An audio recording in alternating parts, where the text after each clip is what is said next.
Hello,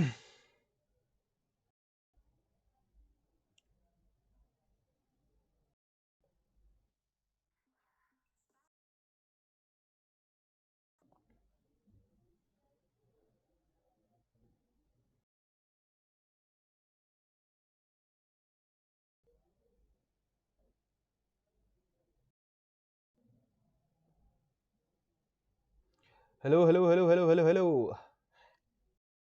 Hello people. Is my audio visible? Sorry, am I visible? Am I absolutely clear? Is my PPT ready and visible to all of you? Yes. And if everything is all right, can I get some fire emojis in the chat? And if everything is all right, can I get some fire emojis in the chat? Yes. Hello, hello, hello, everybody. Hello.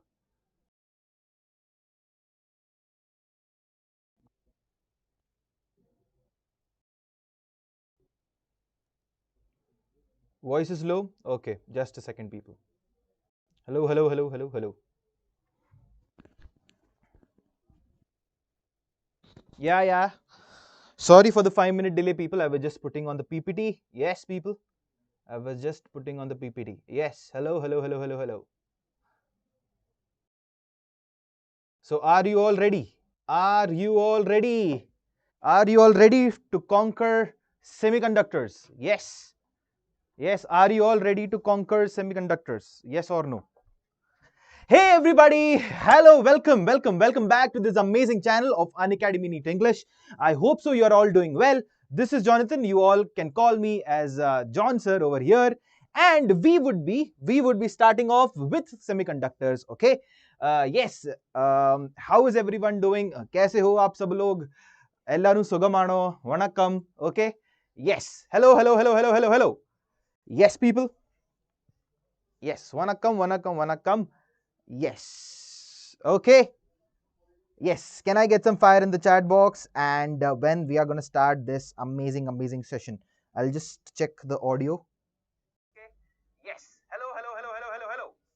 Yeah, yes, I think so. I think so. The audio is quite good, but still, I'll call the tech people to just increase the audio. Okay, people. Yes. Yes, people. Yes, vanakkam. So can I basically know from where all you are attending this session? Yes, from where are you attending this session? Currently, I'm in Bangalore. From where are you all attending this session? Yes, people. Yes, sugam danne. Sugam.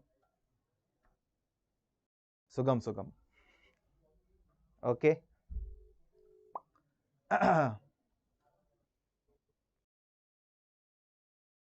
Tamil Nadu. Okay. Vaishnavi. Okay. Karnataka. Okay. Vijayawada, Tamil Nadu. Amazing people. Amazing. Karnataka, Hyderabad. Amazing. Tamil Nadu, Coorg. Oh my God. Coorg. Okay. Tamil Nadu, Coorg. Okay, we have someone from China as well. Nice. Good to know that we good to know that we also teach international students. Okay. One more time, Kannada. Okay. Cool. People.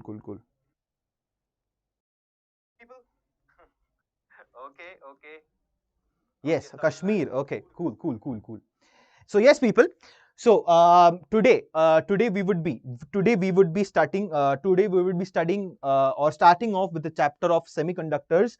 Again, a very important unit. Okay, a very important unit when it comes to your NEET exams as well, or any competitive exams in general. Okay. So if you haven't watched the previous session, we had completed modern physics, and in modern physics we had completed what? We had completed dual nature of radiation and matter. We had completed atoms. We had also completed nuclei from 0 till J level. Okay, people. Now, so in this chapter, this chapter is also very important when it comes to your NEET exams as well, because if you see, okay, we are starting off with semiconductors. This is my Telegram channel. Okay, you can just scan the QR code over here, and you'll get all the notes over here. I've already uploaded the notes of dual nature, atoms, nuclei over here. Okay, people. Yes. Oh my god, what happened? Okay. Yes. So you can all scan it over here. And again, people, I just want you all to know that this if you can go to NEET Alchemy channel. Okay, you can also go to NEET Alchemy channel. There I'm also doing a NEET PYQ series, all NEET PYQ series. If you can see over here, so I've already completed semiconductors. I've already completed atoms, nuclei. I've already completed the dual nature over there. So after this session, you can all practice all the NEET PYQs over there, and you can just finish off. Okay, you can just finish off the chapter. Okay, people? Yes or no? Just a second, people. I think I'm not able to see your chats. Just a second. Let me rectify this issue. Let me just rectify this issue. Okay.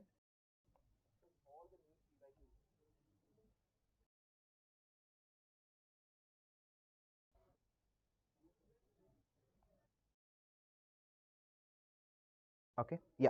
Now you're visible. Now you're visible. Okay.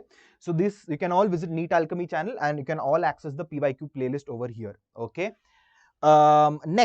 Next, moving on, as I said, we have already completed dual nature, we have already completed atoms and nuclei. Now we are going to complete semiconductor, electronics, materials, devices, and simple circuits over here. Now, as I said, these two chapters alone, this is 4%, this is 5%, that is 9%, and this is 6%. So total 15%. In just 2 sessions, we have just completed 15% of your syllabus. Okay, people? Yes or no? Yes or no, people? And thank you for giving all the love and all the support. And I want you all to like the session, guys. Okay, I want you all to like the session. Okay, so just imagine, people, in just 2 sessions we have already completed what? We have already completed 15% of the NEET syllabus, of the NEET physics syllabus.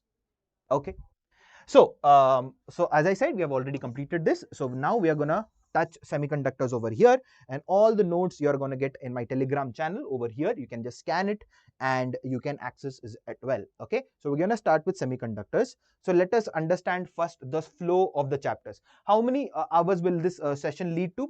This session will be somewhere around 7 to 8 hours. Don't worry, I'm not gonna stretch it to 9 to 10 hours, because obviously semiconductors, if you notice, it's more like a theoretical chapter, the starting of the chapter.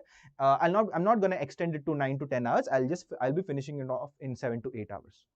Okay, yes. So this is the flow of the chapter: experimental skills, logic gates, Boolean algebra, semiconductors, energy diagrams, doping, rectifier, optoelectronics, and a lot of JEE, NEET, AIMS, and AI PMT PYQs. Okay, people? And don't worry, obviously we are gonna complete PN junction diode as well after doping and everything. Okay, so yeah, it is there. Now, many of you all must be thinking, let me just use, just a second, people. Okay, yeah, I think so. This is good. Yeah, this is good. This is fine. Okay, yeah, this is fine. Okay, so many of you all must be thinking that what exactly is this experimental skills. Okay, many of you all must be thinking that what exactly is this experimental skill. So don't worry, if you look upon the NEET 2025 syllabus as well, in the later part of your syllabus, you may notice something called as experimental skills. That is something which they have added in your syllabus. Okay, so that is also something which we are going to see. We are going to start off very easily. Don't worry, I'm going to start everything from the basics. I'm going to start everything from zero, so you don't have to worry about it. Okay, people? Okay, have you all liked the session? Have you all liked the session, people? Have you all liked the session? Yes, I should see the number of likes increasing. Okay, so with your permission, can I start the chapter? And if I can start the chapter, can I see some fire emojis in the chat? Can I see some fire emojis in the chat? And then we can start off with the chapter. Okay, some fire emojis in the chat, and then we can start off with the chapter. Okay.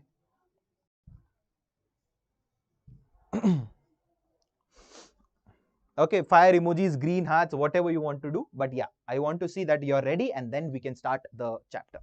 Okay. Yes. Hi, sir. Yeah, good evening. Good evening. Okay. So yes, I have. Yes. Okay. So I can see a lot of fire emojis. Okay. Yes. Okay. So let's start with experimental skills. Okay.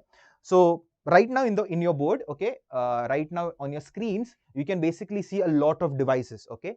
So in your NEET syllabus they have specifically told that the students should be able to recognize all these devices, okay. So possibly they can give some image kind of thing, and you will have to guess basically what that image is, okay. So let's understand, okay. So this is basically a resistor, a carbon coded color resistor, okay. You all know that this is basically a resistor, and you have basically color bands over here. Earlier it was there in your syllabus, but right now it is not there. This is called as a capacitor. Capacitor has two terminals, and obviously you study about capacitor in a very detail in your class 12th also.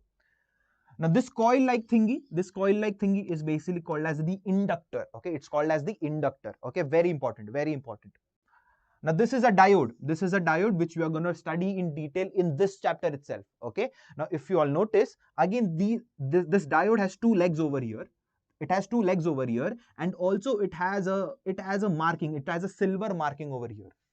Okay, people, it has a silver marking over here. That is basically the identification, okay. Because many people get confused between resistor, capacitor and diode. So in diode you have a silver marking over here. In capacitor you have these two legs over here, and this is the resistor, and you have basically different color patterns over here, okay. If you are able to understand this, I need fire emojis in the chat, okay. Now the main thing over here, this is called as an LED. Obviously everyone has seen LED, light emitting diode. Now the speciality of this thing is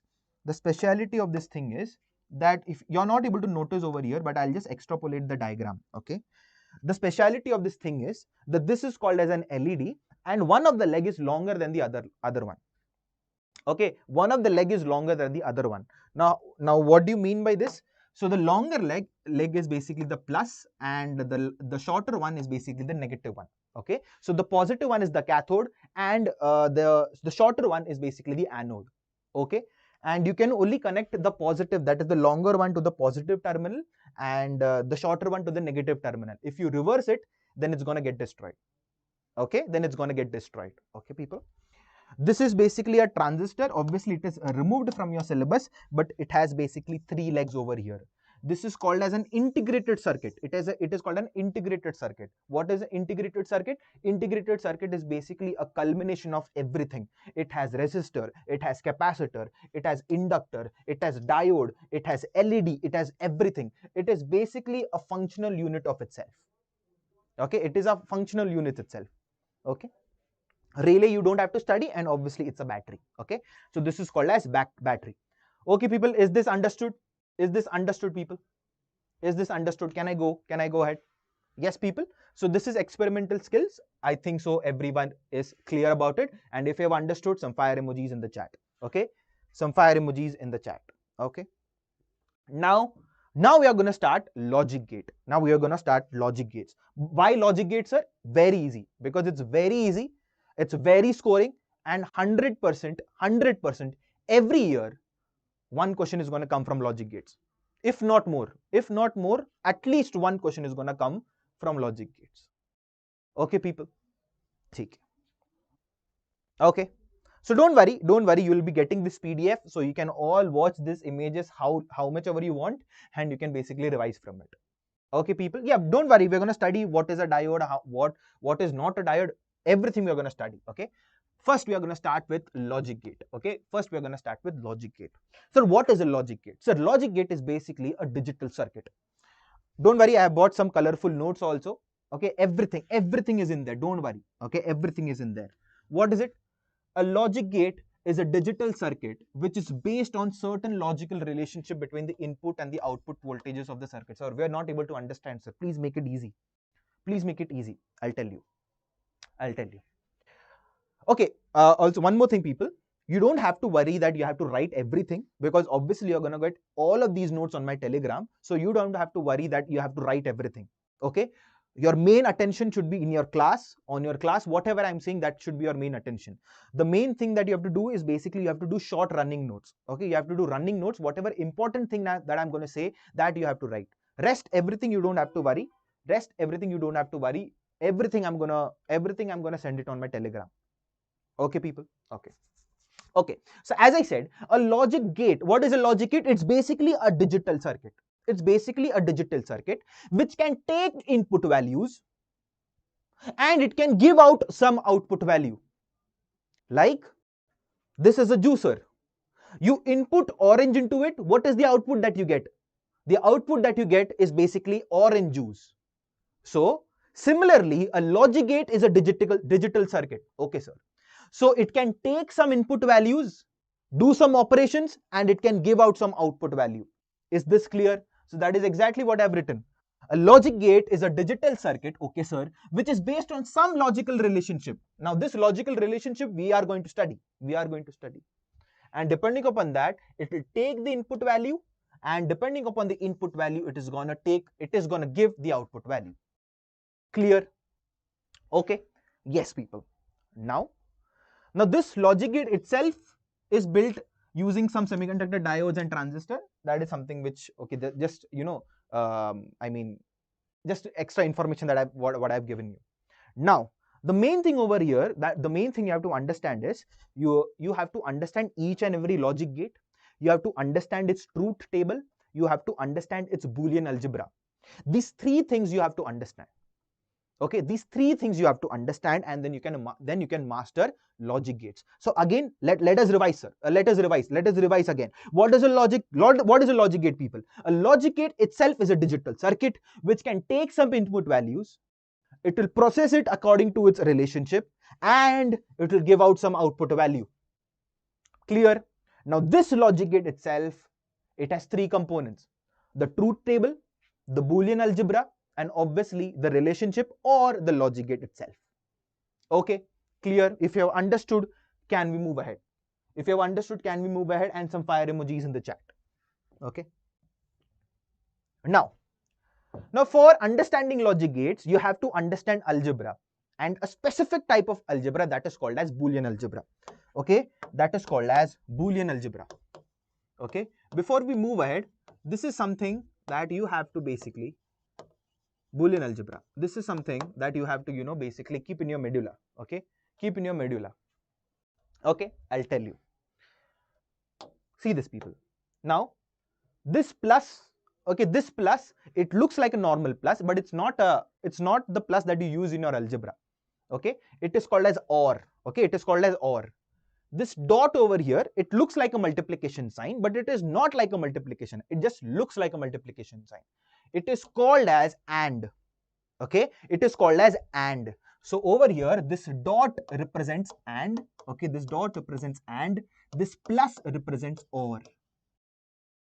Okay, though the relationship and the conversions that you do, they are very much similar to the algebra that you do, but still this is called as and this is called as OR. Okay, now sir, what is the 0 and 1, sir? What is the 0 1? Are they numbers? No, they are not numbers. They are not numbers. Okay, they are not numbers. So what do 0 and 1 specify, sir? So 0 corresponds to low input. Okay, to low input or low voltage. Low voltage. What is 1, sir? 1 represents your high input. Okay, your high input or high voltage. Are you all able to understand this, people? Okay. Okay. So 0 is low input or low voltage, and 1 is high input or high voltage. Clear? Okay.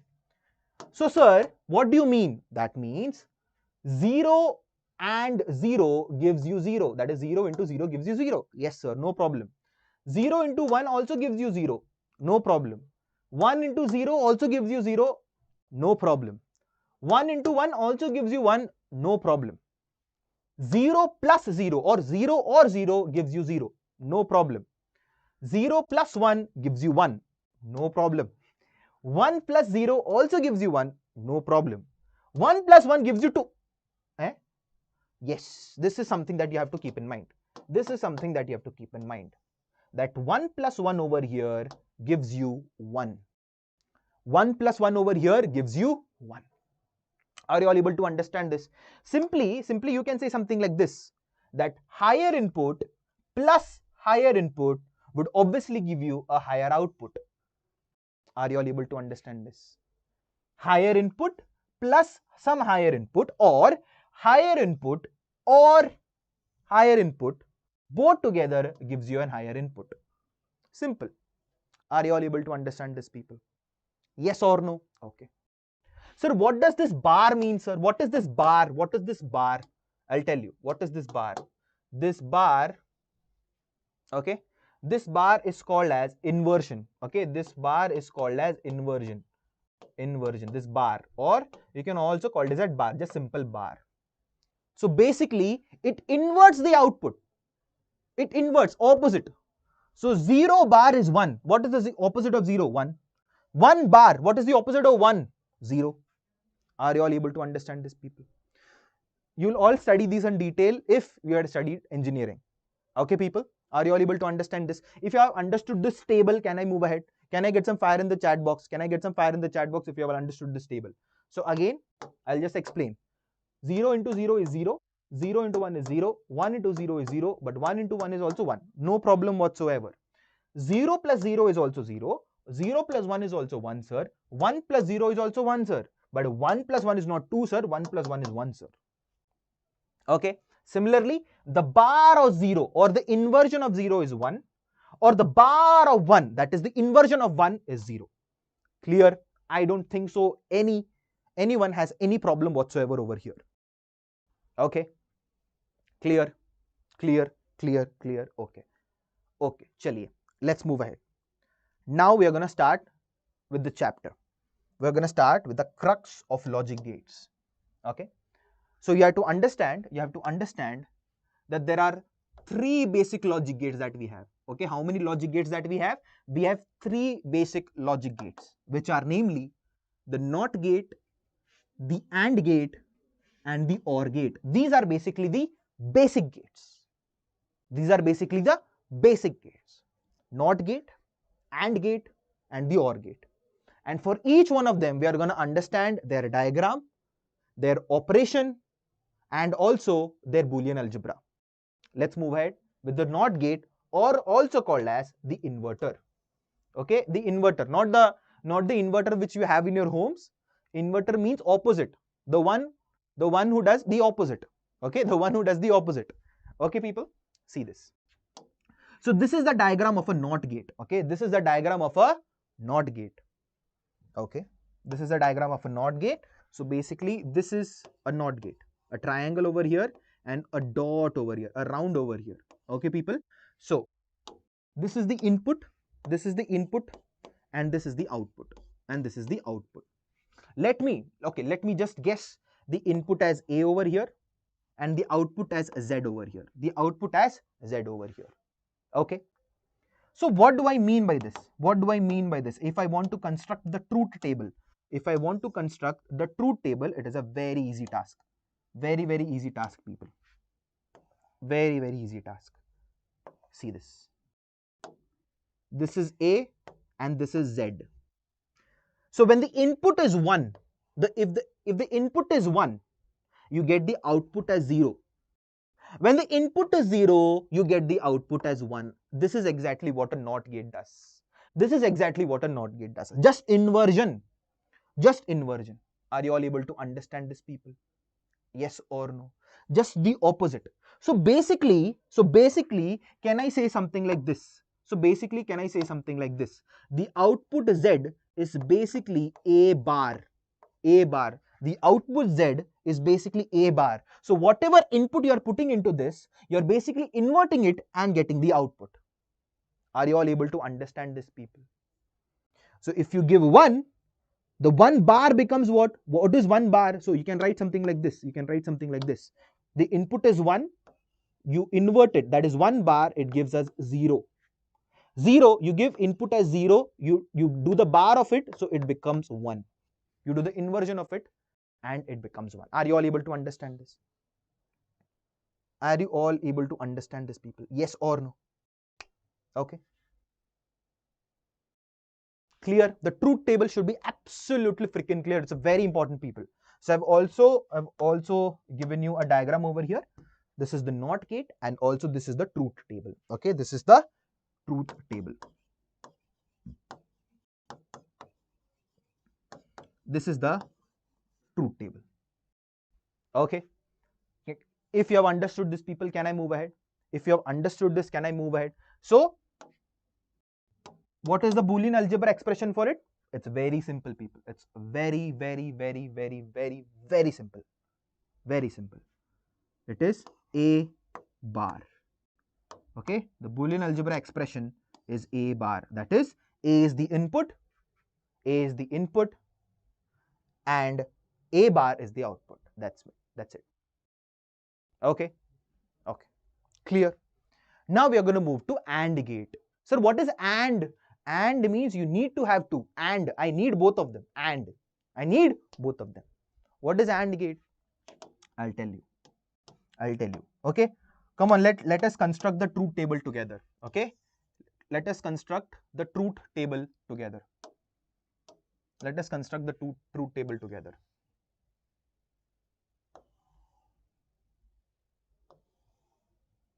Okay, see this over here. I have input A over here, I have input B over here. Okay, it is not necessary. It is not necessary that you should only have two inputs. You can have multiple inputs as well. Okay, but for NOT gate you will have only one input. Okay, but for NOT gate you will have only one input. But for AND gate and all the other gates you can have more than two inputs. Okay, okay, and let me just guess as the output as Z or C. Okay, you can take any alphabets. Okay, you can take any alphabets. Okay, okay. Now how to write this? Very, very easy, people. Now you basically have to take combinations. Okay, you have to take combinations of this. If A is 0, B also can be 0. A is also 0, but B is 1 right now. A is 1, but B is also 1 right now. Okay, no, sorry, but B is 0 right now. Okay, A is 1, B is also 1. Okay, okay, sir. Now how to understand this? What is the Boolean expression for this? So the Boolean expression for AND gate is basically A dot B.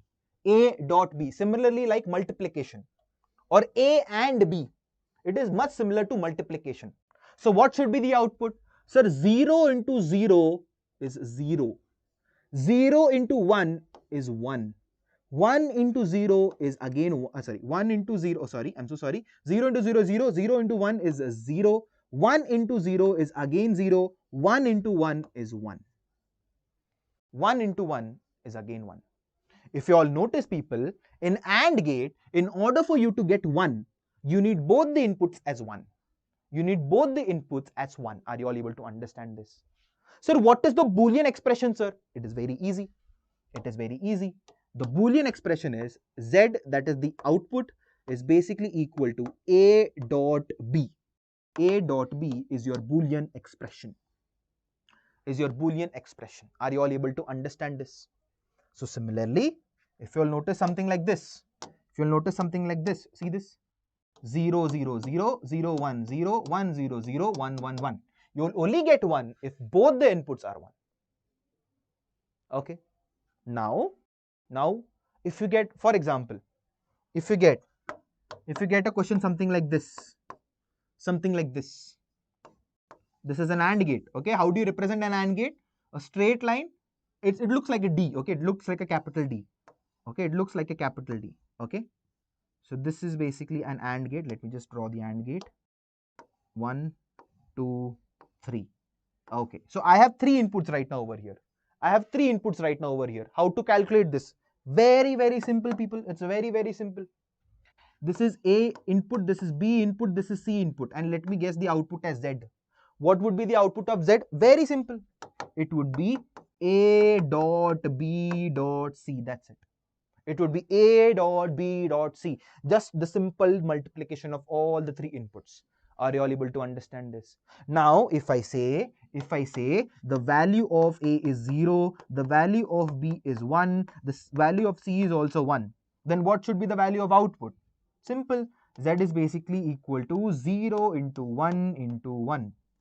0 into 1 into 1. You would all say, so the value would be 0. The value would be 0. Are you all able to understand this, people? Can I get some fire emojis in the chat if you have understood AND gate? Fire emojis in the chat if you have understood AND gate. And also like the session. Like the session.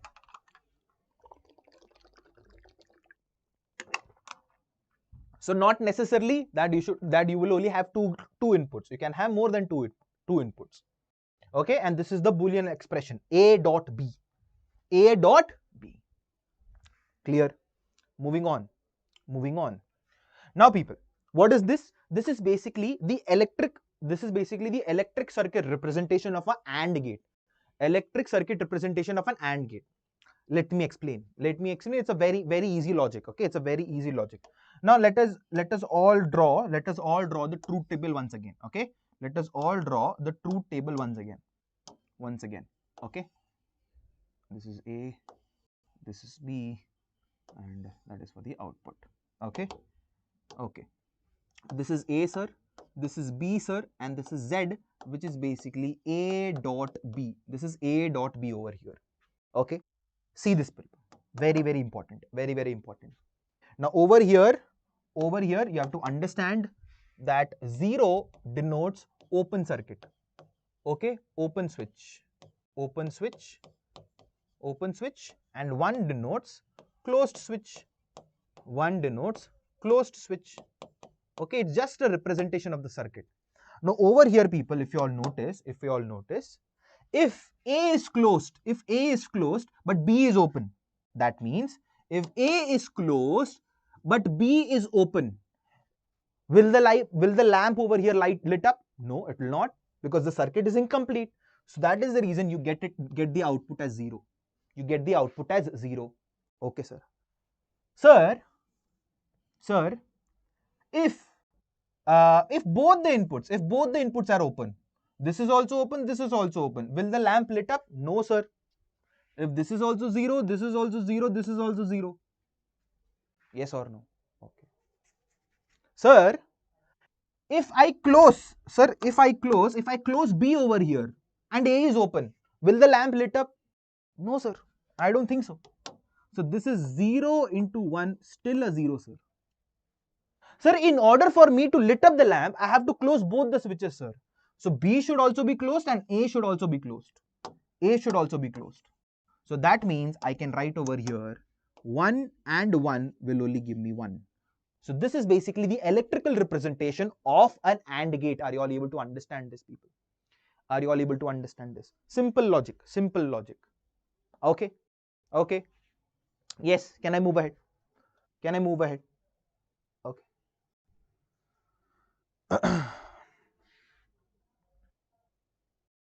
Okay, cool. Moving on. Now we're going to study the OR gate. Okay, Simple, people. What is the representation? Of an OR gate? These are the inputs. Okay, these are the inputs. A curved line and something like this. This is an OR gate. Okay, this is an OR gate. Okay, this is A for you, this is B for you, and this is Z, that is the output. Now let us all draw the truth table. Okay, now let us all draw the truth table.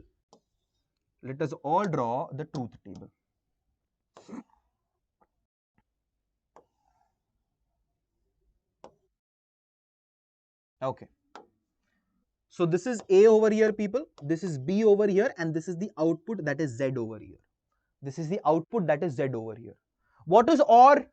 Sir, OR is Z is equal to A plus B. This is basically OR. For you.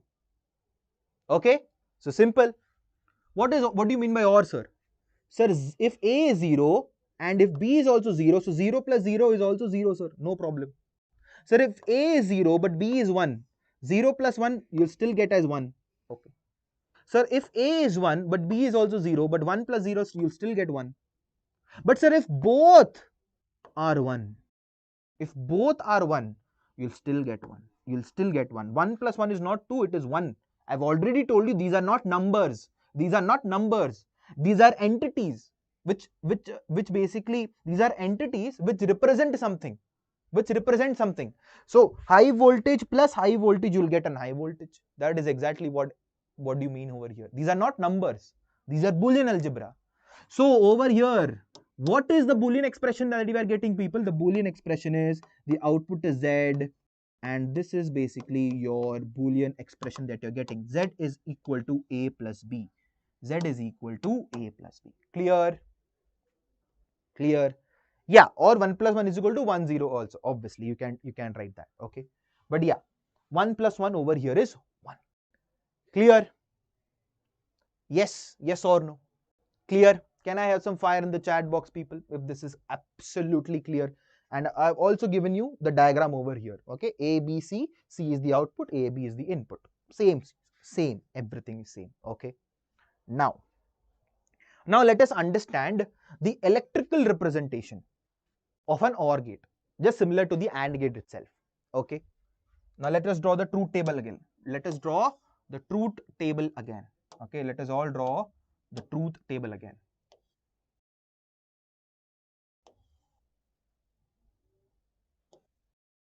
Okay, see this, people. Sir, the input is A, this input is B, the output is Z is basically equal to A plus B. Okay, sir. Sir, over here, if both the inputs are open, will the light lit up? No, sir, it will not. It will not, sir. So this is also 0, this is also 0, this is also 0. Simple, sir. But sir, if I close A over here, obviously current is going to travel, sir. The current is going to travel and it will lit up the lamp. Okay, sir. So that means if A is open, sorry, if A is closed but B is open, you'll still get the lamp lit up. Similarly, now let's try the opposite. If B is closed but A is open, simple. B is closed but A is open. 0 plus 1 is 1. Obviously, the lamp will lit up. Sir, what about this condition? Both of them are closed. No problem. The current is still going to travel. So 1 and 1 will still give you 1. Are you all able to understand this? So what is the Boolean expression? Z is basically equal to A plus B. Okay, sir. This is absolutely clear. So let's just revise. People. NOT gate. If I understand NOT gate, what is the Boolean expression? So the Boolean expression is Z is basically equal to A bar. Whatever the input, you just have to invert it. Sir, for OR gate, OR gate is Z is equal to A plus B. Okay, sir. Sir, what is for AND gate, sir? AND gate. Sir, AND gate is Z is equal to A into B or A dot B or A and B. Clear? Sir, how does NOT gate, how does a NOT gate look? NOT gate is something like this, a triangle and a circle over here. This is NOT gate. Sir, OR gate is very, very simple, sir. Like this, these are the two inputs. This is a OR gate. Clear? Sir, what about an AND gate? Very, very simple, sir. These are the two inputs and like a big D you have to make over here. Clear? 100%. Absolutely. Ekdam clear. Chamka. Can I move ahead? Can I get some fire in the chats if you have understood this? Can I get some fire in the chat box, people?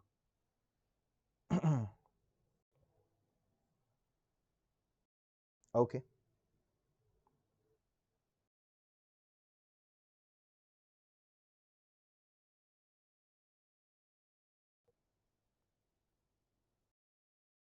Okay, let's move ahead. Okay, chaliye. Good. Now we are going to understand combination of gates. We have already studied about basic gates. What are the basic gates, people? NOT gate, OR gate and AND gate. These three are the basic gates. Now let us study about combination of gates. Now as you have already, from the name itself, it's very clear. Combination of gates. You're going to study combination of gate. That means you're going to combine all of these gates, all of these basic gates together. I'm going to get some new gates. We're going to study about those new gates. Okay.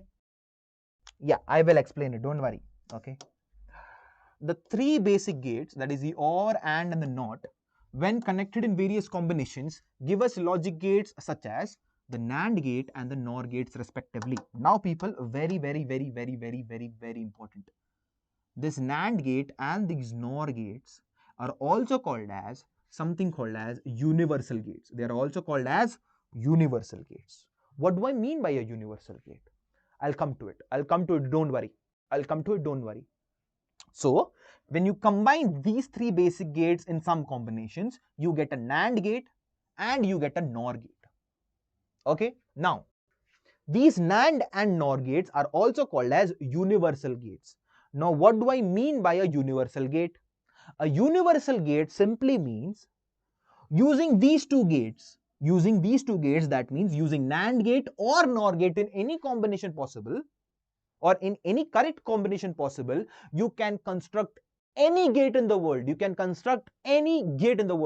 So basically, sir, are you saying that I can use NAND gate to construct OR gate? Yes, you can. So basically, sir, are you saying that I can use NOR gate to construct NOT gate? Yes, you can. So basically, sir, are you telling me that I can use NAND gate and NOR gate to both and basically construct an AND gate? Yes, you can. Yes, you can. Okay. Okay, just a second, people. Okay, just a second. Just a second. Okay, just a second.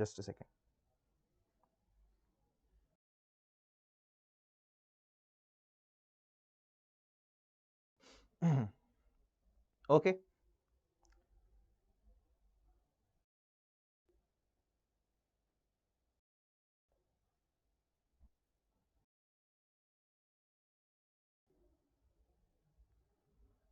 Just a second, people. Yeah, just a second. Okay, just a second. Okay. Hello. Hello, ma'am. Just can you just come to studio number 4, ma'am? Ma'am, I just want to increase the input volume of the mic. That's it. Uh, yeah, I'm using a wired mic.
Is it broken? Arey yaar. Ma'am, hello, hello, hello. I think it's come. Okay. No problem, no problem. Hello, hello, hello, hello, hello, hello. Yeah, don't worry, people. Just wait. Just give me. Okay, just give me 2 minutes. Okay, people. Just 2 minutes. Okay, 2 minutes. Sound will be right. Okay, sound will be all right. Okay.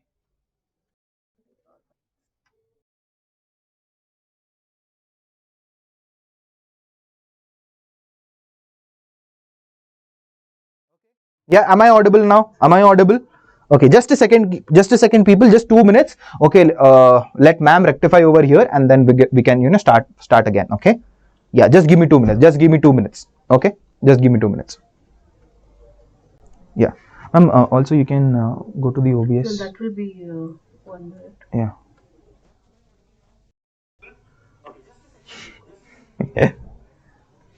Yeah. Just give me 2 minutes, okay?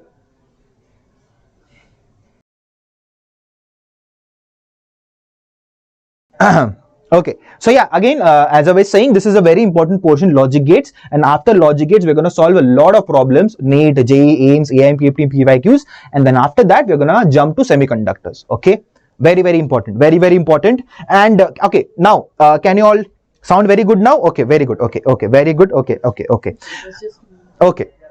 One more thing, people. Logic gates, and after yeah, no problem, no problem. No, just a second. Yeah, that's it. It's okay. It's okay. It's okay. Yeah, sound is very good. Okay. Yeah, I think. Okay, is it way too loud, people? I'll just check. I'll just check.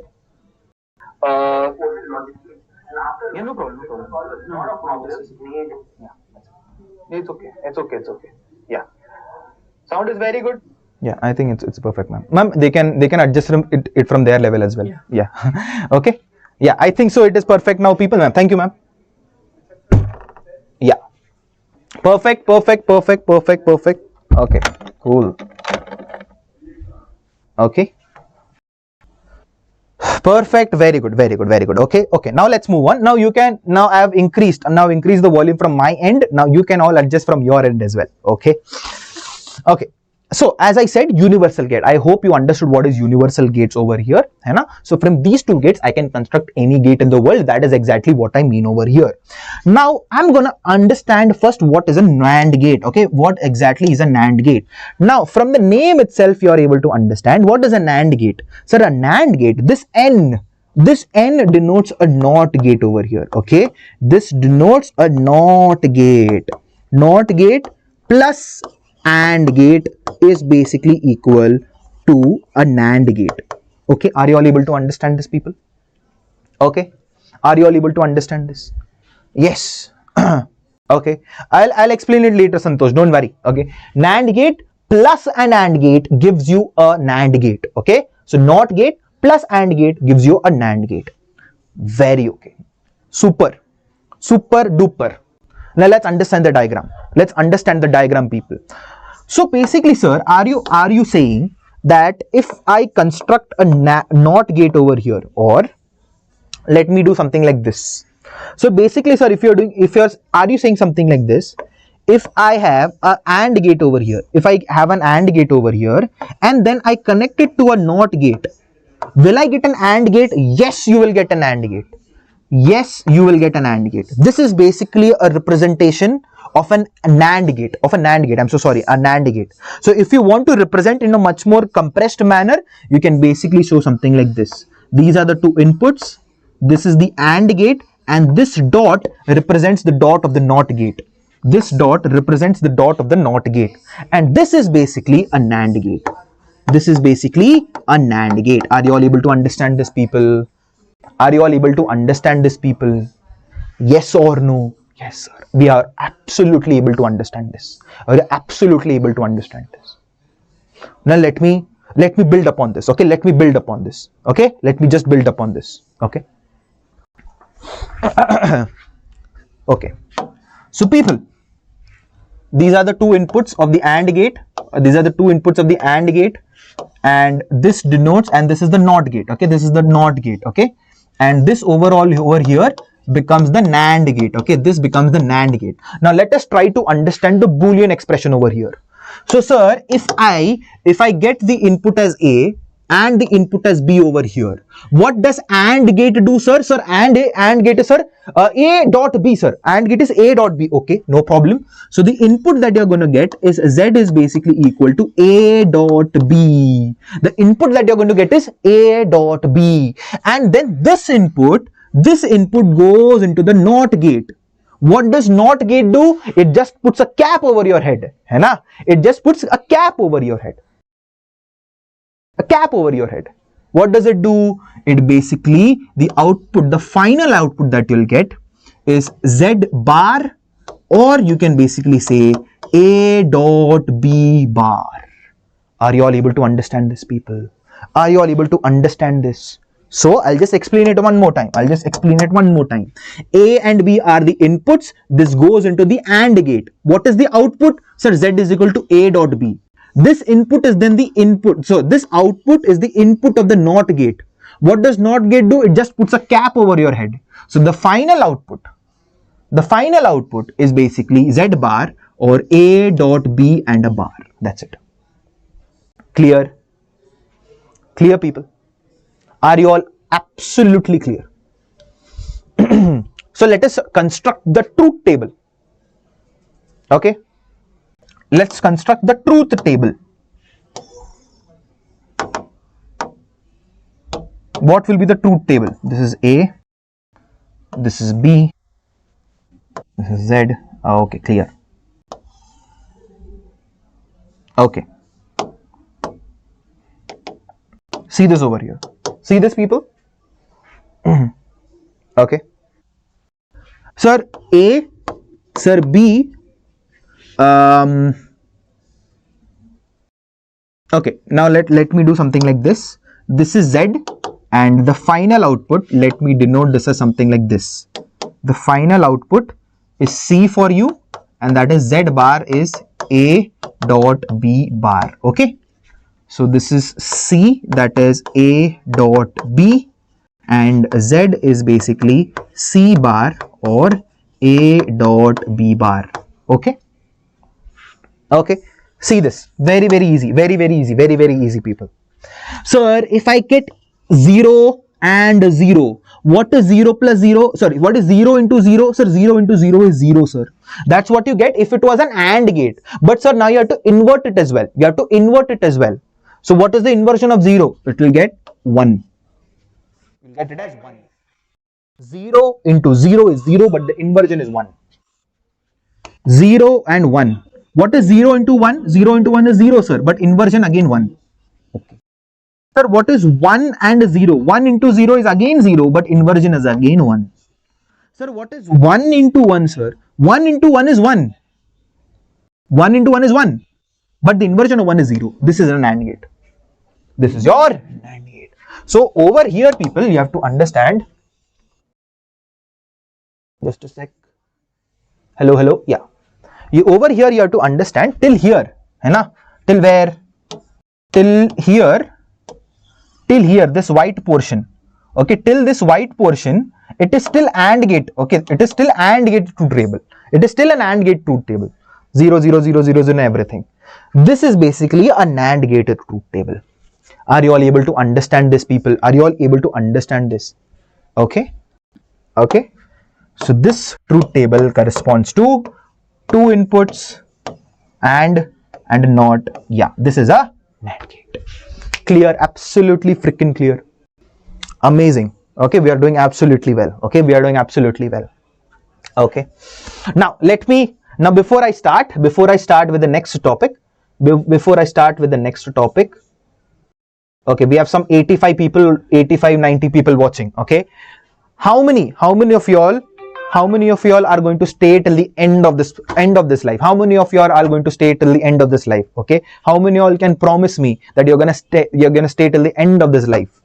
Okay, we have some 85, 90 people watching right now. How many of y'all promise that you're gonna stay till end of this life? Yes, I need. And the ones who are going to promise, they can write in the chat box doctor and their name. Okay, doctor so and so is, I'm promising that I'm going to stay till end of this life. Okay, I'm going to stay till end of this life. So if Deepam or okay Vanaja, so if Vanaja is promising, so Dr. Vanaja promises. Okay, let's see. Okay, take care. So this is NAND gate for you all. Okay, this is NAND gate for you all. And if you want to understand the Boolean expression, it is very simple, people. Boolean expression is Z is basically equal to A dot B and bar. That's it. This is basically your NAND gate.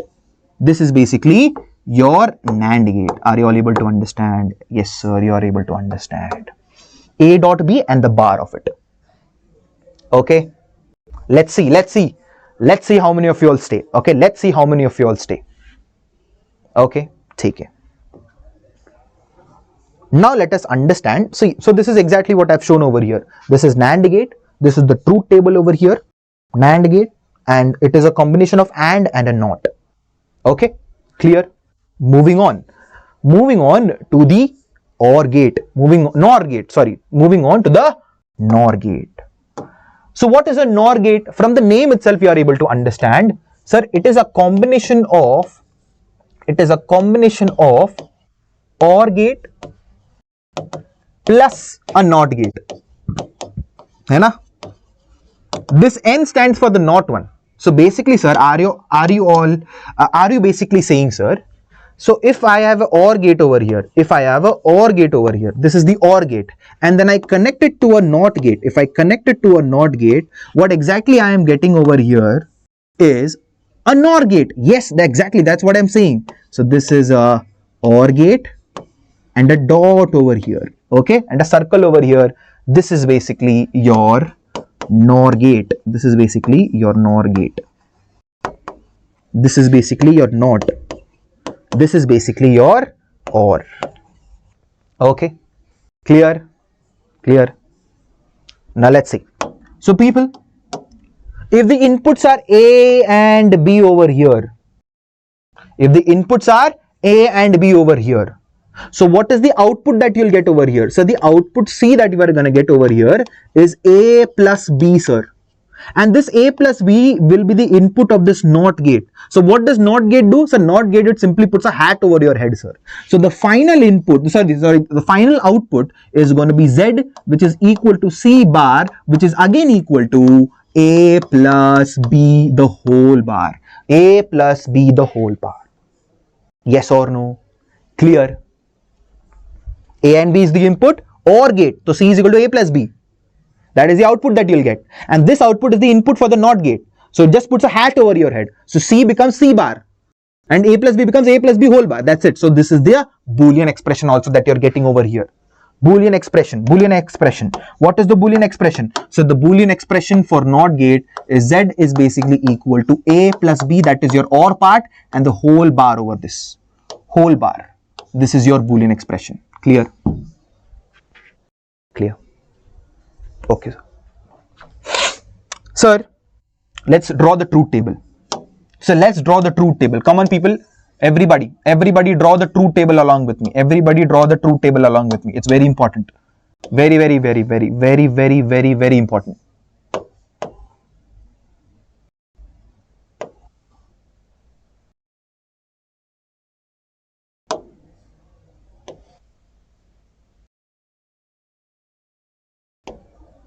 Okay, see this. Sir, the input is A, input is B, one. So after the OR, you get the output as C, and the final input is Z. Okay. So this is over here A plus B, this is A plus B over here, and this is basically C bar or A plus B bar. That's it. Okay, sir. Simple. Sir, when the input is 0 and 0, what is A plus B? It will be 0, but the inversion of it will be 1. Sir, when the input is 0 and 1, what is A plus B? It would be 1, sir, but the inversion would be 0, na, sir? Yeah. Sir, when the input is 1, 0, when the input is 1, 0, what is A plus B? It would be 1, but the inversion is 0. Sir, when the input is 1 and 1, what is A plus B? It would be 1, but the inversion would be 0. So till here, till what line, sir? Till here we have only written the OR gate. This is your NOR gate. Are you all able to understand? Are you all able to understand this, people? Is it clear? Very important to understand. Very important to understand. Okay, are you all able to understand this? Okay. Now what is this? Simple people. See this. As I said that NAND and NOR gates are universal gates. So that means by using these two gates, I can basically construct any gate. So let us just see an example. Over here. I have a NAND gate over here. So how did you recognize? Capital D and a small dot. So it's an AND gate along with a NOT gate. है ना? It's a NAND gate. If you notice, both the inputs are same. A and A, both the inputs are same. Now we'll look upon this in a later one. Okay, after some time we'll look. Okay, because I have not taught you Boolean algebra yet.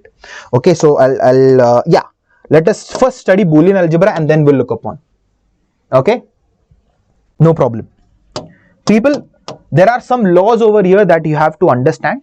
You have to understand, you have to basically keep in your mind so that you can all solve the NEET PYQs or NEET questions in less than a minute. If you use the truth table, it is time consuming. It is time consuming, although you'll get your correct answer, but it is time consuming. This Boolean algebra is basically a very powerful tool by which you can solve any logical circuit. Any logical circuit. I'm going to teach you. I'm going to teach you that. Okay. Let's understand. People, a plus 0 will give you always a. Okay, sir, we knew this. A plus 0 is a. No problem. A plus 1 is always 1. You have to understand this. Sir, we did not understood this. How did you tell that a plus 1 is 1? Simple. Put any values of a, no? 0 plus 1, sir, 1. 1 plus 1, also 1. So any value of a plus 1 will always give you 1. Are you all able to understand this? Yes, sir. Sir, addition of a with a itself will always give you a again. Will always give you a again. 1 plus 1 is 1. 0 plus 0 is 0. So a plus a is also a. Clear? Now comes over here. Sir, a into 0 is 0. A into 1 is a. A into a is not a square. Again, this is not maths. This is not normal algebra. It's Boolean algebra. A into a is a again. Like 1 into 1 is 1. 0 into 0 is 0. So a into a is also a. Clear? Clear. Now this is something that you have to keep in mind. This is something that you have to keep in mind. A plus a bar is 1. So I did not understand. I'll tell you. I'll tell you. If the value of a is 1, then 1 plus inversion of 1, that is 0. 1 plus 0 is 1. If the value of 0, if the value of a is 0, then 0 plus inversion of 0 is, that is 1. So 0 plus 1 is again 1. So a plus a bar is 1. A into a bar, sorry, where is it? Yeah, a plus a is a, but a plus a bar is 1. A into a bar is 0. A into a bar is 0. Very important, understand. Very important. Very important. Very important. Okay. And this is something that I'm going to teach you in the next slides. Okay. This is something I'm going to teach you in the next slides. Now, people, are you all ready to understand the crux, the most powerful tool that you can get to solve logical circuits? If you are ready, then can I have some fire in the chats? Can I get some fire in the chat box? Come on. Come on.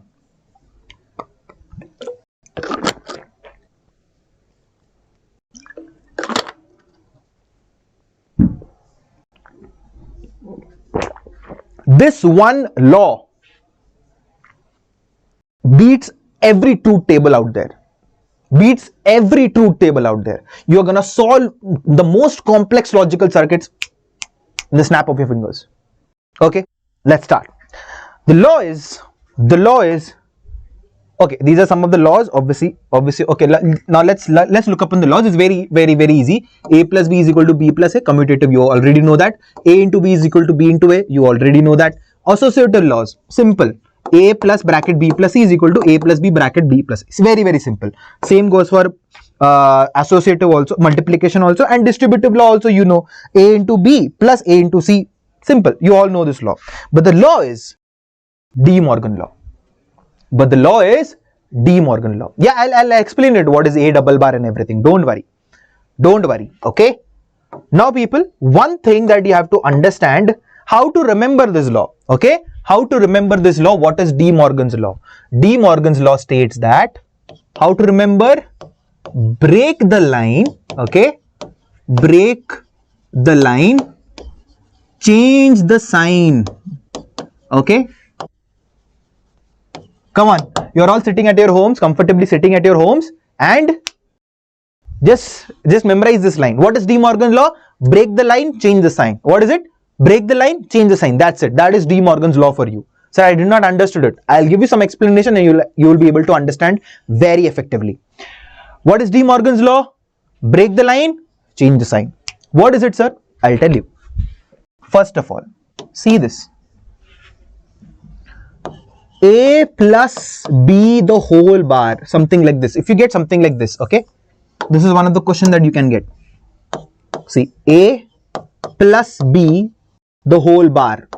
Okay, how to do this? Sir, break the line, change the sign. Okay, so I broke the line, okay, I broke the line, and then plus changes to dot.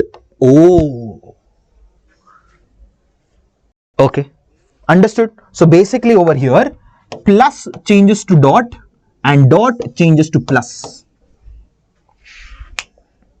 Second question. Sir, what would be A dot B bar? Simple. Sir, break the line. Okay, I broke the line. Sir, change the sign, sir. So dot becomes plus. Oh, simple. Understood, sir. Next, third question. What about this? Now I'm gonna explain you something like this, okay, people? You have to understand this. What is A bar bar? What is A bar bar? If you get something like this, people, if you get something like this, you just have to cancel all the bars out here. What do you mean by A bar bar? A bar bar means, okay, if I take an example, if A is equal to 0, so obviously you can write this as 0 bar bar. What is the inversion of 0? So it is 1. So 1 bar. What is the inversion of 1? It is again 0. So basically you can write A bar bar as A over here. Are you able to understand this? Are you all able to understand this? Yes or no? So A bar bar is again A. A bar bar is again A. Clear? Absolutely clear. Very important. That is the reason I've already given over here. A bar bar dot A is equal to A. What is A bar bar? Is A bar bar just A itself? Yes, sir. So A into A is A. Yes, A into A is again A. Same property. This is the same property. Clear? Clear, people? Yes or no? Now, next question. A plus B bar and bar. Oh my god. Sir, I think this is a very confusing problem, sir. Don't worry. De Morgan's law to the rescue. Sir, first of all, you have to go from the outside, okay? Okay? So, sir, break the line, change the sign, sir. Very easy, sir. Okay? So, this becomes A bar bar. See, it already had a bar. That is the reason I've written 2 bars over here. B bar. And then you have to change the sign over here. This becomes this fellow. Okay? Plus becomes dot over here. Okay? Then, what is A bar bar? A bar bar is A, again A. So, this becomes A dot B bar. Are you all able to understand this?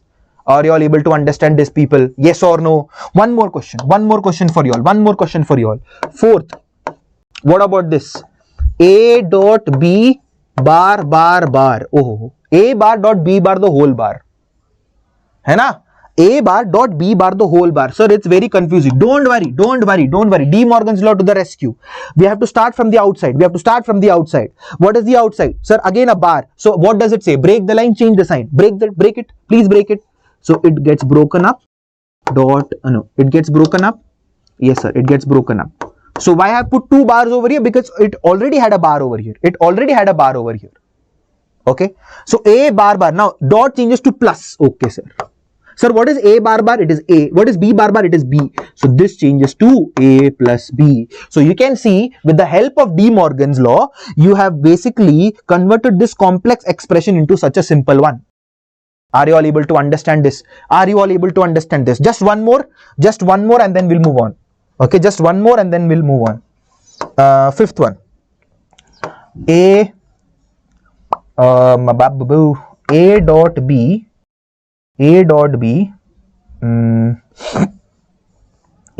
This is bar and one more bar and one more bar. Okay, yeah, something like this.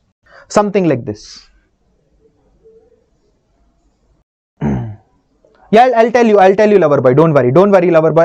I've heard your doubt. Don't worry. Okay, I've heard your doubt. Don't worry. Okay, see this. Simple. Sir, can I use De Morgan's law over here? You can use De Morgan's law over here. But you can use one more law before that. You have already have a 2 bars over here. Can I cancel that 2 bars? Yes, you can cancel that 2 bars because you know A double bar is A itself. So can I write this thing as A dot B bar? I've cancelled the above 2 bars. So A dot B bar. Simple. Clear? Clear. Now your doubt is A dot 1 is A. A dot 1 is A. Yes. How, sir? When we put A is equal to 1. Yeah. So see this. No. See this. It's very easy. How does it come? When A is equal to 1. When A is equal to 1, what do you get? 1 dot 1 is equal to 1. You get A. What is the value of A? You get A. But when A is equal to 0, when A is equal to 0, 0 dot 1 is basically 0. You're basically getting A itself, right? That is the reason A dot 1 is A. Simple. Okay. I hope so. This is very much clear, people. I hope so. This is very much clear, whatever I've did over here. De Morgan's law, very, very important. Very important. Now let's, okay, people. Now let's solve this problem. Let's solve this problem. It's a NEET 2022 problem. Okay, it's a NEET 2022 PYQ. Very, very important. You can also, what you can do is basically you can use truth table for solving it also, but it will take a lot of time. What we are going to use? We are going to use De Morgan's law. Okay, we are going to use De Morgan's law. Sign not changing in the fifth one. What happened? Fifth one. Yeah, it's not changing because see, I've basically cut these 2 bars, no, because A bar is again A. So A dot B bar, these 2 bar gets cancelled. So what I get is A dot B bar. Okay, no, I don't have to change it. I have not used De Morgan's over here. I have not used De Morgan's. Okay, it's right. Okay, it's right. Okay. Okay. So these two bars gets cancelled out. So what is remaining? A dot B bar. Simple. Okay, and let's solve this one. This. Okay. See this, people. I'll help you solve this. And then you'll get a knack of it. Okay. Don't worry. Okay. At first it may sound confusing, but it's a very easy. It's a very powerful tool. Okay. See this. Sir, you have A input over here. Okay, sir. This is A input. Clear? Okay. Sir, this is A input. Oh, not gate, sir. Not gate. So A changes to A bar. So over here, this is A bar. Cool, sir. Sir, B. Over here, B. Sir, B. Over here also B. Clear? Yeah, no sign conversion because I haven't used De Morgan's law over there. Okay. Are you all clear? With this? So A over here, A bar over here because of a NOT gate. B over here and B over here. Clear? Now let's focus on one. Gate. Okay. Okay. A, B. And this is a NAND gate. Sir, what is a NAND gate? It's an AND gate along with a NOT gate. So what is the expression that you get? The expression that I get is A dot B bar. Yes or no? A dot B bar. Yes or no? Yes, sir. Sir, over here, what will I get, sir? Simple. This is again a NAND gate. Sir, what is a NAND gate? NAND gate is AND operation and then a NOT operation. So A bar dot B bar dot B and the whole bar. Are you all able to understand this? Yes or no? Very, very important. Okay. Now, sir, can I use De Morgan's law over here? Yes, you can. Can I use De Morgan's law over here? Yes, you can. Let's use De Morgan's law. So basically, can I convert this fellow into some useful thing? Sir, break the line, change the sign. So this fellow becomes A bar plus B bar. What is A bar? A bar is A itself. So this becomes A plus B bar. this becomes a plus b bar. So the output is a plus b bar. So the output here is a plus b bar, this output, okay. A dot b bar, sir, break the line, change the sign. So this becomes a bar plus b bar. This is the output. Now, sir, now this input, this output becomes input in this gate, and this is the input in this gate. Yes or no? Yes, sir. Now how to do this? People, this is a AND gate. Remember, there is no dot over here. So it's just a normal AND gate. So you just have to multiply things over here. So the final value that you get over here is a plus b, and a plus b, sorry, not a plus b, a bar plus b dot a plus b bar. This is what you are getting. Yes or no? Clear? Yes or no? Okay. So it does not it still looks a very complex equation, sir. Now you can use just normal mathematics. Use distributive law, no? Use distributive law. A bar into a bar dot a bar into b bar plus a bar into b bar, okay. B into a, okay sir, b into a. B into b bar, okay sir, b into b bar. Is this clear, people? Is this clear? A into a bar into b bar, yes. B into a, b into b bar, okay. Clear? Bar for b also. Oh, I forgot a bar. Okay. I forgot a bar over here. Okay, let's do it again. So this is, yes, one more bar over here. Yes. Yes. One more bar is over here. So a bar plus b bar and a plus b bar. Okay, yeah. Don't worry. I'll solve it again. Okay. So this becomes a bar into a bar into a bar into b bar, okay. This becomes a bar into b bar, okay. B bar into a, okay. B bar into a, and this becomes b bar into b bar. B bar into b bar. Okay, clear? Now see this, people. Now this is where the laws come in. See this? Where is the law? Let me just, where is the law? Yeah. This is where the laws come in. Yeah, see this. A into a bar is 0. A into a bar is 0. So this fellow becomes a 0. A into a bar. Becomes 0. This is 0. This whole fellow becomes 0. Okay, sir. This is 0. Then a bar, b bar. Okay, sir. No problem. B bar, a. Sir, again no problem. Now, anything multiplied by itself, what do you get? Anything multiplied by itself, you get the same thing again. So basically, can I write b bar into b bar again as b bar? Can I write something like this or no? Yes or no? Yes, sir. We can write, sir. We can write. We can write. Okay. Now, I'm just gonna write this over here. Okay. I'm just gonna write it over here. So the final expression that you are getting is a bar b bar, okay, plus b bar a, okay, plus b bar. This is something which I'm getting. Okay. Very good. Now I'm going to take b bar common from it. Let us take b bar common.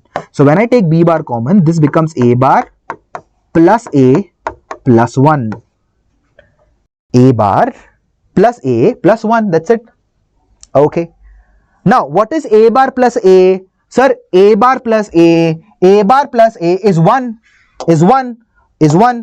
So this is 1 over here. So can I write this as b bar, and this becomes 1 plus 1 again. Sir, what is 1 plus 1? 2. No. It is 1 again. So 1 again. So this becomes, the value becomes b bar itself. See, you have converted this whole complex equation into one single chintu sa cheez, b bar. I'll explain it, don't worry. I'll explain it, don't worry. I'll explain it, don't worry. Yeah, don't worry. Don't worry. See this. What I have done. A is the input, B is the input. This is A over here, this is B over here, this is A bar over here, and this is again B over here. Okay, cool. This is a NAND gate, NAND gate. So AND operation, then a NOT operation. So A dot B and a bar. Okay, then A bar dot, this is again a NAND gate. So AND operation, then a NOT. So A bar dot B and then a bar and then a bar. Okay. Next. Then I have applied De Morgan's law. I have applied De Morgan's law. Break the line, change the sign. Just break the line. No. So this is break. A bar dot changes to plus and this is B bar for you. Over here also break the line, change the sign. So A bar bar plus B bar. What is A bar bar? It is A. So A plus B bar. Okay. Next. This is the input into this. This is the input into this gate. What is this? This is an AND gate. AND gate. Just have to multiply. So A bar plus B bar dot A plus B bar. Now again distributive law. A bar into A bar into B bar, B bar into A, B bar into B bar. What is A bar into A? 0. Clear? Okay. This is semiconductors. So again, following over here, I have taken B bar common over here. I have taken B bar common. So this becomes A bar, A and 1.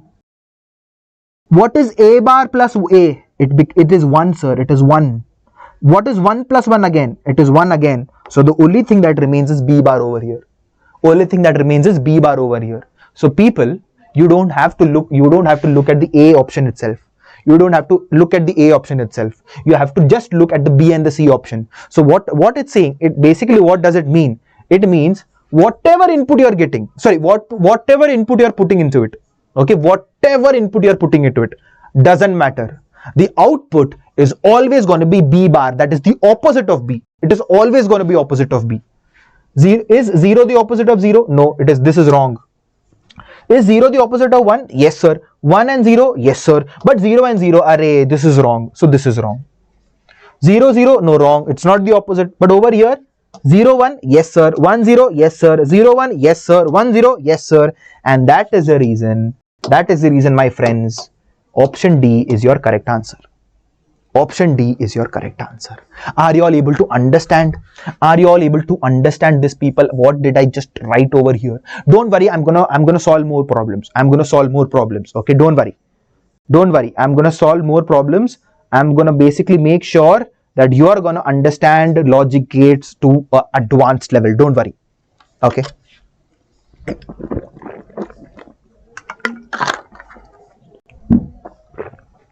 Okay. Very good, very good, very good, very good, very good. Okay, ignore the options in this one. Okay, ignore the options. Ignore the options. Okay, ignore the options because the options are wrong. Okay, the options are wrong because I mistakenly typed it wrong. So ignore the options. Okay, we are going to solve this logic gate on our own. We are going to solve this logic gate on our own using Boolean algebra. Yeah, we are solving more questions. Don't worry. Don't worry. Okay, ignore the options. The options are wrong. Okay.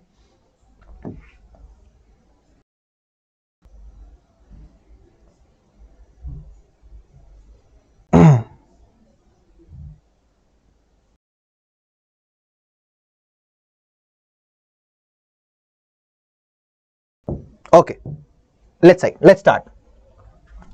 Sir, A over here, sir. A. Or sir, not gate, sir. This is A bar. Sir, A. Sir, over here, A, sir. Very good. Sir, B. Are sir, B not. So this becomes B bar. Sir, B. This becomes B over here. Clear? Clear? Clear? Okay. Sir, this is an AND gate, sir. AND gate. So you just have to multiply the input, sir. So this becomes A bar dot B. Oh. Sir, what is this, sir? Sir, again an AND gate, just multiply, no? Okay. So this becomes A dot B bar. Simple. Okay. This is a 2023 NEET question. So this is one of the inputs in this one, and this is one of the inputs in this one. What is this? Sir, this is an OR gate, sir. OR gate, absolutely fine. Absolutely fine. Sir, what does OR gate do? Sir, it adds the input together. So this becomes A bar dot B plus A dot B bar. अरे क्या बात है, क्या बात है. Okay. This is the input that you are getting. Sorry, output that you are getting.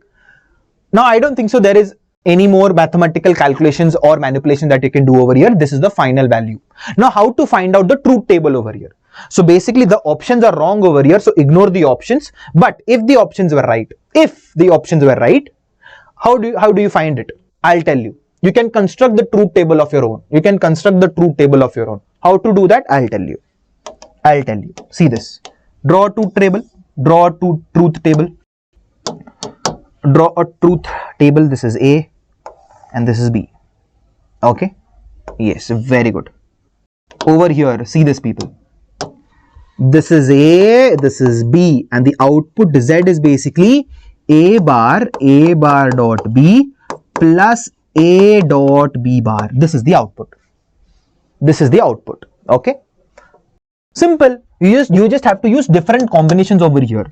First of all, 0, 0. This is the combination that you're going to use. Okay. So the value of A and B are 0. So what will be Z be? Sir, A bar. So A bar is 1. Dot B. Okay, sir. Plus A 0 again. Sir, B bar. That means 1 again. This is equal to 1 into 0 is 0. Plus 0 into 1 is again 0. So 0 plus 0 is 0. Clear? Not truth table. Okay. Now, sir, 0 and 1. Okay. So the value of A is 0, value of B is 1. A bar becomes 1. Yes, sir. A bar becomes 1. B is 1 again. Plus value of A is 0. Dot B bar. So B bar becomes 0. Value 0 into 0 is 0. But 1 into 1 is 1. So 1 plus 0 is again 1. 1 and 0. Value of A is 1. So this becomes 0. Value of B is 0. So this becomes 0. Plus value of A. Value of A is 1. Okay. Value of B bar. Again 1. Inversion. So 0 plus 1 is again 1. Okay. Cool. Next 1, 1. So A bar becomes 0. This is 1. Because value of B is 1. Plus again 1 and 0. So 0 into 1 is 0. 1 into 0 is 0. 0 plus 0 is again 0. Yes or no? Did you all understood? People? Yes or no? Okay. Tadam.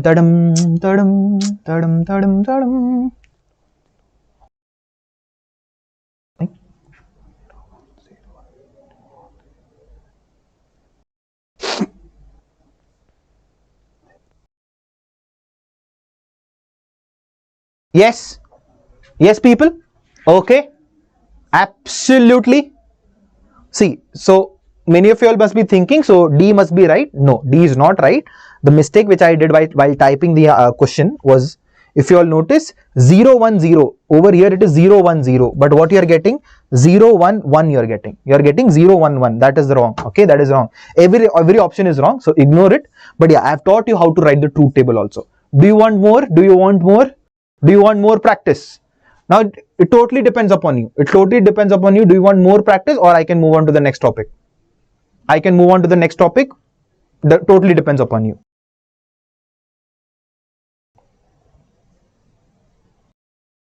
If you need more practice, then I need to see in the chats you need more practice.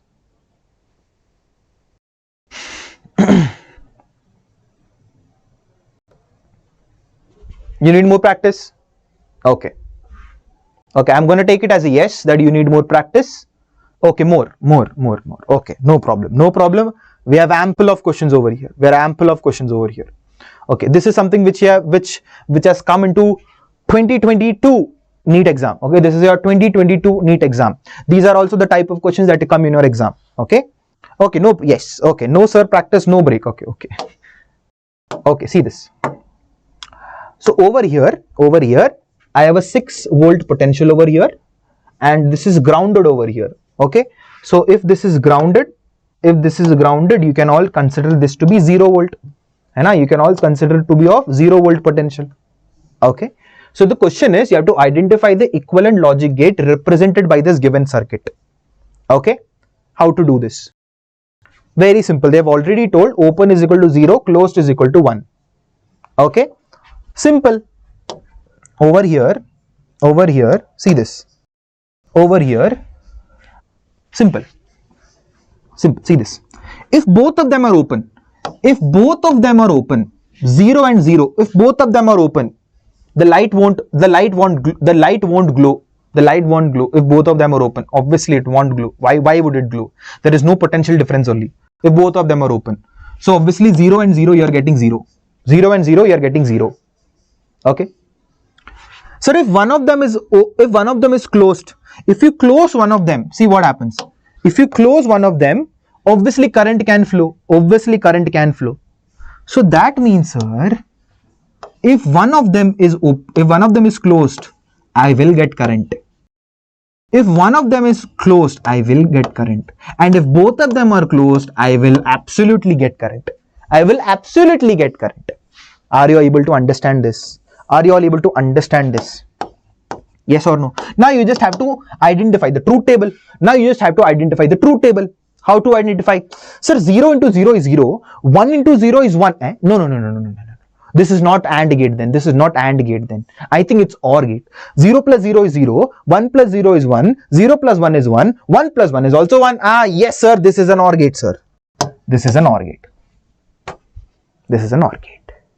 Yes or no? Are you all able to understand? Do you need more practice?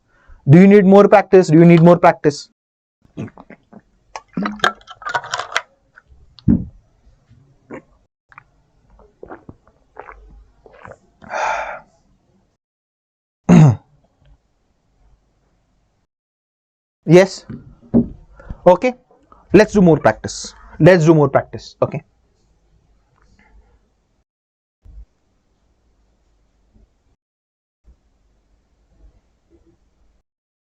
Okay. 2019. This is a question of 2019. Okay, 2019. Similar question. Okay. 6 volt. This is grounded, so this becomes 0 volt. So you have to basically understand the correct Boolean expression, or basically the correct logical relation. Okay, people, no problem. Sir, simple. This is very simple, sir. Now see, this is a good question. If you notice. Sir, if both of them are open, the light is gonna bulb. The light is gonna lit up. Sir, how, sir? Arey bhai, see this. Obviously the light can travel like this. Obviously the current can travel like this. So over here, 0 and 0 is 1. 0 and 0 is 1. Okay. Sir, if I close one of them, what happens if I close one of them? If I close one of them, it is still an open circuit. See this. It's still an open circuit. The current will not flow from here. The current will still flow from here. Obviously, you will get the bulb as lit up. So obviously 0 and 1 also will give you 1. Sir, what about 1, 1, sir? What about 1, 1? If both of them are closed. That means if both of them are closed, if both of them are at 1, that means the current is going to take the less resistive path. So the current will come over here, it will travel over here, and it will go over here. It will not travel through the LED. Because it has resistance over here. And that is the reason over here, when both of them are closed, you will get 0 current. You'll get 0 over here. Are you all able to understand? Now let us understand, sir. What gate is this? Sir, what gate is this? How to identify? Sir, let's try different combination. Okay, now, sir, 0 into 0 should be 0. So this is not AND gate. Okay. Sir, 0 plus 0 should be 0. So this is not OR gate also, sir. Okay, it has to be some NOR gate or NAND gate. No. Sir, 0 plus 0 should be 0. 0 plus 0 should be 0. Inversion is 1. Okay, it can be NOR, it can be NOR. 1 plus 0 is 1. But the opposite is 0. But I'm getting 1. So it's not NOR gate. Let's look for NAND gate. Sir, 0 into 0 is 0. Opposite is 1. Correct. 1 into 0 is 0. Opposite is 1. Correct. 0 into 1 is 0. Opposite is 1. Correct. 1 into 1 is 1. The opposite is 0. Correct. It's a NAND gate. It's a NAND gate. See. Clear? Clear? 100%. That's what I'm doing, Spandana. That this is just, see, obviously it's a random guess that I'm doing. So these two you have to multiply or add to get this. Okay. See this. So what did I do? I know that 0 into 0 should be 0. Okay. In AND 0 into 0 should be 0, but I'm not getting 0. It's getting 1. So AND is not the right answer. For OR gate, 0 plus 0 should be 1. 0 plus 0 is 0. 0 plus 0 should be 0. But I'm getting 1. So OR is also eliminated. Sir, what about NOR, sir? What about NOR? 0 plus 0 in NOR is 1. It is 1, right? It is 1 in NOR. ठीक है, बराबर है. 1 plus 0 is equal to 1. The opposite is 0. I should get 0 in NOR. But I'm getting 1 over here. So NOR is also eliminated. What about NAND, sir? What about NAND? NAND is 0 into 0 should be 0, but the opposite is 1. Yes, sir, I'm getting. 1 into 0 should be 0, but the opposite is 1. Yes, sir, I'm getting it. That is the reason NAND is correct. Okay. No problem. Yes. Clear. Okay. Now, okay. We'll solve more 3 questions for logic gates and then we'll move on to the next topic. Okay. More 3 questions for logic gates and then we'll move on to the next topic. Okay. Yeah, it's a 2018 question. Okay, it's a 2018. I think so. It's a JE question. I don't remember, but yeah, I think it's a JE question. Okay, let's solve. In the combination of the following gates, the output Y can be written in terms of input A and B as what? Let us do De Morgan's law or Boolean algebra. Sir, A, this is A. Sir, A, are not. So this becomes A bar. Okay. Sir, B, are not. So this becomes B bar. Okay. B, are this becomes B. Okay. Clear? Okay. Sir, this is, what is this? This is an AND gate. It's an AND gate. So you just multiply stuff. So this becomes A dot B bar. Very good. Sir, what is this? Multiply stuff. This becomes A bar dot B. A bar dot B. Okay, A bar dot B. Then, what is this? This is an OR gate. You add stuff over here. So the final input that you get is A dot B bar plus A bar dot B. This is the final thing that you are getting. And that corresponds to option B. Clear? Clear. Yes or no?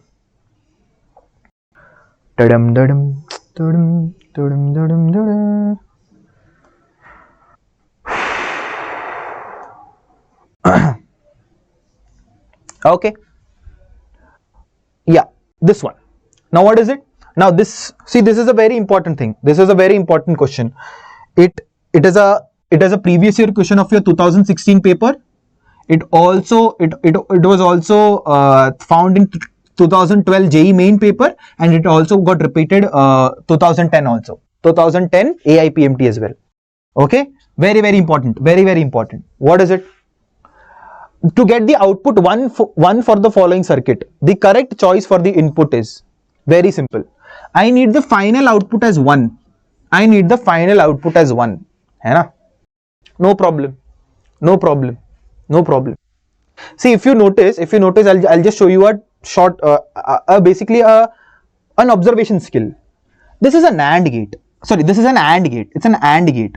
है ना? So in order to get one, there is only one possibility. That is 1 into 1 should be 1. This is the only possibility with AND gate, right? Because other than that, 0 into 1 is 0, 1 into 0 is 0, and 0 into 0 is obviously 0. So you need to have both the inputs as 1. You need to have both the inputs as 1 in order to get the final output as 1. है ना? So you are damn sure that C, the value of C should be 1. The value of C should be 1.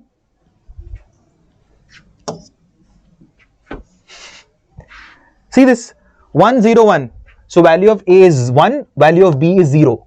This is an OR gate. 1 plus 0 is 1. So this becomes 1. And 1 into 1 becomes 1. Clear? Did you understand? Or basically you can do permutation combination if you want. I have no problem. I have no problem.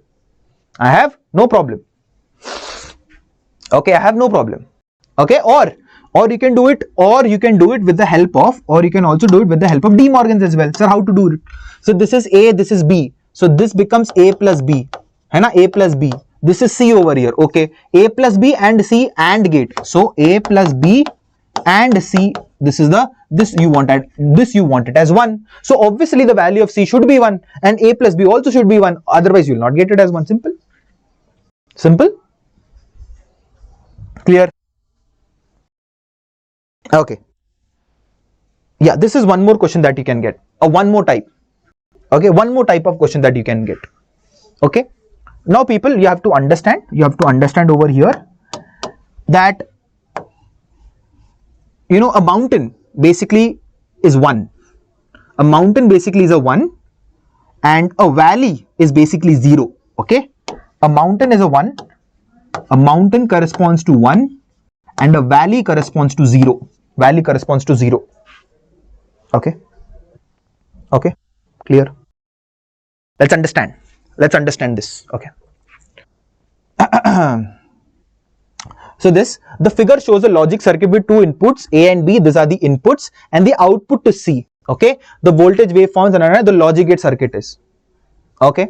Simple. See this, people. Very, very easy. Very, very easy. When this is 1 over here, this is 0 over here, and the output you are getting is 1.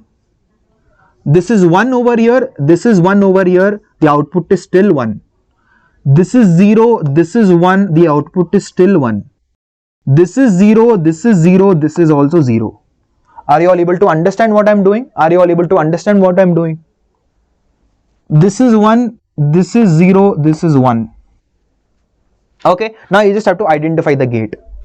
Sir, 1 into 0, sir, okay, 1 into 0 should be 0, sir. It is not 1. So it is not an AND gate. It's not an AND gate. So AND gate is deleted. Okay. So is it an OR gate? Let's see. 1 plus 0 is 1. Yes, sir. 1 plus 1 is also 1. Yes, sir. 0 plus 1 is also 1. Yes, sir. 0 plus 0 is also 0, sir. 1 plus 0 is equal to 1, sir. Yes, I think so. It's an OR gate. It's an OR gate. It's an OR gate. Simple. Simple. No, it's not an AND gate. It's not an AND gate. If it were an AND gate, then 1 into 0 should be 0, not 1. Clear? Okay. Is it an AND gate? Let's see. Is it an AND gate? Let's see. 1 into 0 should be 0, but you are getting 1. Okay. 1 into 1 is 1, but you should get 0 over here to get an AND gate. Okay. Yes. Did you understand? So it's an OR gate. If it were an AND gate, you should get 0 over here, not 1. Clear? Last question for logic gates. Last question for logic gates. A proper combination of 3 NOT and 1 NAND gate is shown. See, this is an AIMS question. I've already told you that I would bring you JEE, NEET, PYQs, JEE, AIMS, NEET, PYQs. I would bring a lot of them. A proper combination of 3 NOT and 1 NAND gate is shown. If A is equal to 0, B is equal to 1, C is equal to 1, then the output of the following combination is what? Sir, A is equal to 0 over here, B is equal to 1 over here, C is also equal to 1 over here. Okay, 0, 1, 1. Let's see. Sir, 0, this is a NOT gate, so this becomes 1. 1, this becomes 0. 1, this becomes 0. Clear? Now, This is what? This is a NAND gate, people. This is a NAND gate. See, it has a small dot over here. It has a small dot over here, remember? Hai na? So what is a NAND gate? NAND gate is basically 1 into 0 into 0. These are the inputs and basically a bar over it. And basically a bar over it. So 1 into 0 is 0. It's 0 itself. 0 bar is 1. So the answer is 1. Option A 1. Option A 1. No, it is 1. It is 1. It is 1. It is 1. It is 1. It is 1. Okay. Yes or no? Not predictable is not the right answer. It is 1. Okay. Clear. Clear. Clear, clear, clear, clear, clear, clear. Are you all able to understand this? Are you all able to understand this?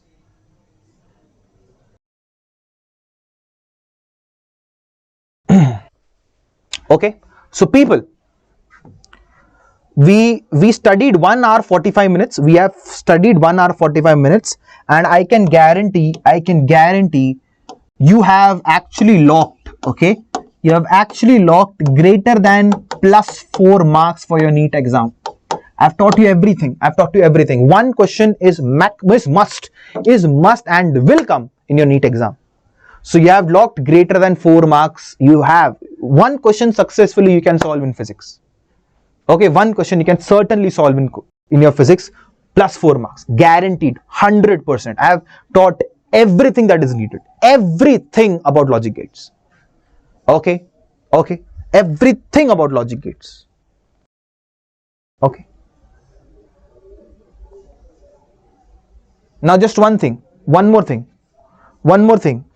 This is something which you can understand now. I've already said that universal gates. What are universal gates? Universal gates are NAND and NOR gates, and these gates can be converted into some other gate as well. I'll just give you an example. Over here we have a NAND gate, but if you notice the inputs are same. So over here also it is A, over here also it is A. So A dot A bar is your output. What is A dot A, sir? A dot A is again A. So that is basically A bar. And what is A bar? If you input A, you are getting the output as A bar. Isn't this a NOT gate? See? So with the help of a NAND gate, you have converted into a NOT gate. Are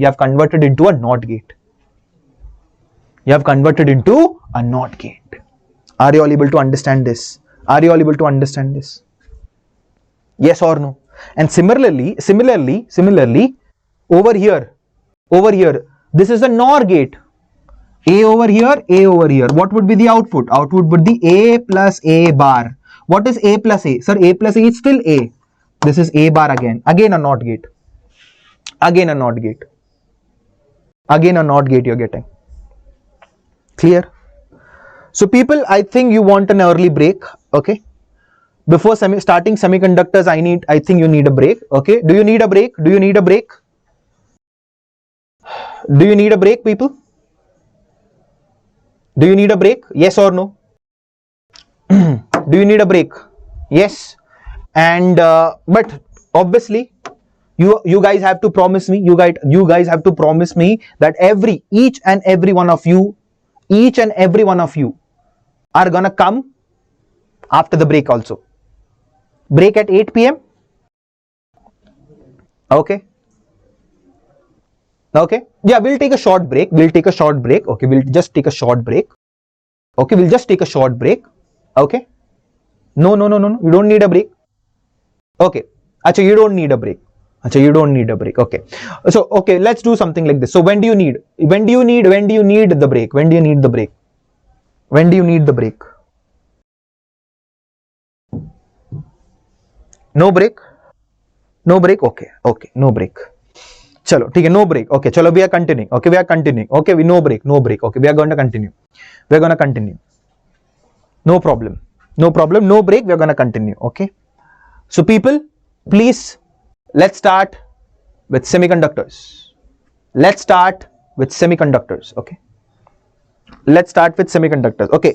We are going to take a break at 8 o'clock. Okay, we're going to take a break at 8 o'clock. 8 o'clock break. Okay, 8 o'clock dinner break. Okay, 8 o'clock dinner break. Very, very important. Okay, people, 8 o'clock dinner break. Very, very, very, very important. Okay, chaliye. Okay. Let's start with semiconductors. Okay, let's start with semiconductors. Okay, now people, let us understand what are semiconductors. Just by the name itself you are able to understand. Semi, half conductors. Okay, just by the name itself you are able to understand, है ना? So it is less conducting than the conductors, and it is obviously more conducting than the insulators itself, है ना? It is less conducting than conductors. Okay, don't worry Kampa, you see, you will be able to solve the logic gate question of NEET 2025. I'm guaranteeing you that. I'm guaranteeing you that. Okay, I'm guaranteeing you that. Okay. Okay. So what are semiconductors? Semiconductors are those materials who have their conductivity somewhere between conductors and insulators. So basically, can I say something like this? The resistance of conductors is less than the resistance of semiconductors, and it is also less than the resistance of insulators over here. Can I say something like this, people? Yes, you can. Okay, yes, you can. So I can basically say conductors have the maximum, have the most minimum resistance, then comes the semiconductors, and the maximum resistance is offered by the insulator. One more thing, people, let's revise. Obviously you're gonna learn about this in current electricity. You're gonna learn this about in current electricity, but still, people, about conductors, you know, if you increase the temperature, the resistance actually increases. Why? We're gonna look in some time.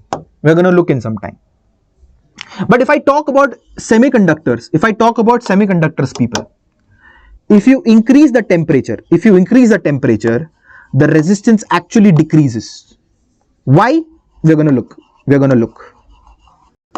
That is one basic difference that you should understand.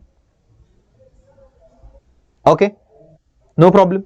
Yeah, we're not going to do any break, people. Don't worry. We're not going to do any break. Don't worry. So what did I say? The conductivity of conductors are more than semiconductors, but the conductivity of semiconductors are more than insulators. So I can also definitely say the resistance of semiconductors lies between insulator and conductor. Yes, sir. One more thing. If you increase the temperature, the resistance of a conductor increases. Why? We're going to look. In the case of semiconductors, if you increase the temperature, the resistance decreases. Why? We're going to look. Now comes the question, a $1 million question. Why semiconductors, sir? Why semiconductors? When we have conductors who offer much more less resistance than semiconductors, why do we need semiconductors in our life? The answer is we can control the conductivity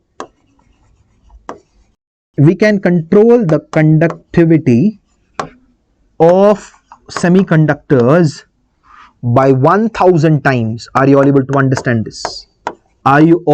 able to understand this? So the conductivity of conductors is not that malleable. We can't alter it according to our needs. But in the case of semiconductors, we can control the conductivity of a semiconductor by 1000 times according to our needs. In the case of conductors, it is not possible. But in the case of semiconductors, it is possible. Are you all able to understand this? Now, sir, how can we control this conductivity? There are three ways of doing it. The first way is by photon collision. This we have studied about this in detail in the modern physics one shot. The second, thermal energy. Third, but not the least, photon ho gaya, thermal energy, and photon, thermal energy. Okay, photon, thermal, one more thing. Okay, photon, thermal energy. Yes, yeah, one more thing. Yeah, doping. Okay, doping, or mixing of impurities, or mixing of impurities. Okay.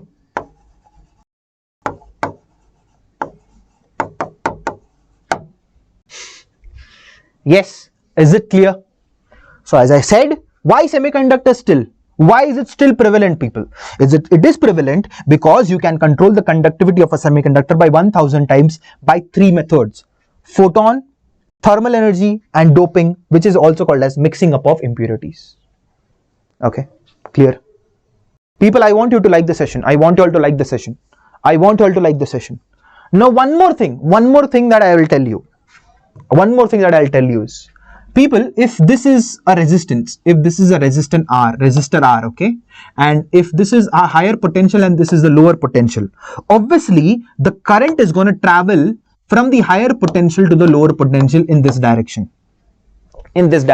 Okay. And if I replace this resistance with a semiconductor device, which we're going to study in detail in the upcoming classes, in the upcoming time, and if this is the higher potential, if this is the lower potential, no problem. The current is going to travel from the higher potential to the lower potential. But people, if I just reverse the potential over here,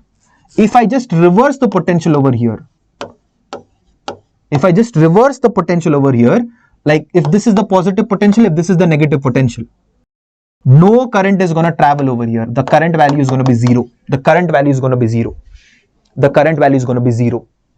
So in resistor, if you interchange the potential values, obviously the value or the direction of current would change.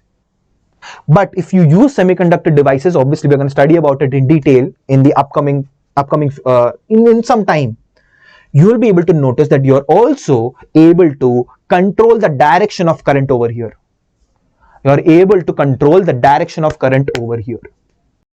Are you all able to understand this? So only one direction of current is allowed. So conductivity, 3 methods, and also the control of direction of current in your hand. Okay. So what I'm saying is, if this is higher potential, if this is lower potential, current is going to travel in this direction if it is a normal resistance. But in some semiconductor devices, obviously if this is higher potential, if this is lower potential, the current will travel in this direction. But if you interchange the potential, if this is positive, this is negative, no current is going to flow in that direction. Clear? If you have understood this page, fire in the chats, people. Okay. Now I'm going to show you a very beautiful diagram. Very beautiful diagram. Energy diagram of a single atom. Now people, I know many of you all, you don't understand all of these things. Which things, sir? You don't understand all of these things. But today I'm going to make sure you're going to understand each and everything. What you're going to visualize what a valence band is. You're going to visualize what a conduction band is, and that is my promise. But for that, we need to clear some basics. And this is the basics. And these are the basics. Let's start. Energy diagram of a single atom. Now, this is an atom. This is the nucleus. We've already talked about in great detail. The nucleus has a positive charge. Let us assume it has a charge Ze. It has an electron with a charge E revolving around in radius R with some speed V. Okay. Can I write the potential energy? Yes, I can write the potential energy. The potential energy formula is K Q1 Q2 divided by R. This is the potential energy formula. Yes or no? Okay. So just value of K, Q1 becomes Ze over here, and the charge of an electron is minus E. That is the reason you are getting minus sign over here. So K Ze squared divided by R. This is the formula that you are getting. Now people, you have to understand. U is inversely proportional to R. Yes sir, it is inversely proportional to R. But as the radius increases, the value of U increases. Sir, you just said it is inversely proportional. Yes, I said it's inversely proportional, but you also have to basically keep your eye on this negative sign also. There is a negative sign also. Are you able to understand this? So greater the radius, more will be the potential energy, and that is something which we have discussed in the detail in your modern physics atoms class. In detail, modern physics atoms class. So you have to understand, even though it is inversely proportional, but because of this negative sign, you will say greater the radius, greater the potential energy. Lesser the radius, lesser the potential energy. Okay, cool. Now a physics teacher will try to explain some chemistry. Okay, so bear with me. Okay, a physics teacher is going to try some chemistry over here, so bear with me. Okay, you all know about orbitals. You all know about different orbitals. Okay, the s orbital, the p orbital, and everything. So you have 1s, 2s, 2p, 3s, 3p, and so on. No issue, sir. So if I basically plot this diagram, if I basically plot this graph, a u versus r graph, this is something which I'm going to get. Because obviously, this is u and r, this is inversely proportional, you are going to get a hyperbola. You are going to get a hyperbola. Yes or no? You are going to get a hyperbola. So see this over here, people. The radius is increasing. The radius is increasing, yes sir. So if the radius is increasing, the potential energy has to increase. Yes, it is increasing. See this? This is 1s, the potential, the 2s, 2p, 3s, 3p. Okay, this is 3p, not 2p.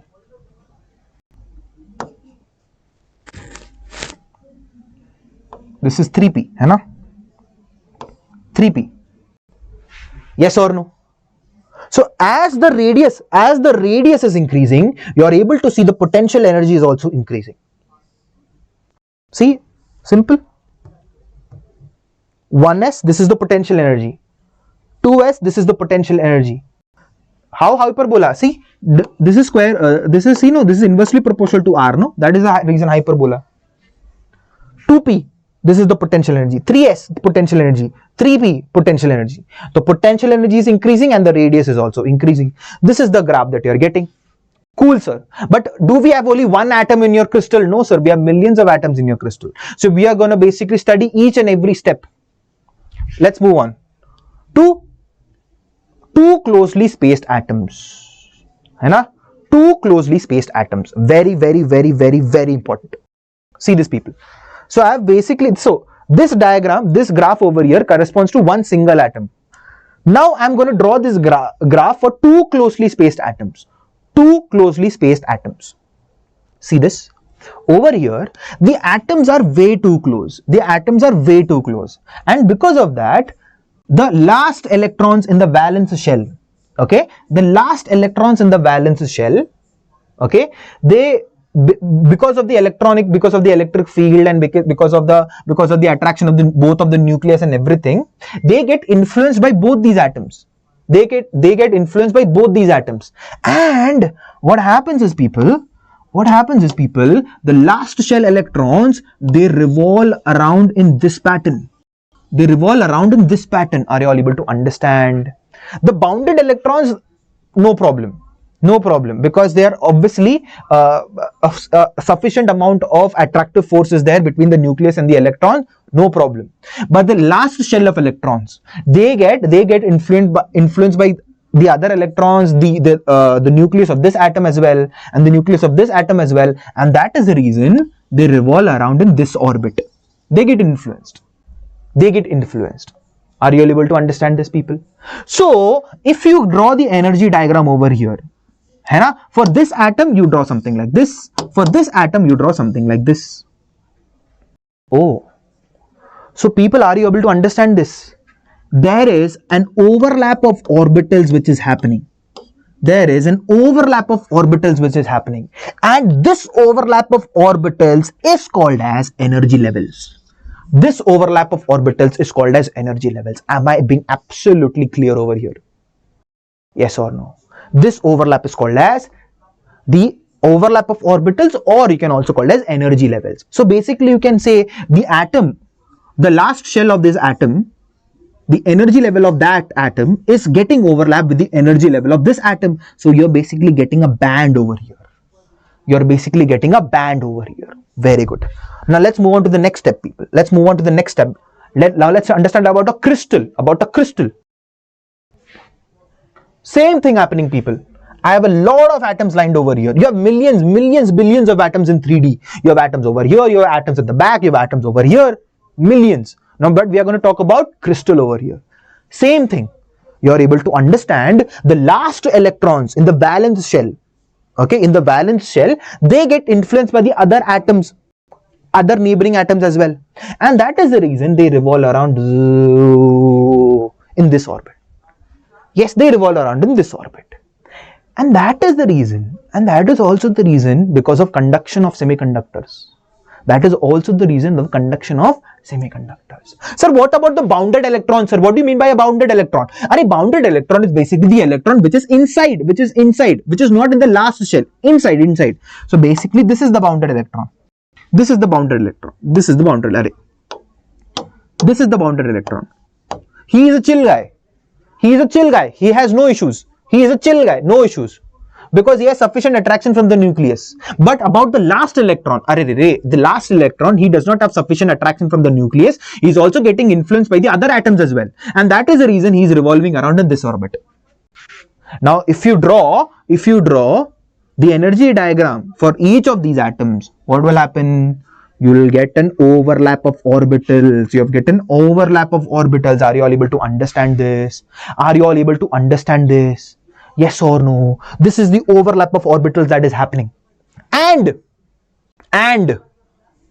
see, this bounded electron is found in the valence band. Where is it found? It is found in the valence band. This conduction electron, it is found in the conduction band energy level. So basically, people, you have to understand something like this. All of the conduction electrons are found in this orbital overlapping area. All of the conduction electrons in the last shell, which are getting influenced by the other atoms,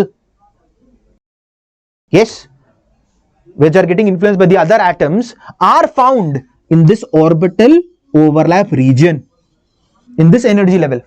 And all of the bounded electrons are chilling over here. Are you all able to understand this? So conduction electrons in the energy level, conduction band, and bounded electron in the valence band. Are you all able to understand this? Can I get some fire in the chat box, people? Now, because you are able to understand, oh, these are called as energy levels. How did this energy levels come across? Okay, moving on. Comparison of energy levels. Okay, now we are going to do comparison of energy level. Now, people, if I talk about a single atom, over here, okay,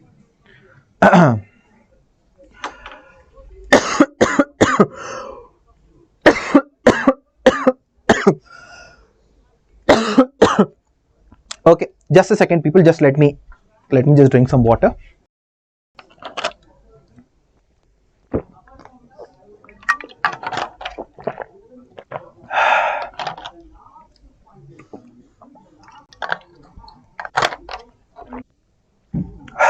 Okay, now, people, what is happening? Now let me actually bring you to a visualization actually. Okay, I really want you to visualize. Trust me, if you visualize these things, PN junction diode is going to be a cakewalk for you. What is happening, people? This is the silicon atom. Obviously, it has a valency of 4, so it has 4 arms. It has 4 arms, right? It has 4 arms.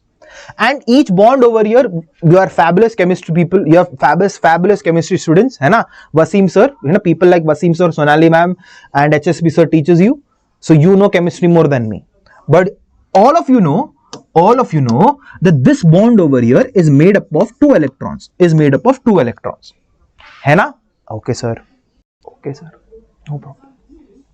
Now due to some energy, from the photon, due to some energy from the thermal energy, due to some doping, anything, or due to some electric field, anything, one of these electrons, they move out of the bond. and they create a hole over here. They create a hole over here. Sir, what is a hole? I'll tell you. Now just take it with a grain of salt. Okay, I'll tell you what is it. Okay, I'll tell you what is it. Don't worry. So this electron comes out of the bond. A hole is formed over here. Now people, this electron is basically the conduction electron. This electron is the conduction electron, and this you can find in the conduction band.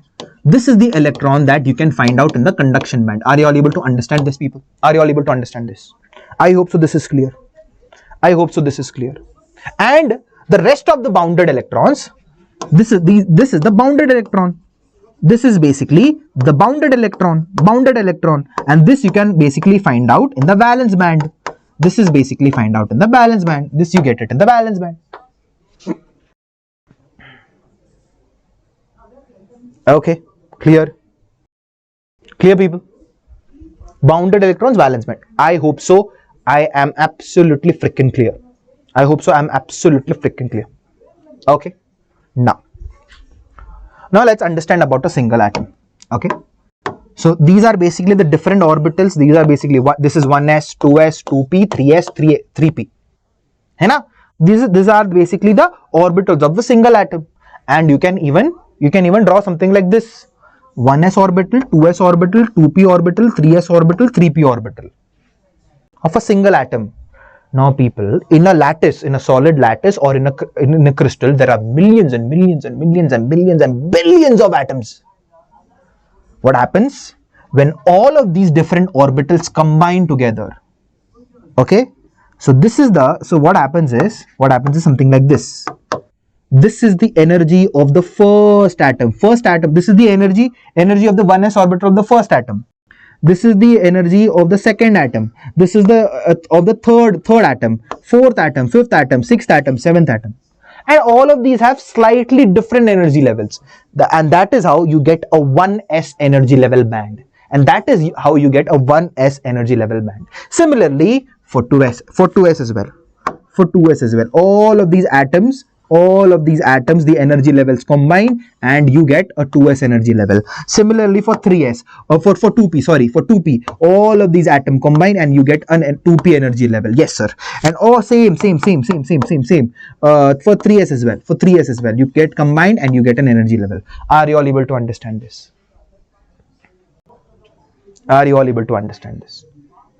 Let me see how many likes have we reached yet. Let me see how many likes have we reached yet. 200. Okay, let's target 250 people. Let's target 250. Okay. Chaliye.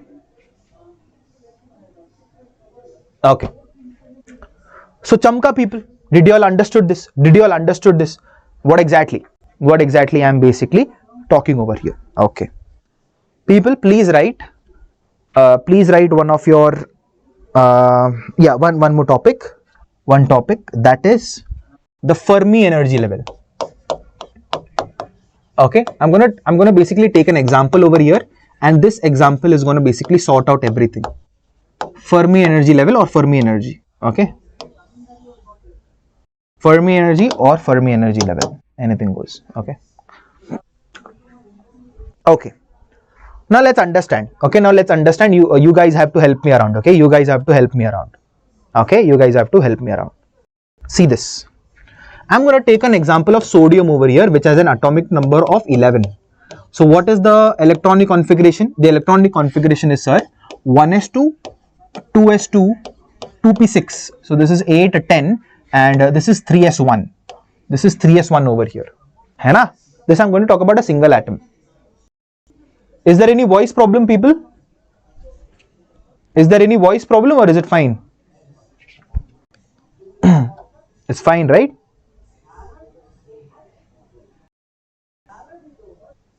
Okay. Chalo. 1s2, 2s2, 2p6, 3s1. You all know that this is a half-filled orbital. Hai na? This is a half-filled orbital. This is half-filled. Okay. No. Okay, it's fine. Okay. Now people, whatever I'm going to define, it's very important. I'm going to write it with a different color. I'm going to define this at 0 Kelvin. I'm going to define the definition at 0 Kelvin. Very important. It's very important that it should be at 0 Kelvin. Okay. It should be at 0 Kelvin. Okay. Now, this is 1s. 1s. This is 2s for you all. This is 2s for you all. This is 2p. And this is 3s. This is 3s. So obviously, all of them are filled. This is filled, this is filled, this is filled, and this fellow over here, and this fellow over here is only half filled. This, I think so, yeah, and this fellow over here is only half filled. This fellow over here is only half filled. Okay. So this is 1s, this is 2s, this is 2p, and this is 3s over here. It is half filled. This is the energy level that you will get over here. Yes sir, this is the energy level that you will get over here. Okay. Now now people, you have to understand, very important, very important people, this lower line is basically your valence band, and this lower line is basically your valence band. This is valence band. Okay, so this is valence band. Very good sir, 100% amazing, clear sir. Now the highest energy or the maximum energy of the valence band is called as Fermi energy level, but at 0 degrees, but at 0 Kelvin. This highest one, the highest energy, this is your Fermi energy. This is basically your Fermi energy. Yes or no? Are you able to understand this? So this is basically your 3s orbital. It is half filled. The lowermost portion is the valence band. So the highest energy or the maximum energy of the valence band is called as the Fermi energy, but I'm going to talk about in 0 Kelvin. Clear? Clear people? I hope so. This is absolutely clear. Diagrammatically, I have explained it to you. Okay. One more thing, people. One more thing. Okay, I'll talk about it later. So what is Fermi energy? Fermi energy is basically the energy or the maximum energy of the valence band, but at 0 degree Kelvin. I think so. I have made myself absolutely clear. Okay. Very good. Now let's talk about the energy band theory. What is the energy band theory? So again, same thing. We are going to talk about silicon, and we're going to talk about silicon. So if you look upon the periodic table, where is the periodic table? Yes, this is the periodic table, right? This is the periodic table. As you all know, these are all metals over here. The metallic character decreases as you go down the as you go over here. As you go along the periodic table, obviously the metallic character decreases. And over here you will all found non-metals over here. But over here, these two people, silicon and germanium, these two are the semiconductors. Carbon is still an insulator. You already know that. So obviously we are going to talk about silicon and germanium in detail. So if you understand, these are the possible energy levels which are in silicon atom. N is equal to 2, N is equal to 1, N is equal to 3, and so on. Energy levels. And if you club all of the atoms together, obviously different energy levels, different orbitals are going to overlap with each other, and they're going to create a band. And this is the band that they are creating. This is the valence band. And this is the conduction band. And this is basically the Fermi energy level, but at 0 degree Kelvin. Very good, sir. So as I have written over here, a very important thing. Over here. See, very important.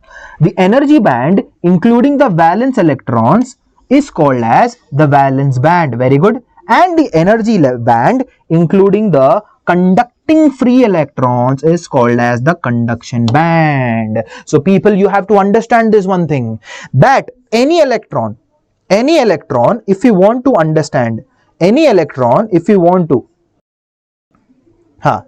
any electron, if you want to understand whether it's going to be a conduction electron or it's not going to be a conduction electron, it depends upon what? It depends upon whether the electron is in the conduction band or is in the valence band. If it is in the valence band, then it is not going to take place, it's not going to take place in any conduction, in any heat energy, in any charge formation or anything. If it is in the valence band, it is useless. If you want conduction to take place, the electron should be and has to be and should be in the conduction band. Are you all able to understand this? Yes or no? So if an electron has to be, it has to be conducting. If it has to take place, in current, then should be in the conduction band. If it is in the valence band, useless, nothing, it can't be done. Are you all able to understand? Very good. Okay. Nice. Let's move ahead. Let's talk about the energy band gap. Okay. Now it's very easy, people. It's very easy. Okay. It's very easy to understand. What is energy band gap? Energy band gap. Okay. Energy band gap. Obviously, it is denoted by delta Eg. By delta Eg? I'll tell you. By delta, I'll tell you. Energy band gap. So basically, people, the highest energy, okay, the maximum energy of the valence band and the minimum energy of the conduction band. The difference between the minimum energy of the conduction band and the maximum energy of the valence band, the difference between these two is called as the energy band gap. And as I said, all the electrons in the valence band are useless. If you want them to conduct, obviously they have to jump this conduction band. They have to jump this energy band gap so that they can go into the conduction band and conduct themselves. Yes or no? I'll explain it again. What did I say? What is energy band gap? Sir, energy band gap is the difference between the energy level of what? The difference between the energy level of the maximum energy level of the valence band and the minimum energy level of the conduction band. So if an electron has to become conducting in nature, it has to cross this energy band gap and go into the conduction band for conducting itself. Clear? Are you all able to visualize it? Yes or no? Are you all able to visualize it? Yes or no? Are you all able to visualize this? Yes or no? Okay. So, if you want, you can write. What is array? You can write that delta Eg or the energy band gap is basically the energy, the energy difference between the minimum energy level of conduction band and maximum energy level of valence band is basically called as delta Eg. Clear? I hope so. I'm very good with it. Okay. Yes, it is same as chemistry. Obviously. Now let us understand energy band gap. Okay. Some theory points. It is the energy gap between CB and VB. Obviously, we have just looked upon it. It is called as forbidden energy gap because the free electrons cannot exist in this gap. Yeah, that is something which we should know. That electrons do not exist in this gap. No electrons or no charge carriers exist in this gap.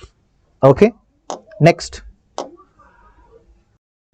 Width of the forbidden energy gap depends upon the nature of the substance. Now we are going to understand what is it. We are going to understand what is it. Okay, and the energy gap is we calculated in electron volt. Okay, we calculated in electron volt. Now, as the temperature increases, forbidden energy gap decreases. Now let me try to explain. What did I say, people? I said if an electron should be useful, matlab it should be conducting, it has to be there in the conduction band.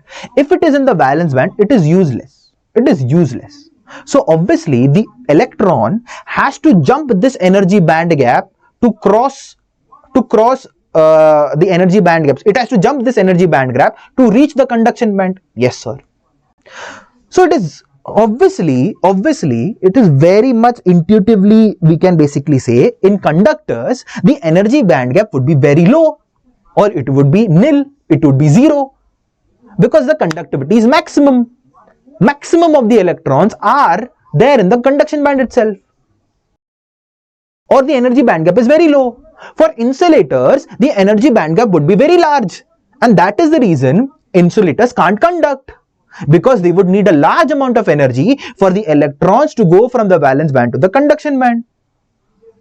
And for semiconductors, it would be somewhere there in the middle between conductors and insulators. Simple.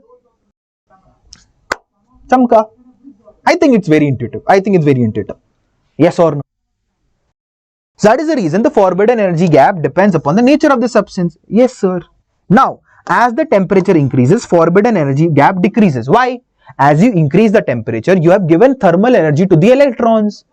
So the forbidden energy gap would decrease. Simple. If you have understood this, fire in the chats.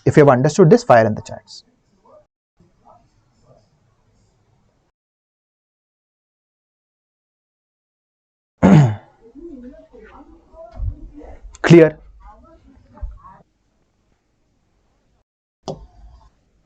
See this? This is your NCRT diagram itself. These two, this is for conductors, okay? This is for conductors. This is for insulators. And this is for semiconductors. So if you notice over here, what is happening? In conductors, the EG gap or the energy band gap is very low, or even the valence band and the conduction band overlap each other. The energy band gap is zero. But for insulators, the energy band gap is greater than 3 electron volt. And for semiconductor, it is less than 3 electron volt. Simple logic. Hai na? Simple logic. Now you have to understand, people. In conductors, only a sufficient energy is required for the electron to go from valence band to the conduction band, or no energy is at all required, because sometimes the bands overlap with each other. So the electrons can easily travel from the valence band to the conduction band, easily. Now see, over here in insulators, you have to understand the conduction band is empty. Obviously it is empty. The electrons need energy more than 3 electron volts so that it can jump from valence band to go to the conduction band, so that it can conduct. But it's very big energy. And in semiconductors, you just have to give energy less than 3 electron volts, so the electrons can go from the valence band to the conduction band and can conduct.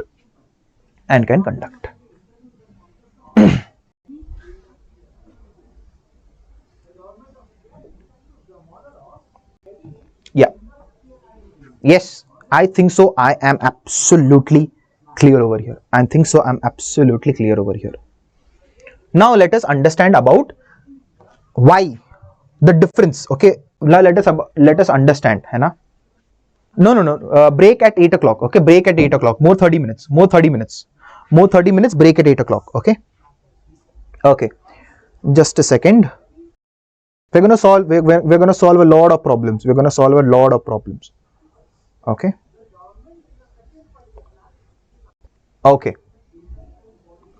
Now let us understand, people. Let us understand what is it is now semiconductors versus conductors, conductivity. Okay, we're going to understand the conductivity. Okay, so we know conductors are more conductive. Conductors are more conductive than that semiconductors. For sure, 100% amazing. Now, people, you have to understand one thing over here. If you increase the temperature over here, the resistance also increases. The resistance also increases. The resistance also increases. Why, sir? Why, sir? See, it's very easy to understand. It's very, very easy to understand.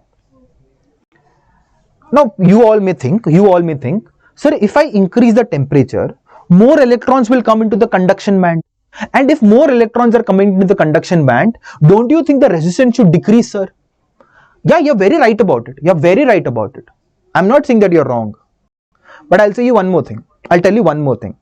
There are always two things that you should consider. There are always two things that you should consider. One is, already before you increase the temperature, what are the number of electrons that you have? Second, collisions. Second is collisions. So what happens is, in conductors you have to understand there are already a lot of free electrons, which are available. So even if we increase the temperature, obviously some addition would be there into the free electrons. Some addition would be there, but it's not a significant value because they have already have a lot of electrons. Even if we increase the temperature, only some electrons would go into the conduction band. There are a lot of electrons which are already there. But why is the resistance increasing, sir? I'll tell you. Because there are a lot of electrons. There are lots of electrons. And because of this, collisions happen. Sir, collision between whom? Sir, collisions between electrons.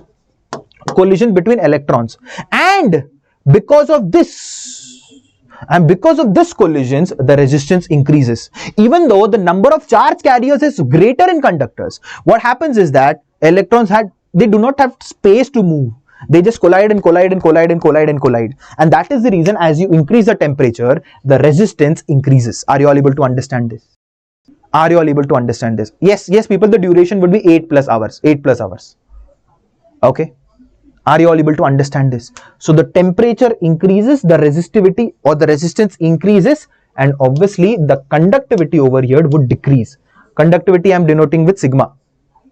Now, what about semiconductors, sir? In semiconductors, you have to understand, as the temperature increases, the resistance decreases. Sir, why, sir? Over here, collision does not take place. Arey Baba, what did I tell you?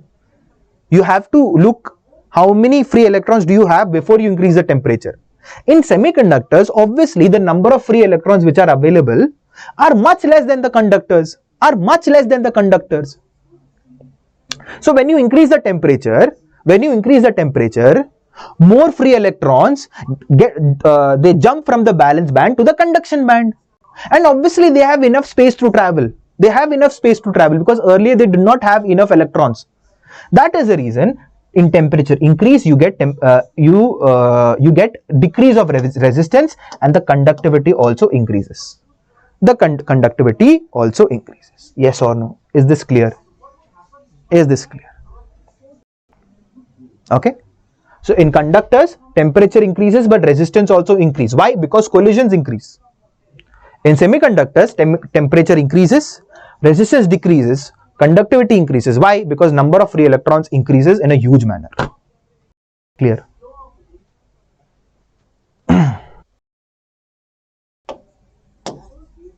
Now let us just a theory. This is your NCERT. Okay, this is just your NCERT. Let's just read and finish every point. Okay, in some solids, conduction band, valence band are overlap, so there is no band gap between them. It means delta Eg is 0. Very good.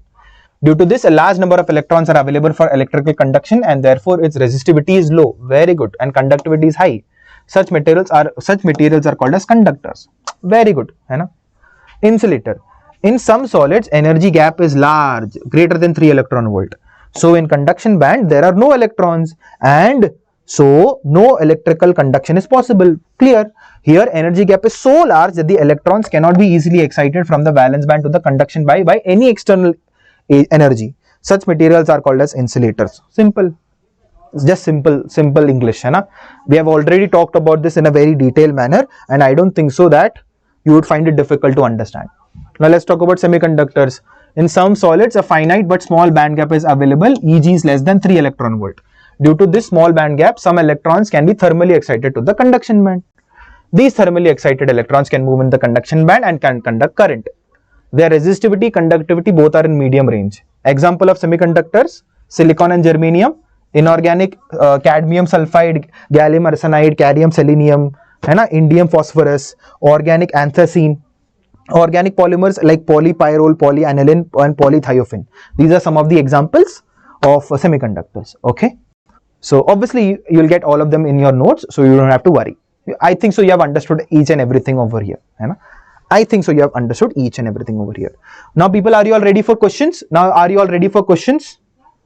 Are you all ready for questions? Yes, it's question time. Okay, let's test ourselves. Let's test ourselves. Let's test ourselves. First question. It's a good question. It's a good question. What does it say? What does it say? You have to answer me. Okay, you all have to answer me. Carbon, silicon, germanium atoms have 4 valence electrons each. Okay, it's very true because they both belong to the same group. And they both belong to the same group. That is the reason they have 4 valence electrons each. Their valence and conduction bands are separated by energy band gaps represented by EgC, EgSi, EgGe. Very good. Which one of the following relationship is true in their case? Is true in their case? Tell me. Tell me what according to you is true. What according to you is true? Yeah, tell me. Very easy. This is very easy. Come on, tell me. It's a NEET 20. It's a AIPMT. It's a AIPMT question. It's a AIPMT question. Okay. See this. Very good. We all know that carbon is an insulator. Carbon is an insulator. Yes, sir. But silicon and germanium over here are semiconductors. So obviously the Eg over here is less than 3 electron volt band gap, and over here the Eg is greater than 3 electron volt. Yes, sir. We already know this. So see, can this be true? Carbon is equal to silicon? No. Can this be true? The band gap of germanium is greater than carbon? No. Can this be true that silicon has greater band gap? No. Obviously this is true. Carbon is greater than silicon. Simple. Clear. Very good.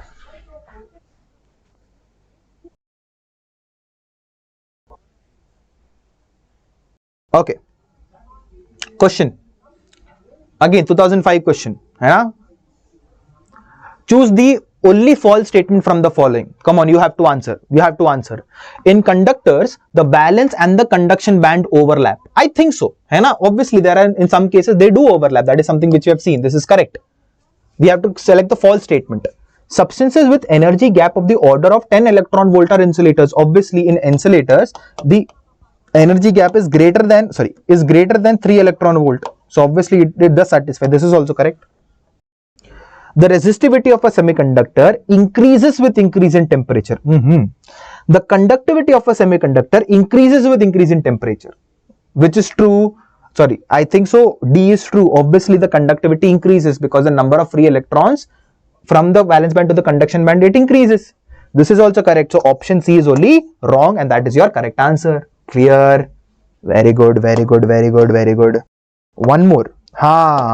One more, people. One more thing that I have to say. Just a second, okay? Just a second, okay?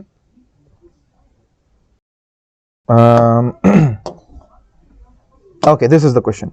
This is the question. See, a piece of copper and other of germanium are cooled from the room temperature to 80 Kelvin.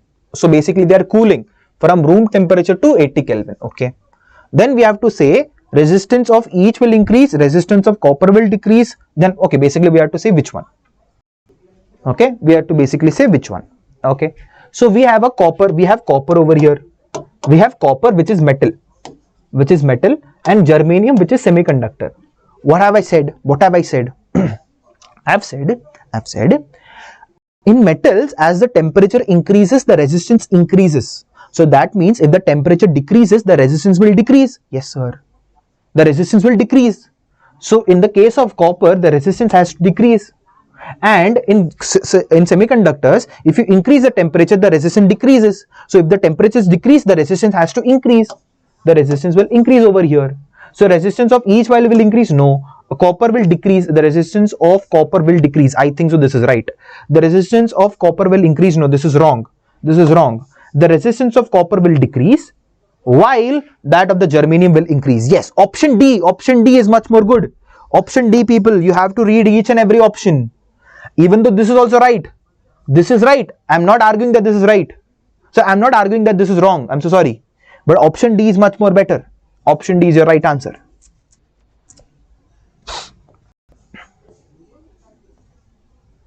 Yeah, this is a good question. 2012 JE, yes, 2012 JE and AIMS question, and also AIPMT. Yeah, what is it? Carbon, silicon, both are the same lattice structure, have 4 bonding electrons in each. Yes, exactly. C is an insulator, while Si is an intrinsic semiconductor. Now, what is an intrinsic semiconductor? Don't worry about it. Don't worry about it. We'll talk about it. Don't worry. This is because of what?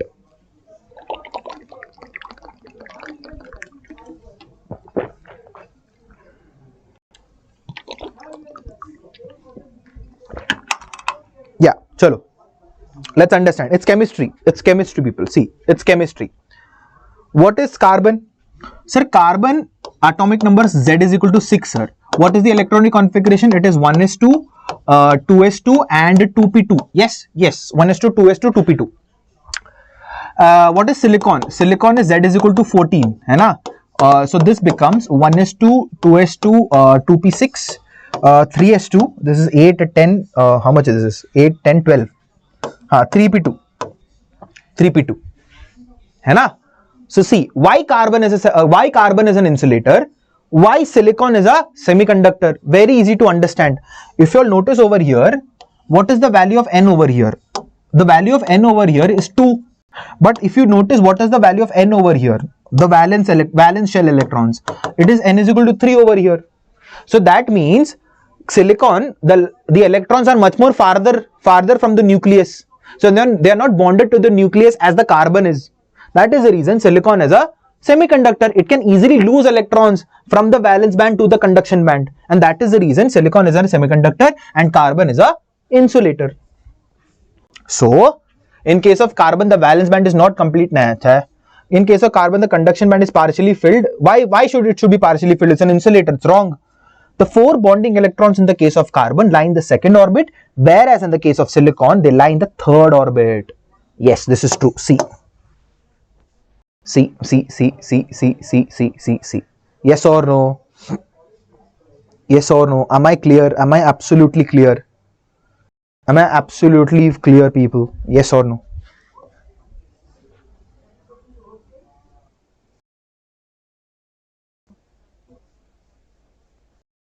Now people, now you have to understand, very, very important. Okay, very, very important.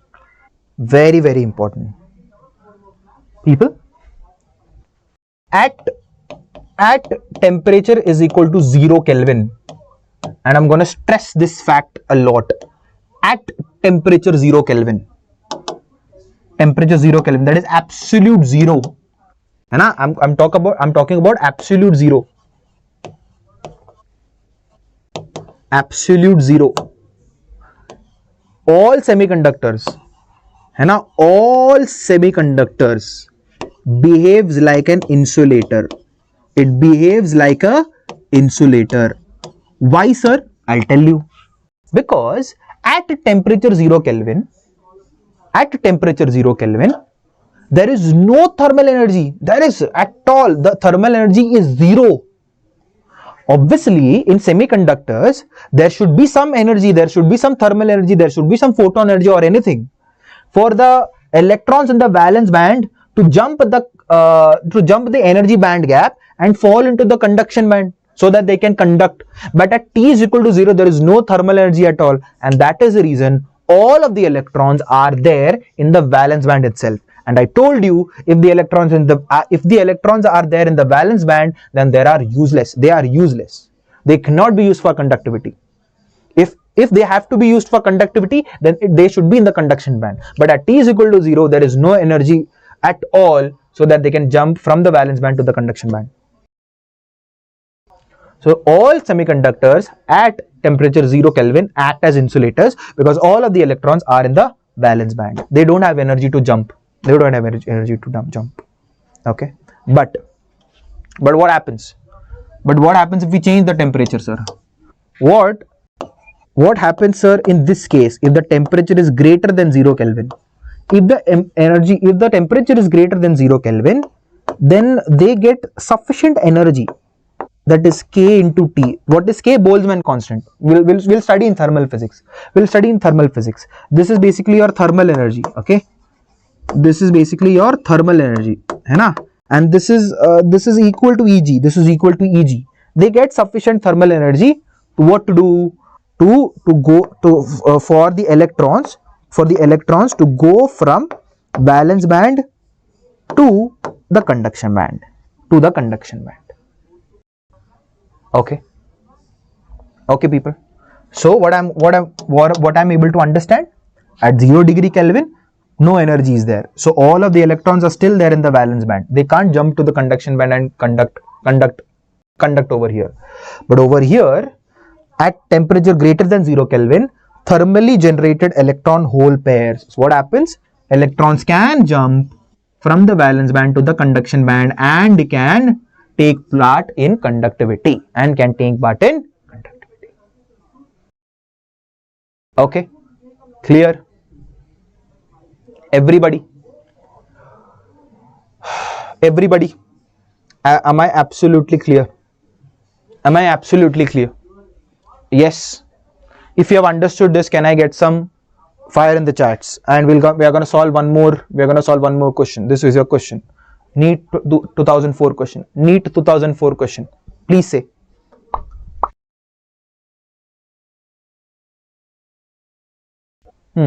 Please say. What is the question? In semiconductors, at room temperature, which one of the following is true? So people, in room temperature, we have understood. In room temperature, we have just understood this room temperature. है ना? In this room temperature, it is sufficient. It has sufficient energy, some order of kT, for the electrons to get excited from the valence band to the conduction band. है ना? So the valence band is completely filled and the conduction band is partially filled. Okay, the valence band is completely filled. I don't think so this is true, because this is only possible for the case of T is equal to 0 Kelvin. The valence band is completely filled, है ना? The conduction band is completely empty. No, I don't think so, because sufficient energy is there for some electrons to jump from the valence band to the conduction band. This is also wrong. The valence band is partially empty and the conduction band is partially filled. Yes, I think so. D is the most appropriate answer. Valence band is completely filled. This is also wrong. Why? Because some electrons from the valence band, they jump to the conduction band. So the conduction band is partially filled and the valence band is partially empty. Simple. Both of them are partially filled. Okay.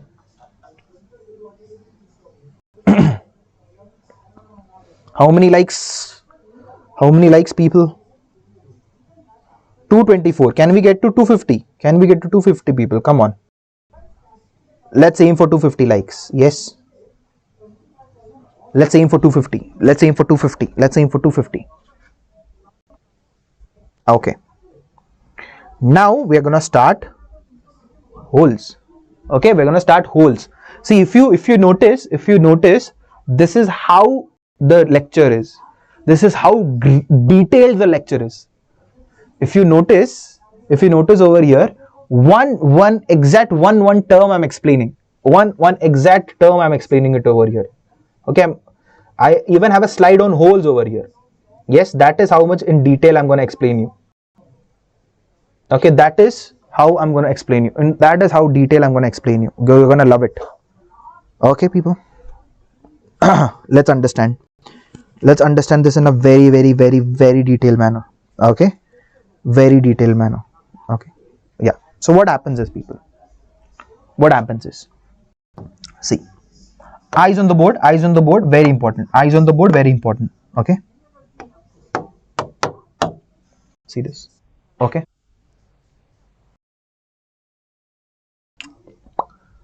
so this is the valence band. And obviously, whatever I'm going to whatever I'm going to talk, everything is happening in temperature greater than 0 Kelvin, because if the temperature is at 0 Kelvin, no electron is going to jump. So obviously it's going to happen at temperature greater than 0 Kelvin. Okay, see this. People, as the temperature is greater than 0 Kelvin, it has sufficient amount of thermal energy for the electrons to jump from the valence band to the conduction band and engage in conductivity. No problem. That is what we were doing. So the electrons in valence band, they jumped from the conduction band due to the thermal energy which is there in the surrounding, and it was getting engaged in conductivity. But people, in your valence band, don't you think there is a deficiency of electrons over here? There is a deficiency of electrons over here. Now, this deficiency of electrons, okay, this deficiency of electrons are basically called as holes. Earlier there were electrons in that, but right now there are deficiency of electrons. So basically that white thingy is called as a hole. Now let's talk about hole in detail. What does it say? The electron vacancy is called as the hole. So the electron vacancy is called as a hole, which has the same charge. It has the same charge as that of the electron, but positive. Okay, so the charge of the electron is minus 1.6 into 10 to the power minus 19. But the charge of a hole is plus 1.6 into 10 to the power minus 19. Obviously, it's a deficiency of electron. It is missing electron in the valence band. Obviously, the electron is missing, and that is the reason it's called a hole. It acts as a positive charge carrier. So in this chapter, we are going to consider hole as a positive charge carrier. So hole over here is going to be the positive charge over here. Okay, in this chapter, we're going to consider the hole as a positive charge. Okay. Yeah, I'll give you break. Okay. Now, very important. Its effective mass is more than the electron. I've already talked about what is effective mass and everything in detail in modern physics. I've already talked about this. But right now you just have to understand that the effective mass of the hole is much more than the electron. And as the mass is much more than the electron, the mobility is also less. Sir, what is this, sir? What is this mobility and everything, sir? I'll explain. Don't worry. Okay. So mobility is also less. Matlab, mobility, what is mobility? Ease of moving. So electron can move easily, holes cannot move easily. That is exactly what the meaning of mobility is. Hole is acting as a virtual charge. Obviously, it's not a physical charge. Electron is a physical charge. You can have an electron. What is a hole? Hole is just deficiency of electron. Electron is not there. That is a hole. A hole is just a virtual charge. Electron is a physical charge, although there is no physical charge on it. Clear? Now let's talk about this question. Do holes move? Now, as you all know, most of you are from Tamil Nadu, and you guys are all fan of movie and everything. So right now we are going to have an interval. Okay, so this is suspense. Do holes move? This is suspense, and as promised, I'm going to give you break at 8 o'clock. Okay, I'm going to give you break at 8 o'clock. And I need everyone, and I mean everyone. Okay, and I mean everyone should be there when we finish the break. Everyone should be there when we finish the break. Okay, everybody. Does everybody promise? Yes or no? Then we are going to start with intrinsic semiconductors and everything. Okay. Yeah, from Kerala, I know, from every part, I know, I'm just kidding. Okay. I need everyone to be back. Yeah. Do you promise? That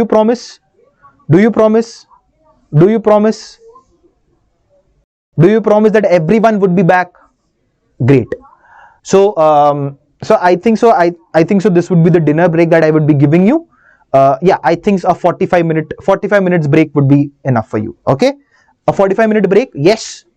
45-minute break, a 45-minute break, 45 minutes break. Yes, I think so. A 45 minutes break is more than enough for you all. Okay. A 45 minutes break. Okay, very good. 45 minutes break, and that's what I'm gonna give you. A 45 minutes break. Okay.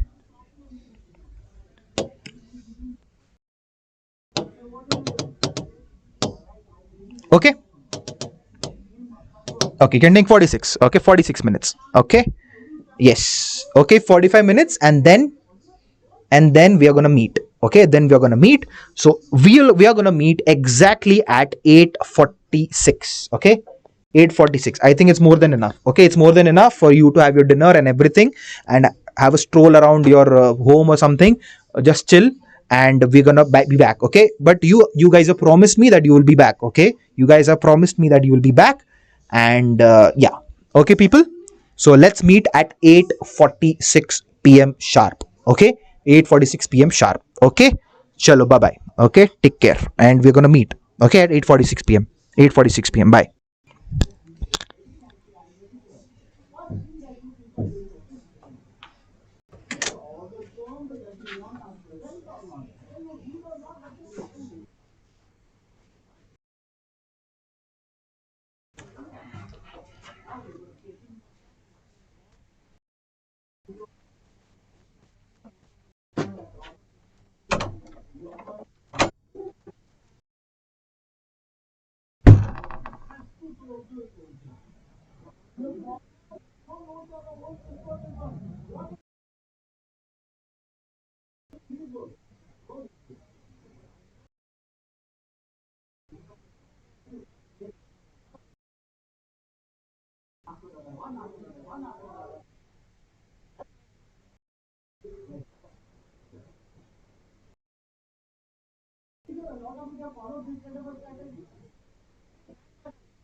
हाँ हाँ बस।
Hello, hello, hello, hello, hello, hello, hello.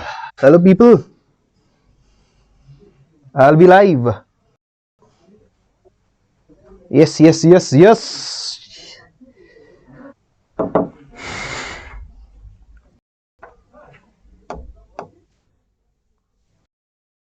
Yes. Welcome back, welcome back, welcome back. See, I came back at the perfect time. Okay. I did not waste even a single minute. Now you have to keep the promise. Okay. Let us see how many of you all keep the promise. Okay. Yep. Welcome, welcome, welcome, everybody. Yes. Yo, yo, yo, yo. Okay. Yes. So I also had my dinner. Yes, I also had my dinner. I'm fully refreshed right now. Also had a walk, and I hope so. You also had a fantastic dinner at your home.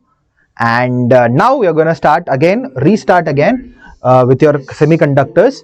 A long uh, way to go. Okay, a long way to go. Yes, you're back. Very good, very good, very good. Okay, a long way to go. And yes, very very important portions coming up. Okay, so I want you all, I want, if we can start again. Yes, if we can start again. Yes sir, very good, perfect. Yes, so with your permission, can I have some fire emojis in the chat, or some green hearts, white hearts, any emoji that you want, and we can start, okay, and we can start with the class. Yes.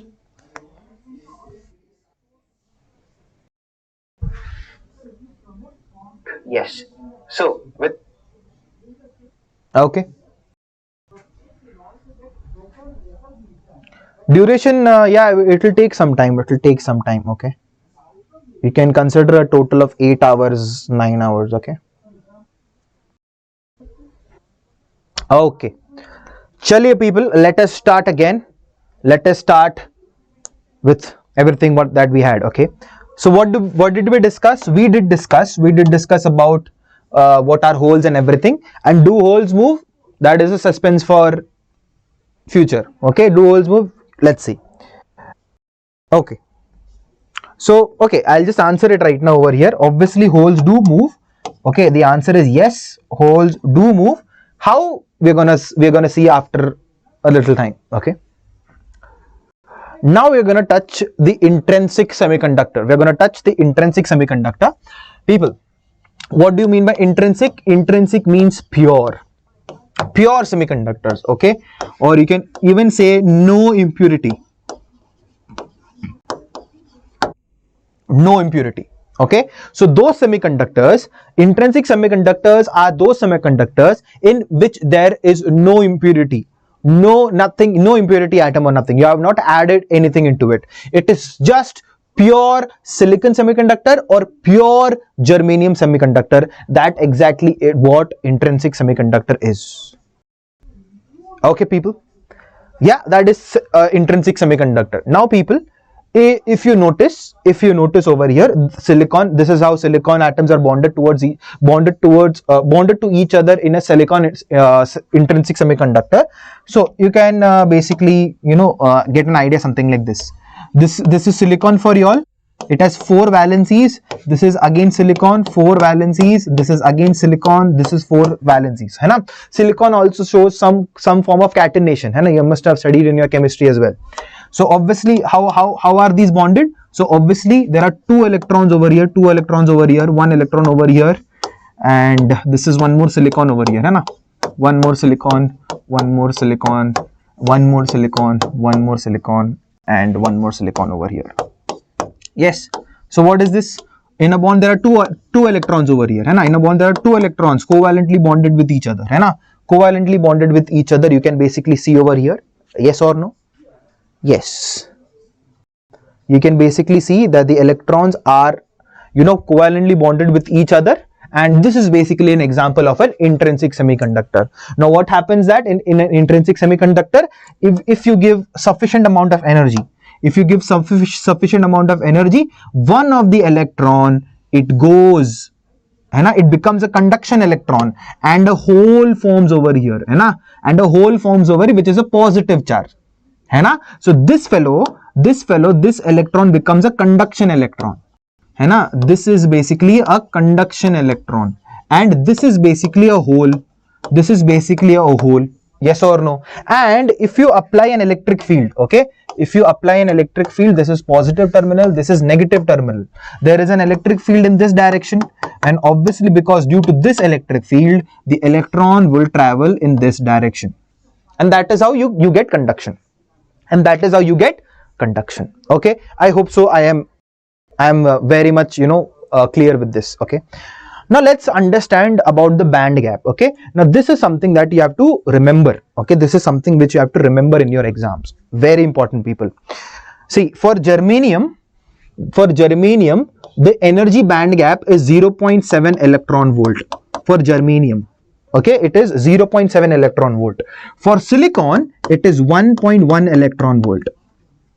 है ना? So that means it is very easy to understand. Over here, I need to provide I need to provide how much energy? I need to provide at least 1.1 electron volts of energy to this electron, so that this electron jumps out of the valence band, goes into the conduction band, and obviously forms a hole over here. So this is the energy that I have to provide, so that the electron breaks from the covalent bond, goes into the conduction band for conducting. Clear? Very easy to understand. So these are the some of the values that you have to remember. For germanium 0.7 and for silicon it is 1.1 electron volt. Okay, I hope so I am perfectly clear. Okay, chaliye. Next, moving ahead.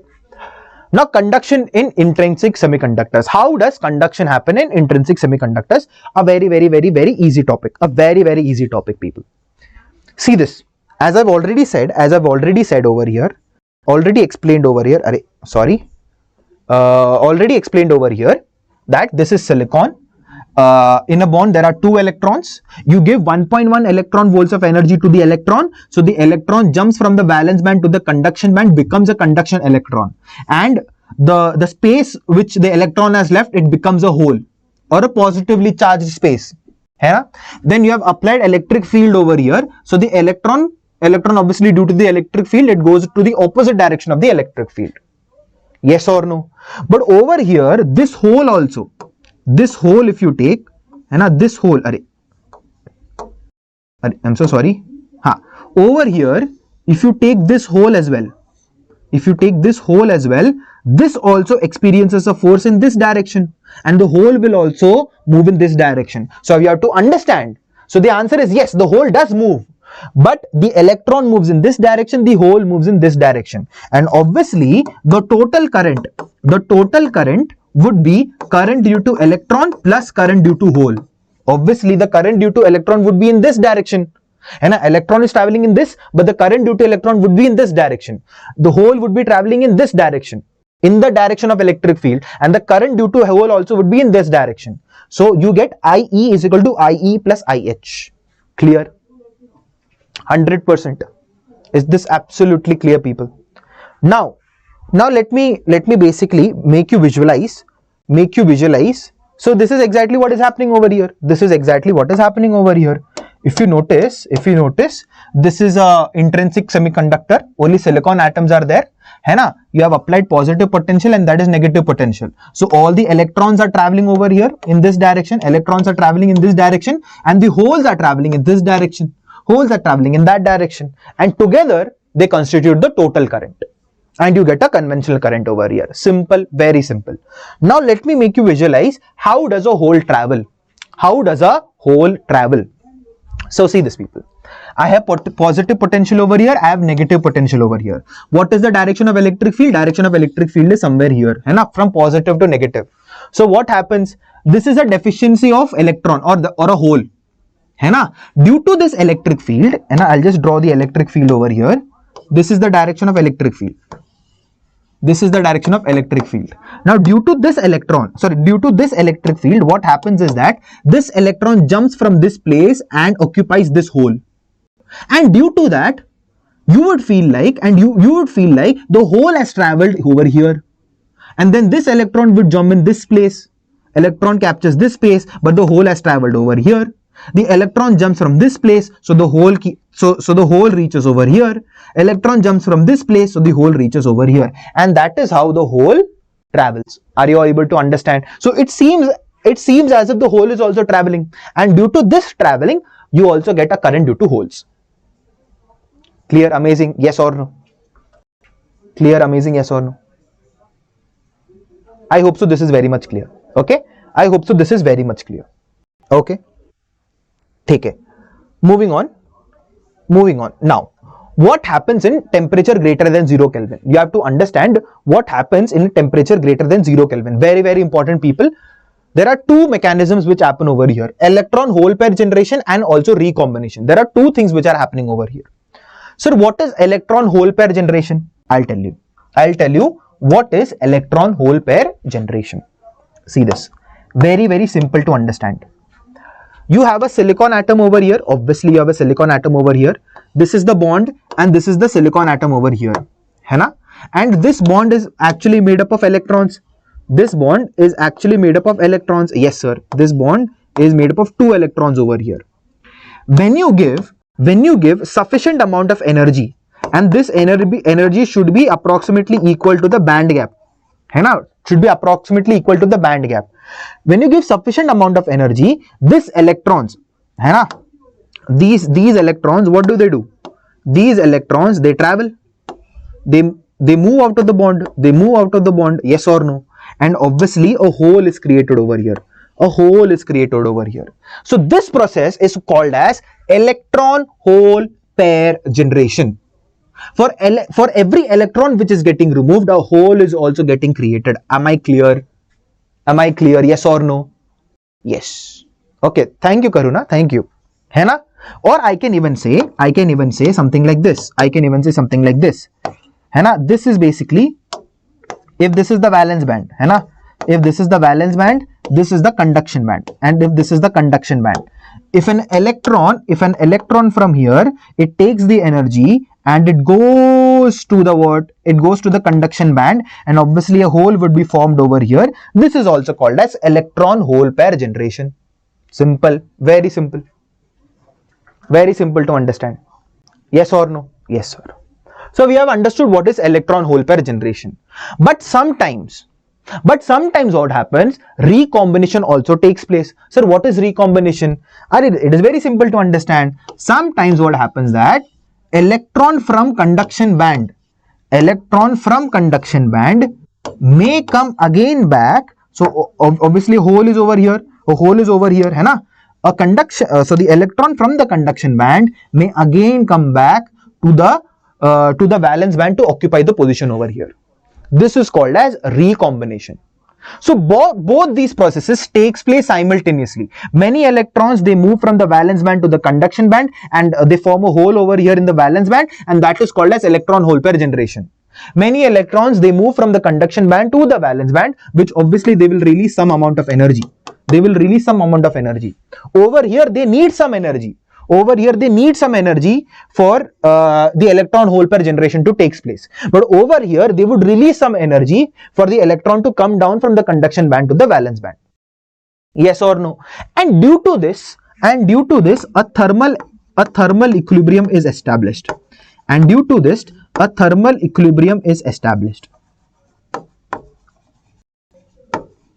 Yes or no?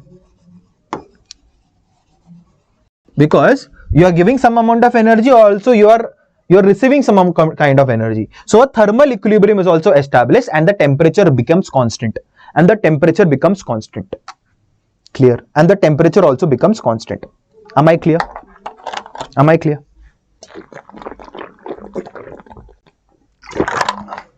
So now you are able to understand why the temperature becomes constant.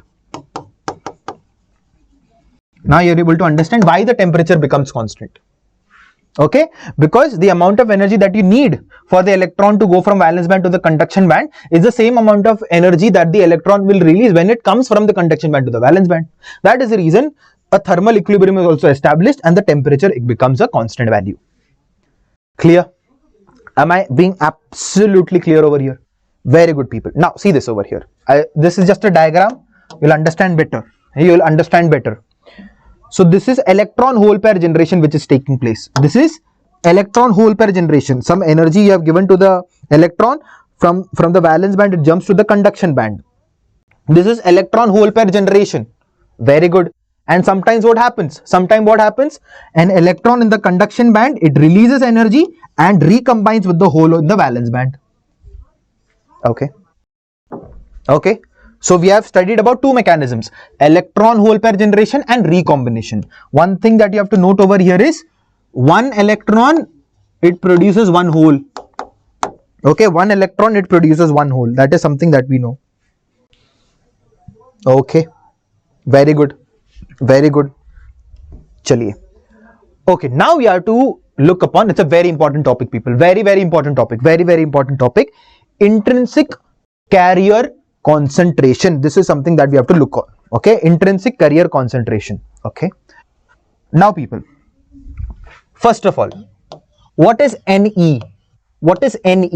Sir, Ne is basically the number of electrons per unit volume. Are you all able to understand this, people? What is Ne? It is not just the number of electrons. It is basically the number of electrons in a unit volume. That is basically, or it can also be termed as electron density, or it can also be termed as electron density. Okay, it is also called as electron density. Very good. Second thing, NH. So it is basically the number of holes per unit volume, or we can also term it as hole density, the density of holes. So in a unit volume, what is the number of electrons, or what are the number of holes? You can basically denote it by Ne or NH. It is not the number of electrons, it is the number of electrons per unit volume. This is not number of holes, it is number of holes per unit volume. Am I clear? Now, intrinsic semiconductor. In intrinsic semiconductor, you have to understand one thing, okay? In intrinsic semiconductor, okay? In intrinsic semiconductor or in pure semiconductor, you have to understand that Ne is basically equal to NH. Ne is basically equal to NH, and this is also equal to Ni.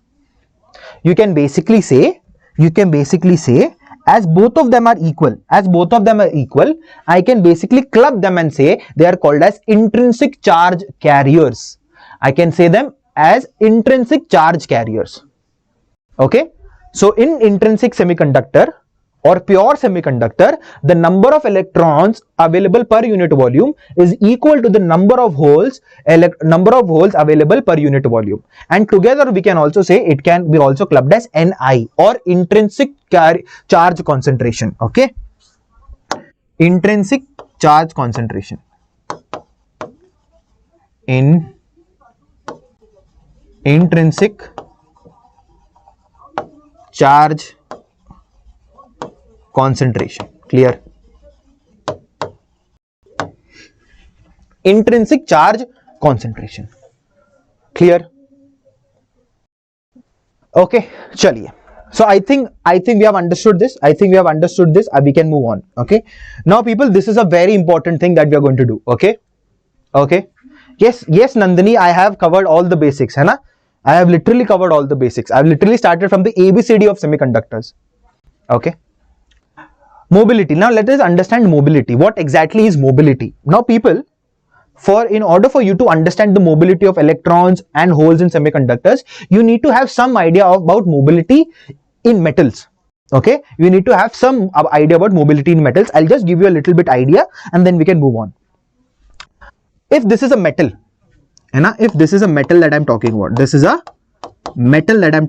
okay, so a metal will have many electrons, but I'm basically showing only one electron over here. Okay, I'm basically showing only one electron over here.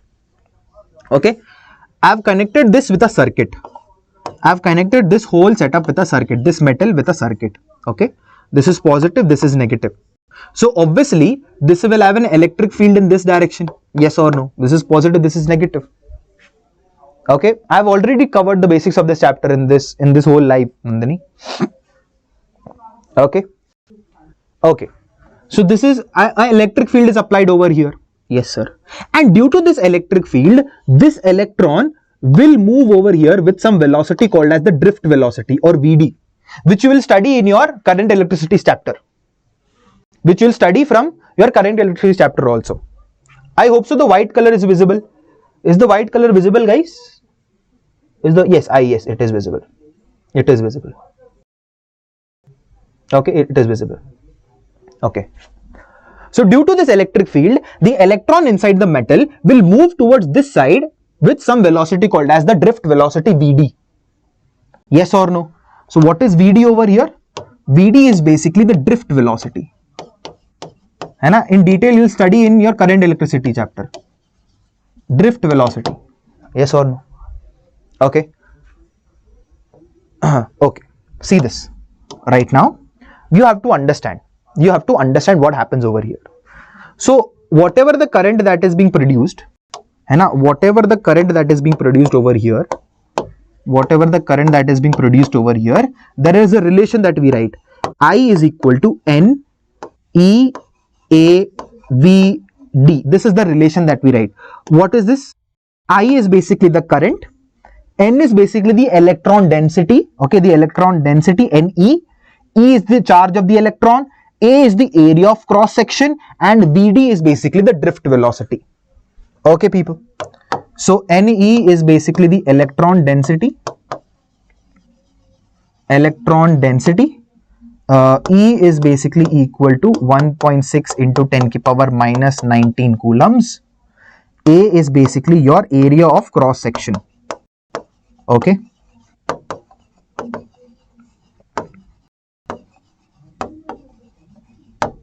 Area of cross section. It will continue. It will take some time. Okay. I is equal to NEAVD. Okay. Now I'm going to divide this whole equation by area. So what I get I divided by A is basically NE E into VD. And what is this I by A? It is called as current density J. Okay, people. Yes, sir. This is called as current density J. Now I'm going to divide this whole equation by electric field also. I'm going to the electric field apply, the external electric field that is being applied. So what I get, I'll solve over here. So what I get J divided by E is basically equal to NE E into VD divided by E. Now, don't worry, you'll study all this in detail in your current electricity. You don't have to worry about it. J by E becomes your conductivity. And this is your NE into E, and VD by E becomes your mobility mu. What are the formulas that I've used over here? The formulas that I've used is J divided by E is basically equal to your conductivity, and the drift velocity divided by E becomes your mobility. These are the formulas that I've used over here, which you'll study in detail in your current electricity chapter. Okay. Yes or no? Yes, tell me, people. Is this understood? People? So over here, sigma is your conductivity.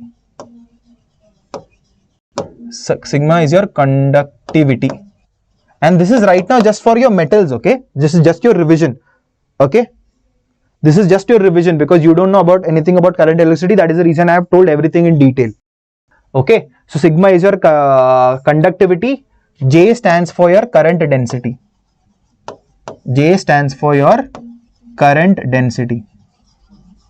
Okay, and mu stands for your mobility.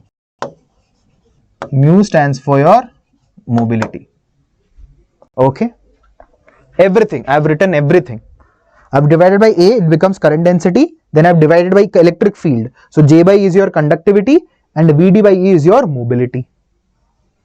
Okay, I think so this is clear, absolutely clear. From here, then we can move on to understand the conductivity of semiconductors. We can move on to the understanding of conductivity of semiconductors. Let's move on. Yeah, now we are understanding mobility, conductivity of intrinsic semiconductors. Okay, what is intrinsic semiconductors? Intrinsic semiconductors are basically pure semiconductors. Okay, sir. Now we have already studied that the total current in intrinsic semiconductors, I, is due to the electrons and as well as the holes. Yes or no? The total current is basically due to all of these things. The total current I in semiconductor is due to all of these things. We have already talked about this in detail over here. Where is this? See this? In intrinsic semiconductor. So any thermal agitation, so the electron goes out into the conduction band. This becomes a conduction electron. A hole is created over here. Electric field is applied. Electron goes over here. Hole goes over there. And because of these two charges, you get the total current due to the electron and due to the holes as well. Yes or no? Yes or no? So we all know that in intrinsic semiconductor, the current is due to both the electron and as well as the hole. Yes. Yes. Okay. Now let's try to understand. Let's try to derive something. I can write I is basically equal to, see, I'm going to basically use this formula. I is equal to NEAVD. I'm going to use this formula, NEAVD. Okay. So this becomes NE area E into drift velocity of the electrons plus NH into area into E into drift velocity of the holes. Yes or no? Very good. I'm going to divide this whole equation by A. So what does this become? This becomes I by A is basically equal to the current density J. This is equal to NE into VE plus NH into E into VH. Okay. Then I'm going to divide the whole by electric field again. So this becomes J by E, which is your conductivity. This is equal to, you have to understand, this becomes NE into E, VE divided by E plus NH into E into VH divided by E. Okay. Yes or no? What is VE by E? What is VH by E? It is basically the mobility of the electrons and the mobility of the holes respectively. So the conductivity over here becomes NE into E into mu of E plus NH into E into mu of E. Is this clear, people? Is this clear? Absolutely clear? Yes or no? Is this absolutely clear? Now people, we already know, I'm going to solve from over here. We already know that I can write in intrinsic semiconductors, Ni is basically equal to Ne is equal to Nh. So I can basically substitute Ne and Nh as Ni and basically take it common. So I get conductivity is basically equal to N into I multiplied by, okay, I'll take E also common, no? So Ni into E divided by multiplied by mu of electron plus mu of hole.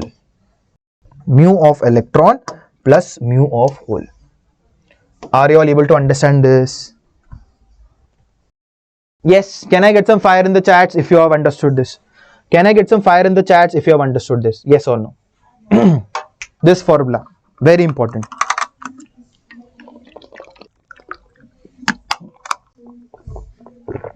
Yes. Now, very important to understand. $1 million question. What is the question? Which has more mobility?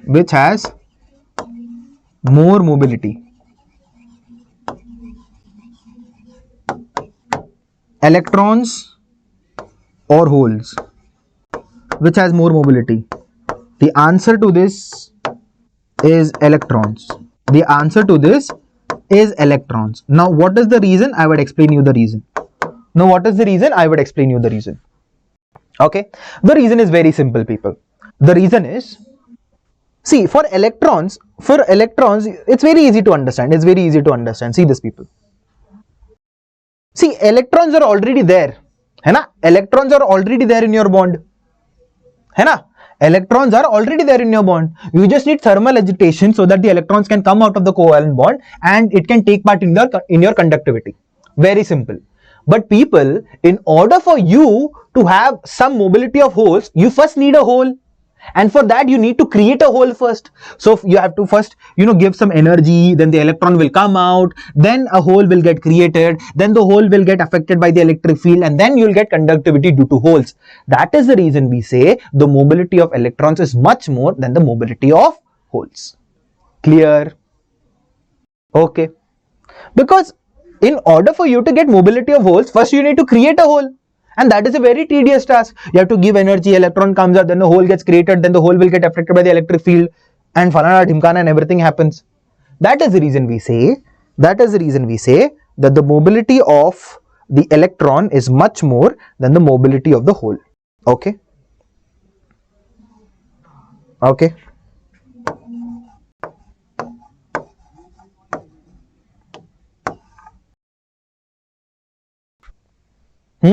What I'm saying is, why is the electron mobility high? the electrons mobility is higher than the mobility of holes, because the electrons are already available. You just need to apply the electric field so that it can conduct electricity. But for holes, you need to first create holes first. So first you have to give energy to the electrons. It will go to the conduction band. It will become a conduction electron. Then a hole will be created, and then that hole will get affected due to the electric field, and then it will start conducting. That is the reason it's a very tedious task. That is the reason we say the electron mobility is much more greater than the hole mobility. Cool.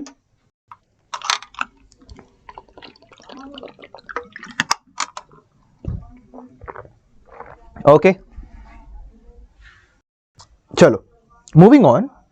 Now let's talk about the extrinsic semiconductor. Okay. If you have understood this, people, fire in the chats. Okay. So that I can understand if you have understood or not. Now let's talk about extrinsic semiconductors, or called as doped semiconductors. Okay. Doped semiconductors or impure semiconductors. Okay, they are also called as impure semiconductors because you are adding some impurity into it. And sir, what does that impurity do? It increases the conductivity of electrons. See, normal semiconductors, normal pure semiconductors are very less conductive. If you need to increase the conductivity, just as I said, if you want to increase the conductivity, you can control the conductivity of semiconductors by 1000 times. And for doing that, you have three ways: thermal agitation, photon, and doping. This is doping. You are adding some impurity so that you can increase the conductivity. You can control the conductivity. Yes or no? Clear? So see this. What is this? What is written? What is it written? When a small amount, say a few parts per million of a suitable impurity is added to the pure semiconductor, the conductivity of the semiconductor is increased by many manifolds. Yes or no? And you only add ppms, that is parts per million. What is parts per million? You add one atom of impurity to 10⁶ atoms of semiconductor. That is what is called as 1 ppm. You must have studied in your mole concept. You must have studied in your mole concept. Yes or no? So you're just adding one impurity atom in 10⁶ silicon or 10⁶ germanium atom. That is the only amount of impurity that is needed. Okay. Such materials are called as extrinsic or impurity semiconductors. Okay. The deliberate addition of a desirable impurity is called doping. Okay. This is called as doping. And the impurity atoms are called as dopants. Okay. So this process, okay, this process is called as doping. The impurity atoms that you are adding into it are called as dopants. And the final result that you get is a doped semiconductor or an impure semiconductor. Clear? One more time. The impurity atoms that you are adding into it are called as dopants. The whole process is called as doping. And the final result that you get is called a doped semiconductor. Okay. I hope so this is very, very, very, very, very, very, very, very, very, very, very clear. Coming back, people. Okay. Now there are two types of dopants that can be used. Okay. There are two types of dopants that can be used. Okay. Now over here, people, see this. You have to focus on, see these are the pure semiconductors, silicon and germanium. Yes sir, these are the pure semiconductors, silicon and germanium. Very clear. Hai na? Okay. See what happens is you are going to use this group, this boron family over here. Hai na? This boron family over here, and also this nitrogen family over here as your impurity. Group 13 and group 15. Okay, these are the impurities that you're going to use, specifically aluminium, gallium, indium, and phosphorus, arsenic, and antimony. Why are we using aluminium, gallium, indium, phosphorus, arsenic, and antimony? This is a straightforward chemistry question, because people, the covalent radii of silicon and germanium is very much comparable with aluminium, gallium, indium, and phosphorus, arsenic, and antimony. So when you're adding an impurity, you can't add an impurity which has a much more greater ionic, which has a greater covalent radii, or which has a very small covalent radii. Yes or no? Yes or no? So it has to be comparable. That is the reason you are using group 13 or group 15 elements as the impurity over here. So group 13 has valency of 3, group 15 has valency of 5. So you have to understand that boron or the group 13 are called as the trivalent impurity. They are called as the trivalent impurity, and this family is called as the pentavalent impurity. Pentavalent impurity. Yes or no? Pentavalent impurity. Okay.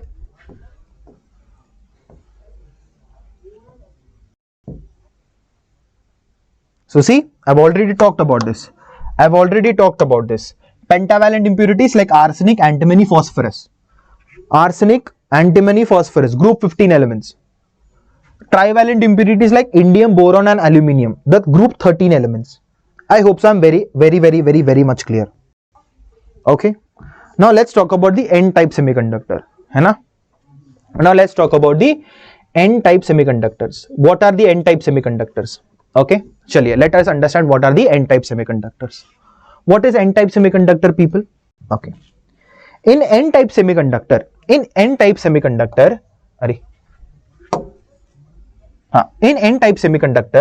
you are basically the dopant that you are going to use. Dopant, the impurity atom that you are going to add inside it is basically the pentavalent impurity.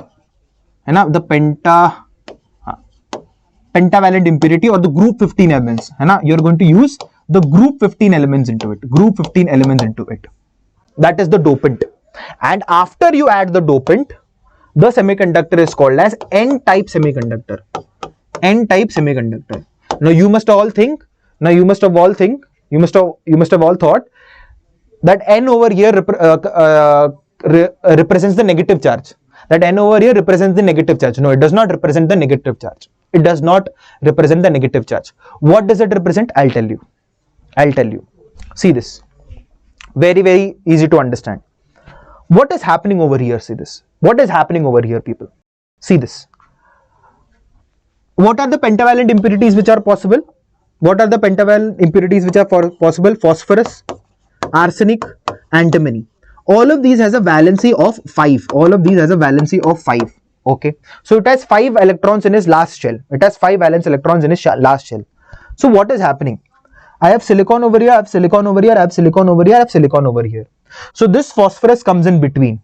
It bonds with one of, so over here it forms a bond. Yeah, it is forming a bond. Over here it is forming a bond. Over here also it is forming a bond.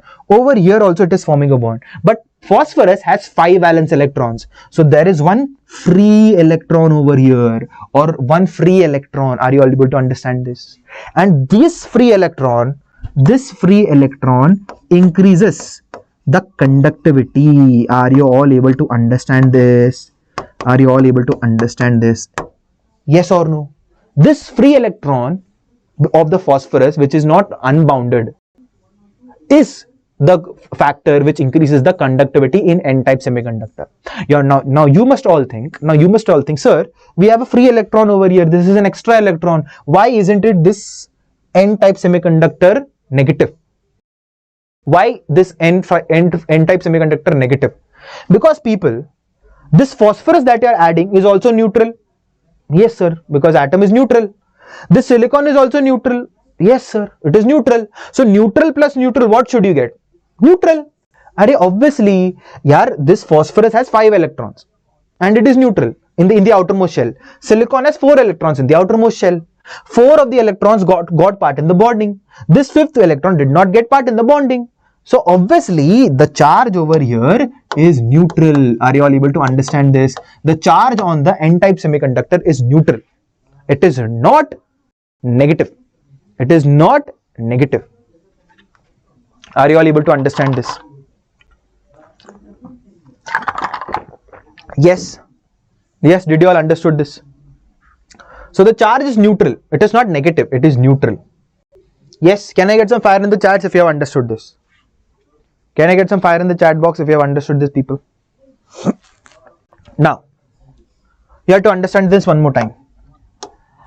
So you're able to notice that due to the addition of one phosphorus, you are getting one free electron over here, and due to that, the concentration of electron, due to the concentration of electron increases much more than the concentration of holes over here, much more than the concentration of holes over here.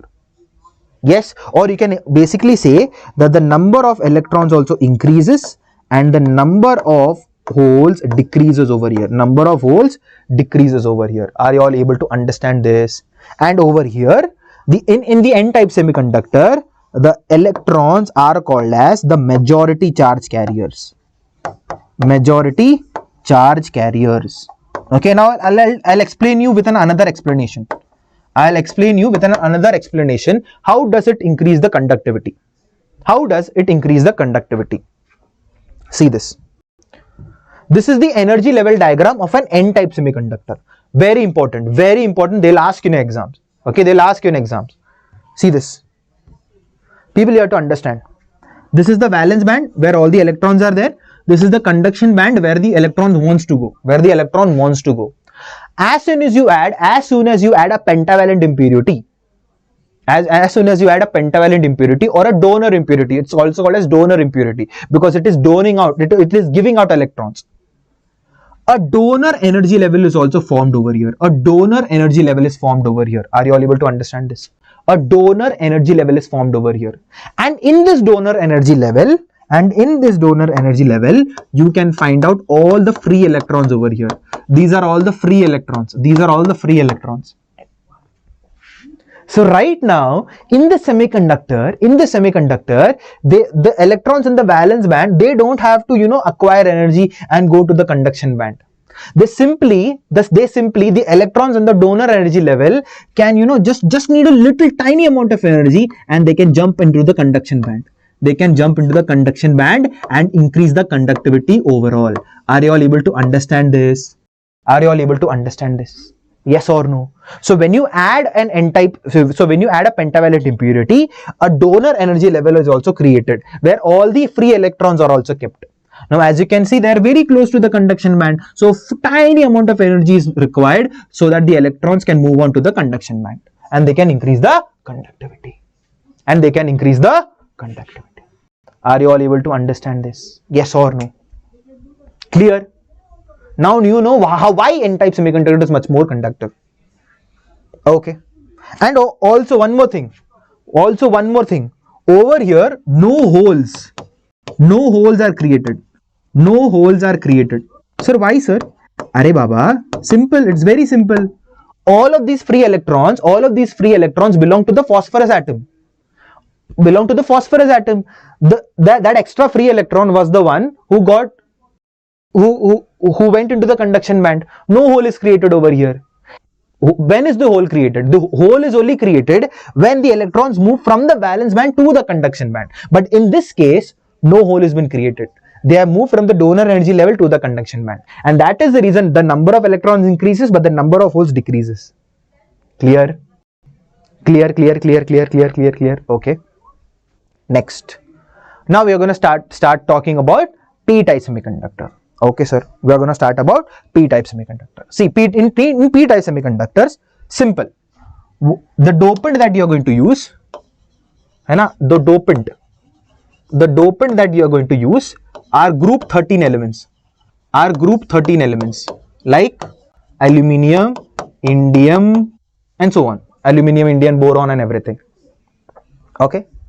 So they have only 3 valence electrons. What do? Aluminium comes over here.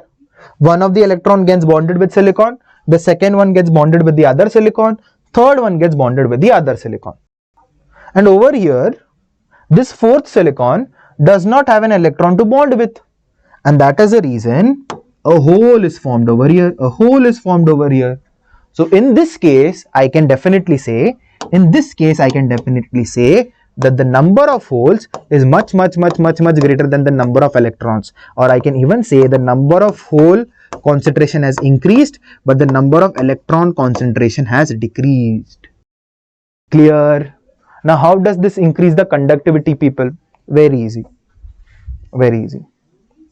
See, when you add a trivalent impurity like boron, aluminium to a silicon, into an intrinsic semiconductor, an acceptor energy level is created over here.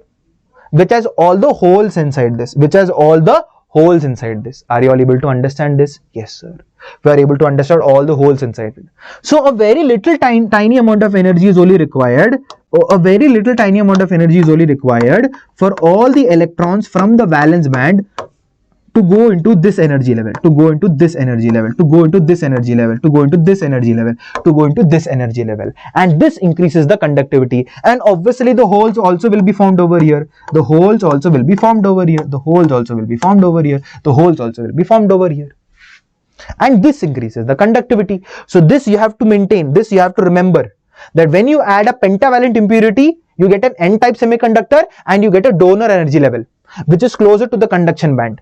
But in case of p-type semiconductor, you are adding a group 13 element, that is a trivalent impurity, and you get a acceptor energy level which is closer to the valence band. Are you all clear? Yes or no? Is this absolutely clear? Now what about the charge of p-type semiconductor? Obviously this is neutral. Obviously this is neutral. Why, sir?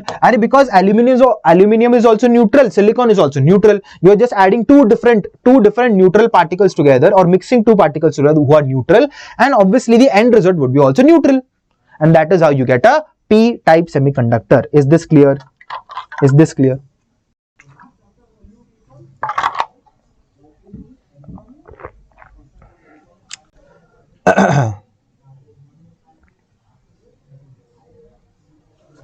Okay. Can I get some fire in the chat box if you have understood this? Can I get some fire in the chats if you have understood this?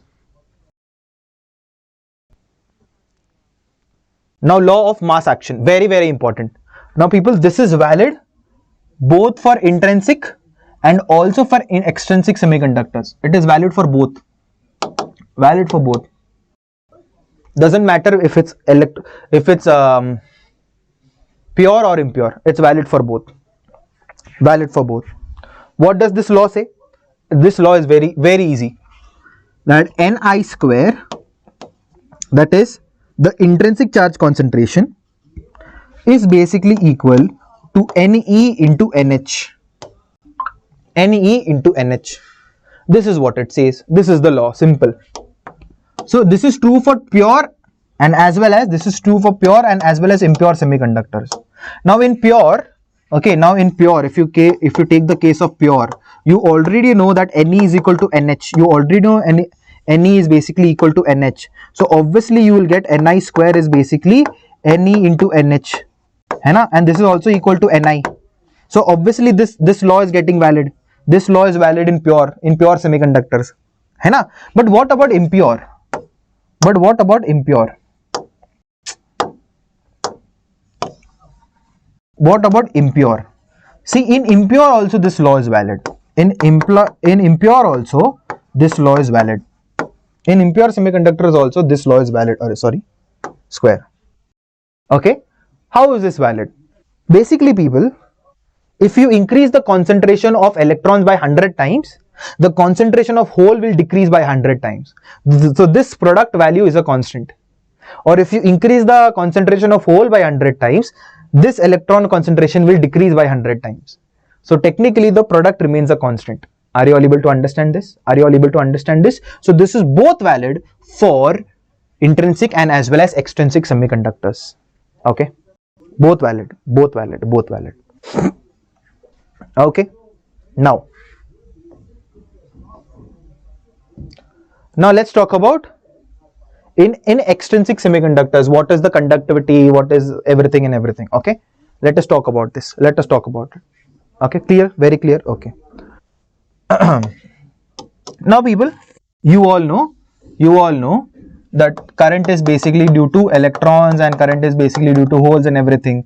This you can write this as I is equal to NEA and VE, and this you can write it as NHEA and VH. Yeah, I've done this derivation many times, so I'm just doing it for revision, and I'll tell you two different formulas over here, then I'll divide it by A. Yes, I've divided by A. You get current density over here. So J is basically NEA VE plus NHE VH. Yes or no? Then I basically divide by the electric field. I get conductivity.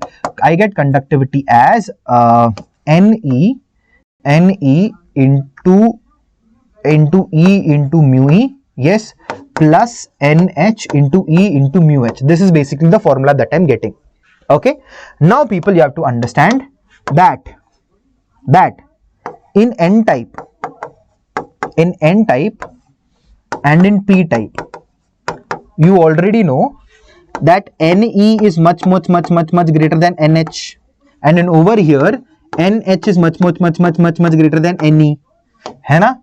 So obviously over here Ne is much greater. So this is a very small quantity, you can ignore this quantity. So over here the formula becomes sigma is basically Ne into E into mu into E. This is the formula that you're getting over here. This is the formula that you're getting over here.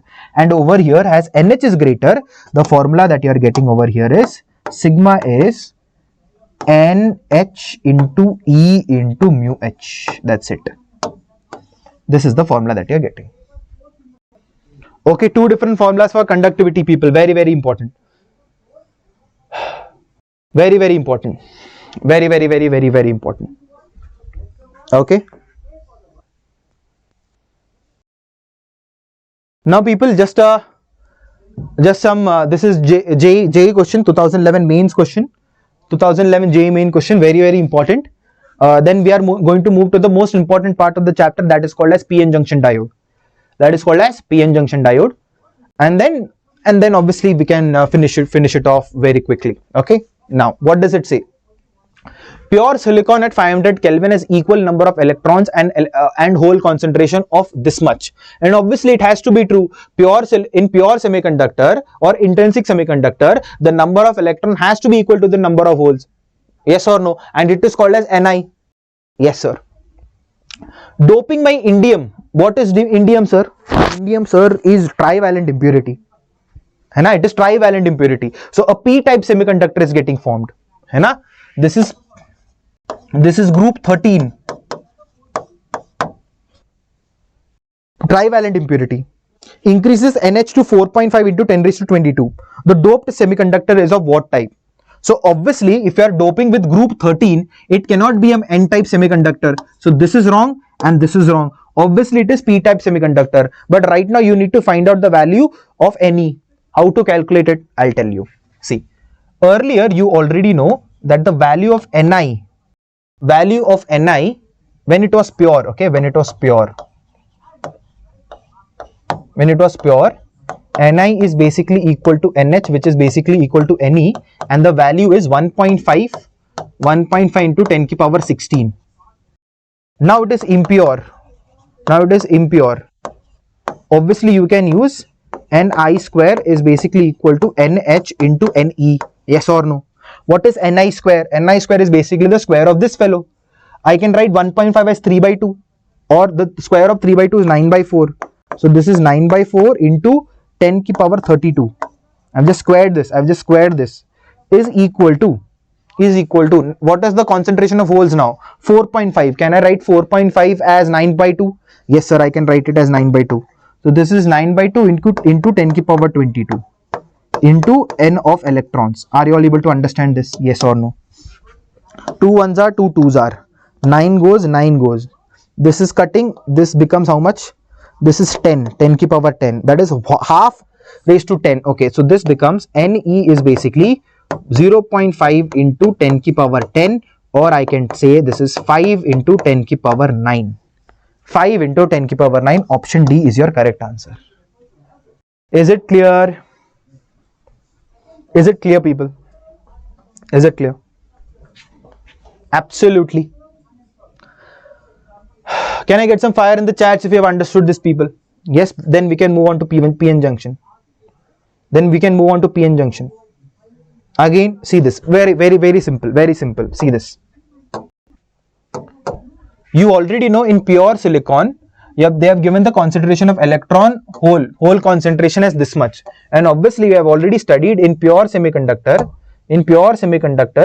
Ni is equal to NH is equal to Ne. This is the concentration.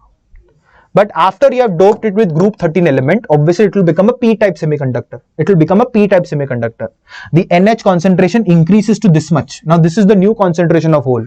Now you need to find out the concentration of electron. So you can use law of mass action. What is Ni square? Ni square is this fellow. I've just squared it. NH they have already given 4.5. I need to find out the value of Ne over here. So see, the value of Ne has decreased. Earlier it was 1.5 into 10 to the power 16. Right now it is only 5 into 10 to the power 9. Simple. Clear? Clear? Moving on. Now we are going to start with the PN junction diode. The PN junction diode. Now people, I want your full concentration over here. Full concentration over here. Literally full concentration. Okay? Because this PN junction diode, I'm going to explain it diagrammatically with the help of my own diagrams. With the help of my diagrams. No self-made PPT, nothing. Own diagrams I'm going to make. I'm going to make my own diagrams and I want you to make the diagrams along with me. I want you to make the diagrams along with me. Are you all ready? Are you all ready, people? Yes or no? Whole working of PN junction diode is basically a story and I am damn sure that you are going to understand every bit of it. Okay, you are going to understand every bit of it and that is a promise. Okay, let's understand. So this is basically how a PN junction diode looks. I've already talked about this in the experimental skills. A silver mark is also here. Hai? This is basically your P side and this is your N side. Okay. Now what happens? Chalo. Let's start the PN junction diode. Let's start the PN junction diode. The PN junction diode. Very important. Now see this, people. Very important. Okay. Very important. So what is a PN junction diode? See this. This is a PN junction diode. I'll tell you.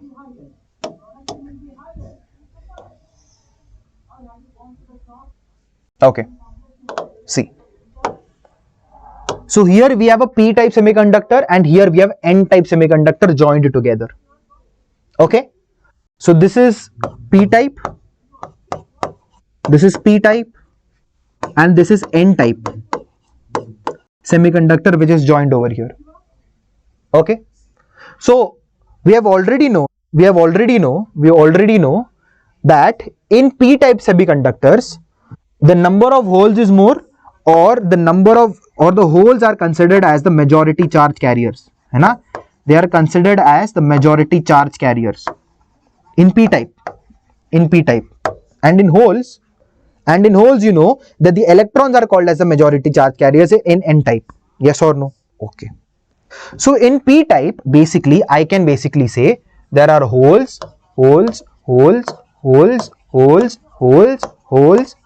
and holes. Yes or no? And in N-type, the majority charge carriers are electrons, and electrons.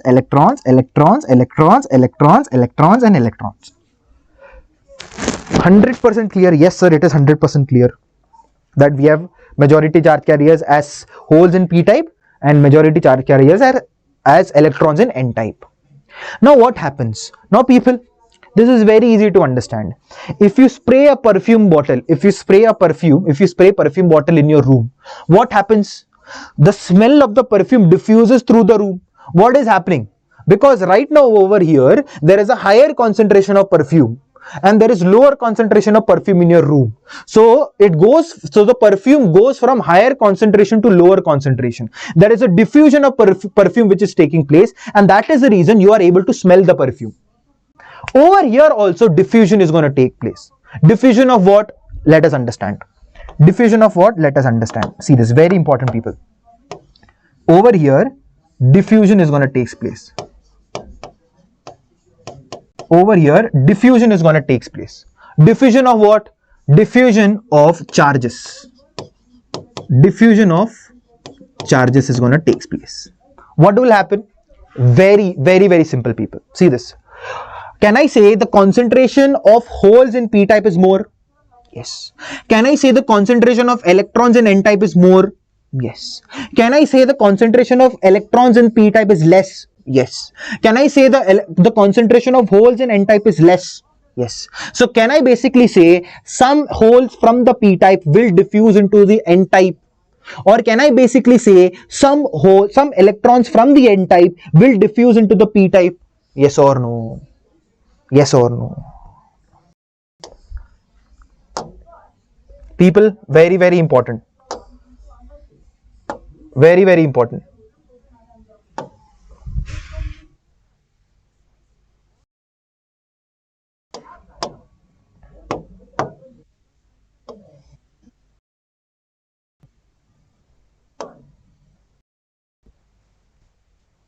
Yes or no?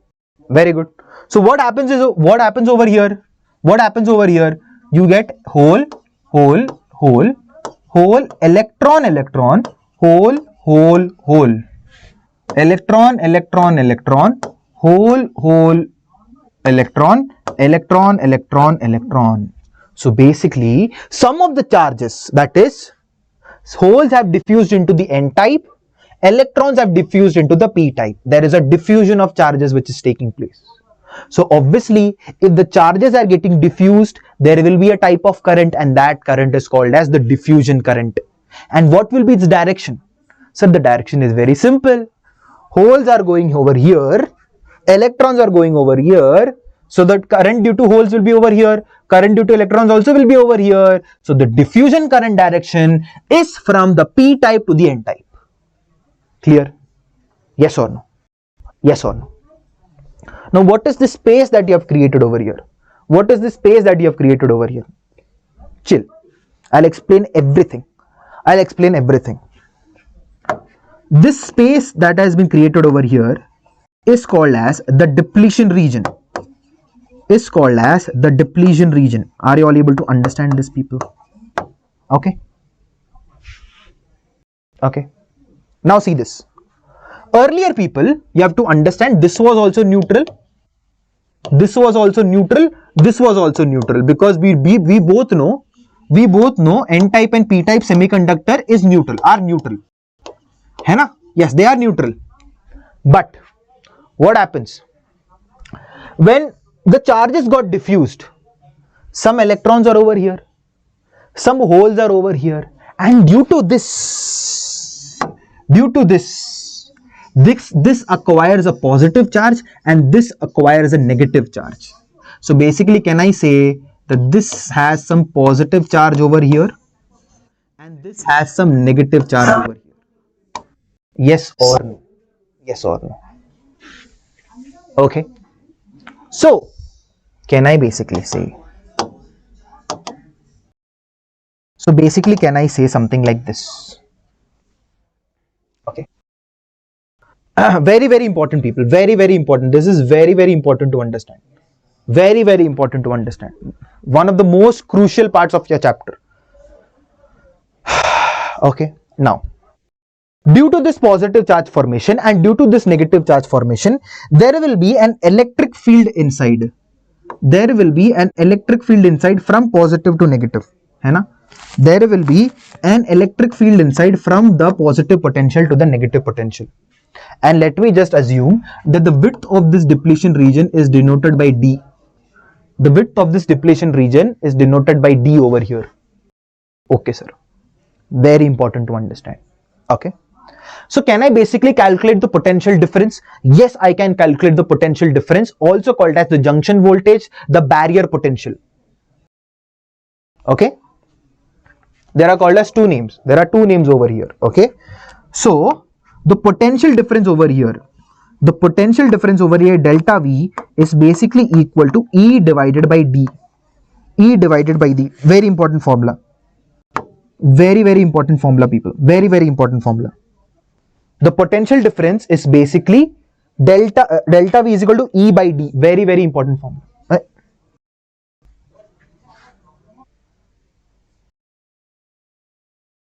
Oh, yaar, ruko. Formula I wrote it wrong. Just a second, people. Yeah, E is basically equal to delta V divided by D. Yeah, so sorry. Formula I wrote it wrong. Yeah, so the electric field can be written as delta V by D, or the potential difference can be calculated as E into D. and D is the width of the depletion region. Are you all able to understand this, people? Yes or no? Are you all able to understand this? Yes or no? Okay. Now what happens? Now what happens in a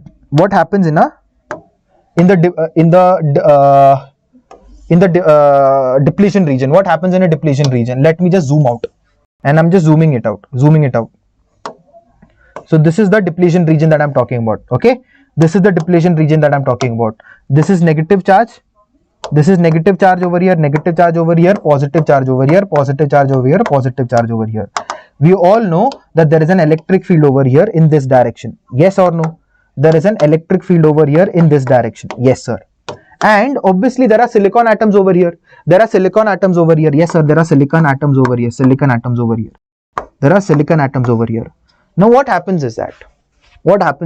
You have to very simple. It's very simple to understand. Due to some agitation, the electrons would come out. Yes, sir. And a hole would be created over here.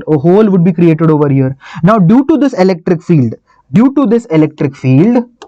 this electrons would go in this direction and the hole would travel in this direction. Yes or no? Yes or no? Yes or no? And due to this process, you have to understand that there would be no charges. There would be no charges in your depletion region. There would be absolutely no charges in your depletion region, because all of the charge which is getting created over here would move. If it's a negative charge, it would move towards a positive plate, and if it's a hole, it would move towards the negative plate. Simple. And that is the reason I would say that in the depletion region there would be no charge carriers, no presence of charge carriers.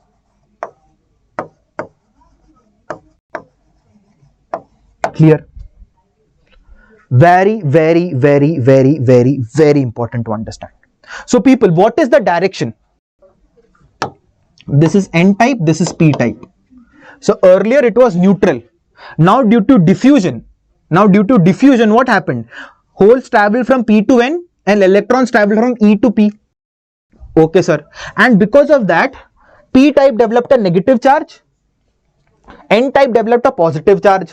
And due to that, an electric field is created in the depletion region which has a width D. है ना? Now, what is the value of this electric field? It can be written as delta V by D. Now, what happens in the depletion region? In the depletion region, the silicon atoms, due to some thermal agitation, the electrons come out. And due to this electric field, the electrons move over here, the holes move over here. Clear? 100%.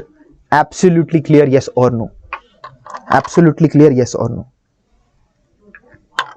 Now let's talk about all the things, let's talk about all the things. People, very easy. See this. I'm going to talk about everything.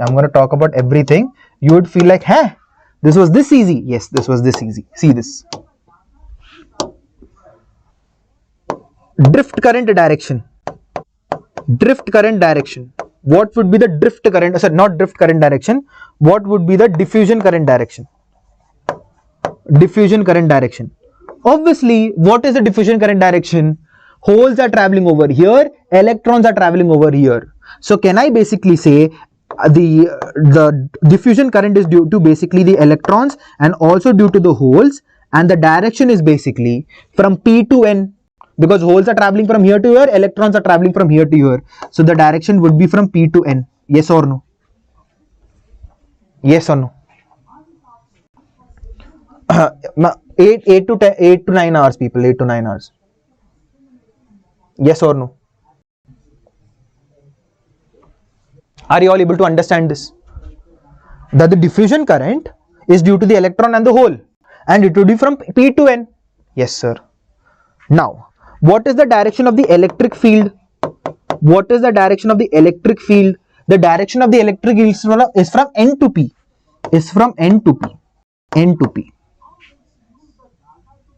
Okay. Next. Sir, what about, we have also heard something about drift current also, sir. What is this drift current? You have already learned about drift current. Hey? Sir, when did we learn this? This is exactly drift current.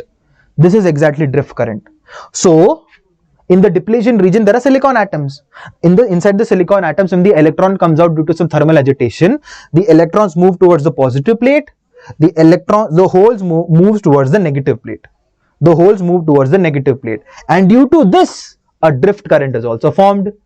So electrons are over here, holes are over here. So the net direction would be over here. That is from N to P. That is from N to P. Simple. Are you all able to understand this? People, see, just one diagram, just one slide, and you have understood everything. Just one slide and you have understood everything. Yes or no? Yes or no? Can I get some fire in the chats if you have understood? I'll just repeat it again very fast. So basically, we have a neutral p-type, we have a neutral n-type semiconductor over here. Very good. There is a concentration gradient. Yes, sir. And due to that concentration gradient, holes will move from p-type to n-type, electrons will move from n-type to p-type. And due to this diffusion, there is a diffusion current which is taking place from P to N. That is called as diffusion current. Now, after the diffusion, while the diffusion is taking place, the n-type acquires a positive charge because of the holes.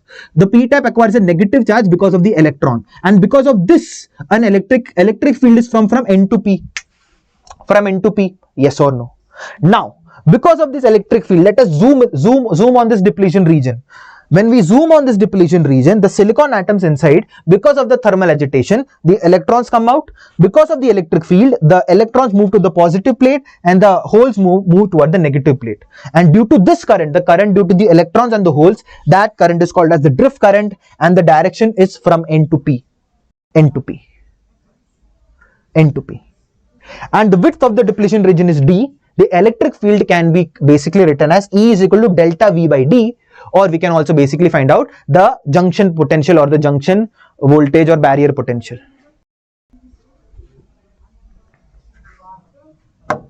So this delta V is basically the junction voltage,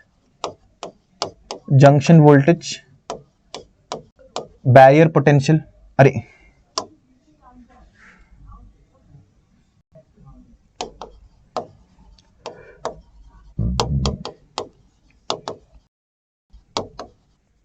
Barrier potential. Have you understood everything, people? Have you understood this everything? I have made it very simple. I have made it very simple for you all. I have made it very simple for you all. Very simple. Literally very simple. Now see what happens. See what is depletion region. These are some of your notes we should read. Depletion region is an area near a p-n junction in a semiconductor where mobile charge carriers have diffused away, leaving behind fixed immobile ions. This diffusion process creates a region with a built-in electric field and a potential barrier that opposes the further movement of charge carriers across the junction. This region is also called as a depletion region, depletion zone, or space charge region. Diffusion current, flow of electric charge in a semiconductor caused by charge carriers, electrons and holes moving from a region of higher concentration to a region of lower concentration. Simple. Drift current, flow of charge carriers caused by external electric field, and this is a fundamental concept in semiconductor physics, and so on. We have all talked about this. We have all talked about this in detail, people. We have all talked about this in detail. Yes or no? Have you understood this? Have you understood this? Now people, very important, steady state. Now we have to understand steady state. Very important people. Okay, see this.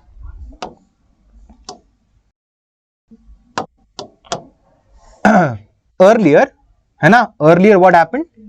We have only holes inside this, we have only holes, and over here we have electrons. Okay, I'll denote it with white color. I have electrons, and electrons. Because of the diffusion, what happened? Some holes, they diffused into the n-type. Yes or no? Diffused into the n-type, and some electrons diffused into the p-type. Yes or no? Yes, sir. They diffused into the p-type. Very good. And due to this, a negative charge is formed. This is p type and this is n type. Negative charge is formed over here, and over here a positive charge is formed over here. And due to this positive charge, positive negative charge, obviously an electric field is formed inside. Yes sir, an electric field is formed inside. And electric field is formed inside. An electric field is formed inside. Cool. Now see people, what happens? Very important to understand. Very important to understand. Okay. See, still till now, okay, till now, right now, still there is a concentration gradient. Over here there is a concentration of electrons which is more. Over here still there is a concentration of holes which is more. The holes will try to, the holes will try to diffuse. The electrons will also try to diffuse also. Okay. Now see what happens. Now see what happens. An electron from here, it will try to diffuse. It will try to diffuse over here, crossing the depletion region. Crossing the depletion region. Now what happens to this electron? It's a very interesting story. See this people. As the electric field is over here, this electron, it experiences a force in this direction. So basically what is happening? This electric field, this depletion region electric field is not allowing the electron to cross through. Only some of the highly energetic electrons are able to cross through. Only some of the highly energetic electrons are able to cross through. Are you all able to understand this? So this electric field is not allowing the electron to cross through. Only highly energetic electrons are able to cross through. Yes sir, we are able to understand this. Now one more thing. Now inside the silicon, now in the depletion region, this silicon atom, it releases an electron due to thermal agitation. Obviously sir, it also has an it also releases a hole over here. Yes sir. And due to this electric field, the hole will go to this direction and the electron will go to this direction. Yes sir. Now you have to understand. See, there is positive potential over here. When the electron will go in this direction, don't you think the positiveness of the positive potential would decrease? Yes sir. And when the hole would reach over here, the negativeness also would decrease. Yes or no? Yes or no? Yes or no? Yes sir. And as the positive would decrease and the negative would decrease, the electric field would also decrease. Yes sir, the electric field would decrease. And as the electric field decreases, this electron would experience less force. This electron would experience less force, and then it can easily diffuse over here. It can easily diffuse over here, increasing the negative charge. Increasing the negative charge. Then what happens? More electrons from the silicon gets out. It experiences the electric field. This electron goes towards the positive potential. This positive potential decreases. Hole goes over here. The electric potential decreases. Electric field value decreases. And because of that, more electrons can diffuse. And because more electrons can diffuse, the negative potential increases. And again, the same story happens. This fight happens. So basically, I can say, in steady state, I can basically say, I drift is basically equal to I diffusion. Are you all able to understand this? Very, very important, people. Very, very important. Very, very, very, very, very, very important. Very, very important. Yes or no?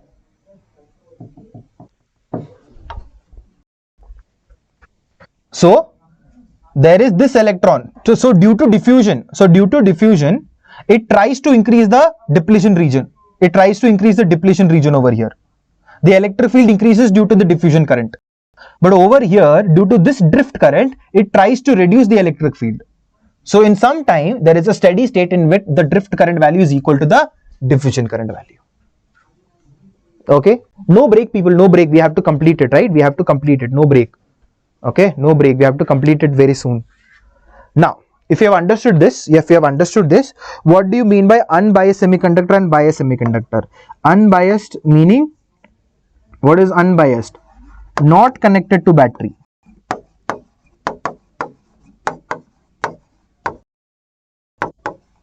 This is the meaning of unbiased. And what do you mean by biased? Connected to battery.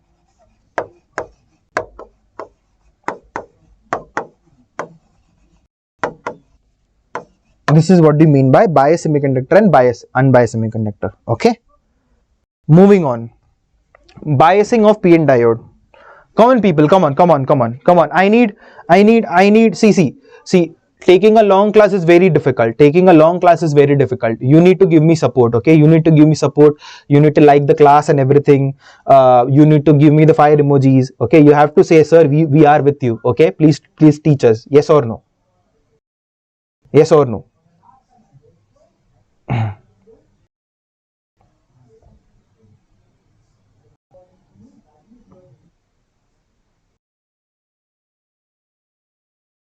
Okay. Just a second, people. We'll move on to the biasing. Yes.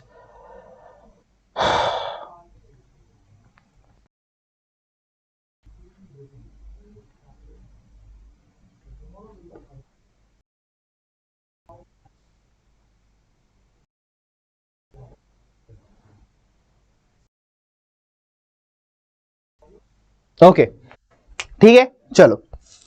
So biasing of PN diodes. What is biasing? Biasing can be Biasing can be done in two types. One is forward biasing and one is reverse biasing. What is forward biasing, or what is forward biasing? So in forward biasing, what do you do? This is the P region and this is the N region of the PN junction diode. The P region of the P region of the PN junction diode is connected to the positive potential of the battery, and the N region is connected to the negative potential of the battery. That is basically forward biasing. What is reverse biasing? Just the opposite of it. The P side is connected to the negative potential and the N side is actually connected to the positive potential. That is basically the two types of bias. Okay. Yes or no? Okay, this is something that we know. Okay. Now, let us talk about forward biasing in detail. Okay. See, it's very important to understand, people. This is literally the crux of the chapter. If you understand this, then very good to understand. Very good. Okay. So see this. I'm going to connect this in forward bias. Okay. Okay. Yes. So this is the P type, this is the N type. So P gets connected to the positive potential and the N gets connected to the negative potential. And due to this, there will be positive potential over here, negative potential over here, and there will be an external electric field in this direction. This is the external electric field in this direction. Okay. This is the external electric field in this direction. Now what happens over here? Very, very, very, very, very simple to understand. Now people, don't you think due to this external electric field, okay, and what is the direction of the internal electric field of the depletion region? You will be like, yeah, this is the direction of the internal electric field. Yes or no? This is the direction of the internal electric field. Now people, obviously the E external, for forward biasing to takes place, the E external has to be greater than the E internal. It has to be greater than the E internal. Now what happens over here is, the E external, due to this E external, all of these holes, they experience a force over here. They experience a force in this direction. And all of these electrons, they experience a force in this direction. And they continue to move in this direction. Are you all able to understand this? And due to this, the width of the depletion region decreases. And if the width of the depletion region is decreasing, then the resistance also will decrease. And how it is decreasing, I'll tell you afterwards. Are you all able to understand this, people? Are you all able to understand this? Yes or no? Or you can even understand something like this. You have positive potential over here, you have negative potential over here. So this will repel all the holes towards that side, and that negative potential will repel all the electron toward this side. So all of them will come over here, and the depletion region would decrease. The width of the depletion region would decrease. And then you would get current. Simple, you will get current. Simple. And the current direction would be over here in this direction. Yes or no? Very good. See this. What is this? Thickness of the depletion region will decrease. Obviously it will decrease. I've already told you why would it decrease. Barrier potential difference will also decrease. Sir, why would it decrease? It would obviously decrease. It would obviously decrease. Why would it decrease? If the width is decreasing, if the width is decreasing, obviously you will notice the potential difference also will decrease. Yes sir, the potential difference will also decrease, and you are able to understand the E external is greater than this E internal. Yes or no? So obviously this would decrease. Next, barrier potential difference will also decrease, and this offers low resistance, because you have to understand the resistance of a PN diode is directly proportional to the thickness of the depletion region. So the thickness, more the resistance, less the thickness, less the resistance. Are you all able to understand this? So the resistance of PN diode is directly proportional to thickness of depletion region. Now, in forward bias, thickness decreases and resistance decreases. This is something that we know. Now, what is the order of resistance? The order of resistance can be around 10 raised to 20, 10 or 25 ohm, 10 to 25 ohm. That is the resistance that a forward biased and a non-ideal forward biased PN junction diode provides. Current order can be in the form of milliampere. Direction of current, what would be the direction of current? It is very simple to understand. It is very simple to understand. The conventional way, from P to N side, that would be the direction of current. From P to N side. From P to N side. Yes or no? Yes, clear?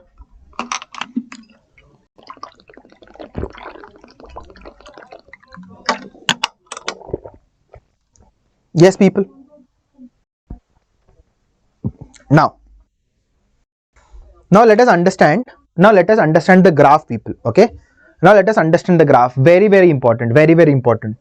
I'll help you visualize. Okay. Now, as you know, inside there is an electric field. There is an E internal electric field. In order for the current to conduct, obviously the E external has to be greater than the E internal. Yes or no? Yes, sir. It has to be great. It has to be greater. It has to be greater. Otherwise, it will not conduct. So that is what happens over here in this graph also. In this graph also, that is exactly what happens. See, if you notice, the current is 0, the current is 0, the current is 0, because the voltage is 0, 0, 0, 0, 0, 0, 0, 0, 0. But as soon as it reaches a particular value, and that value is basically equal to the potential difference of the depletion region. This value is equal to the potential difference of the depletion region. As soon as you cross that potential, you get exponential value of current over here. And this value right over here, is called as the knee voltage.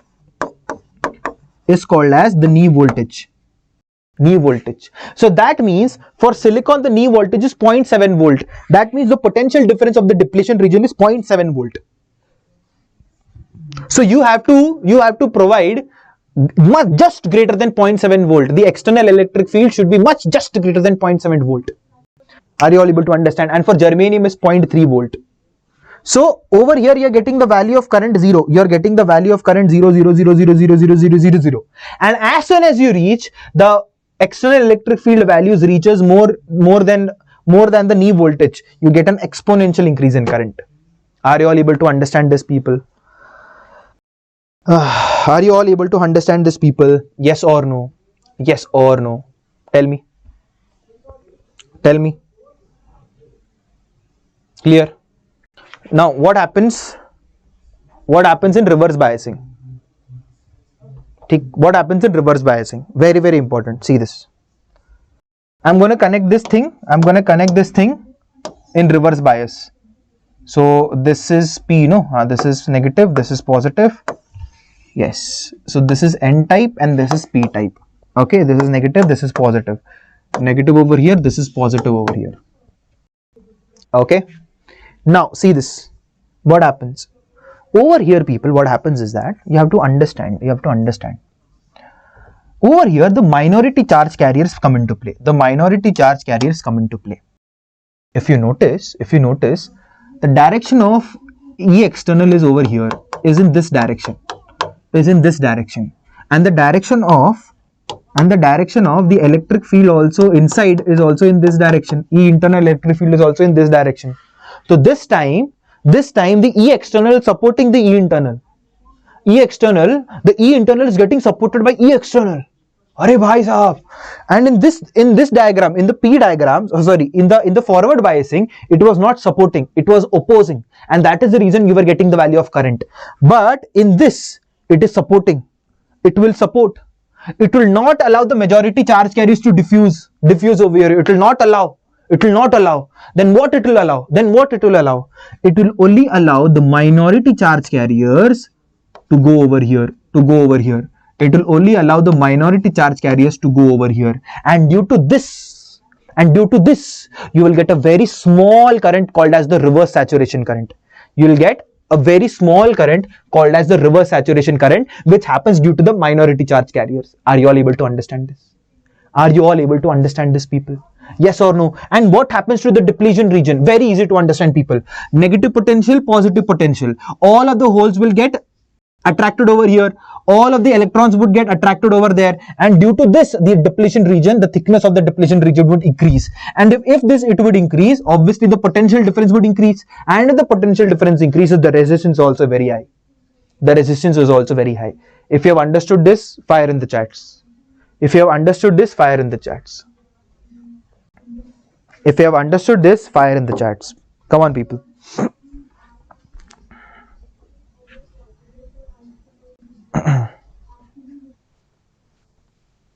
If you have understood this, some fire in the chats, people.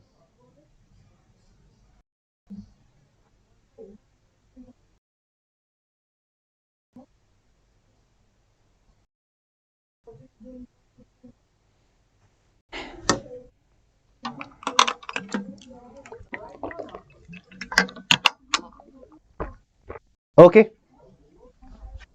Yes. So again, over here, this is negative potential, that is positive potential.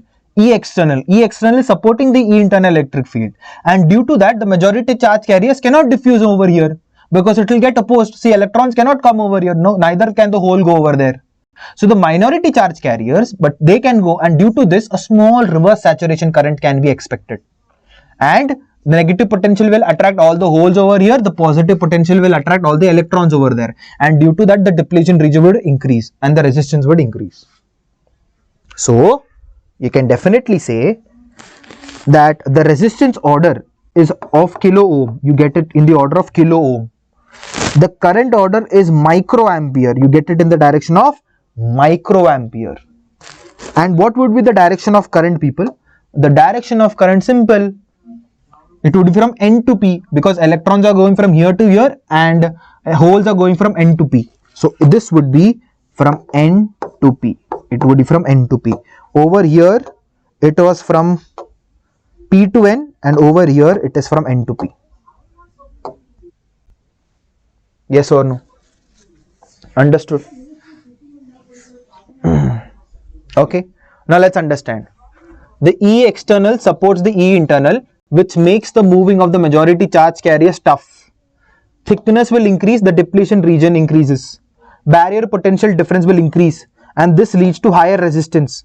In reverse bias, thickness increases and the resistance also increases. Simple.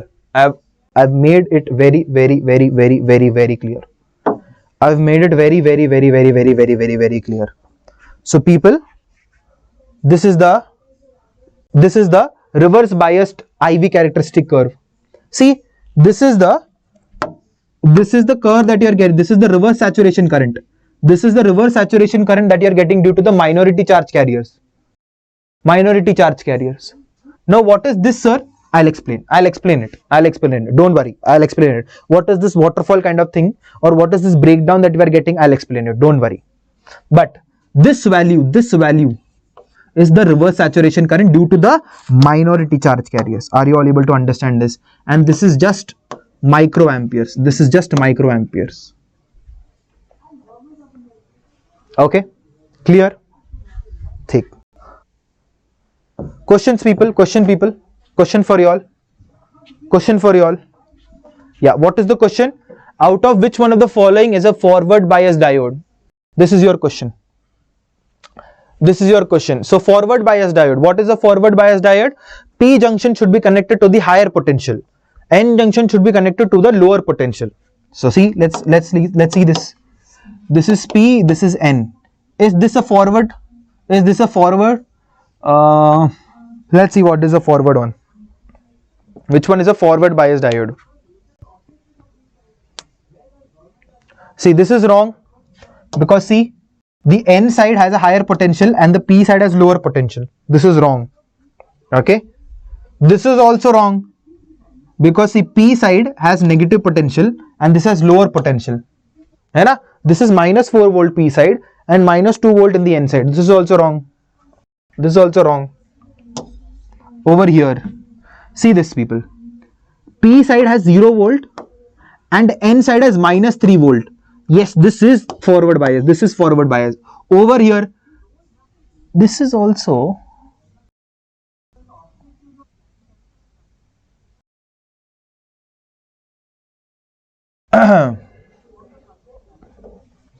just a second. I think so. There is some.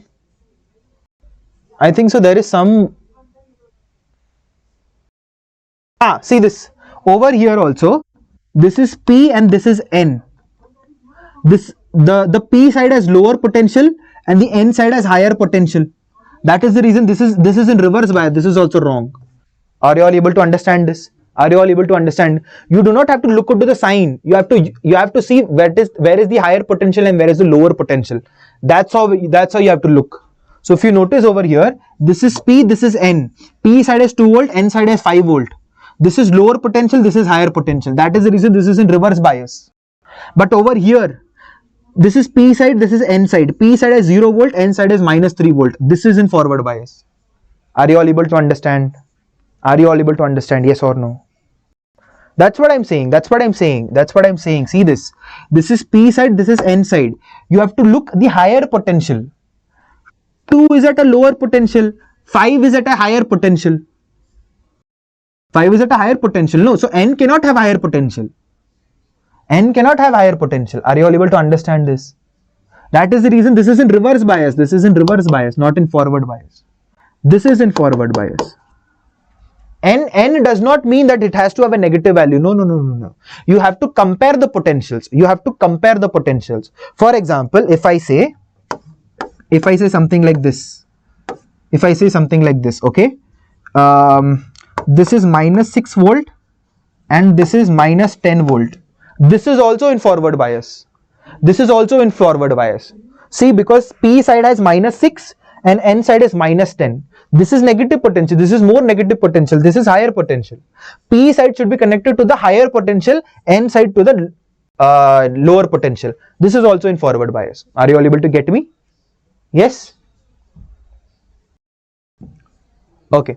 The increase in width of the depletion region in a PN junction diode is due to what? I think it's in reverse bias only. Yes, in reverse bias only you get the width of the depletion region increasing. Yes or no? So yes, reverse bias.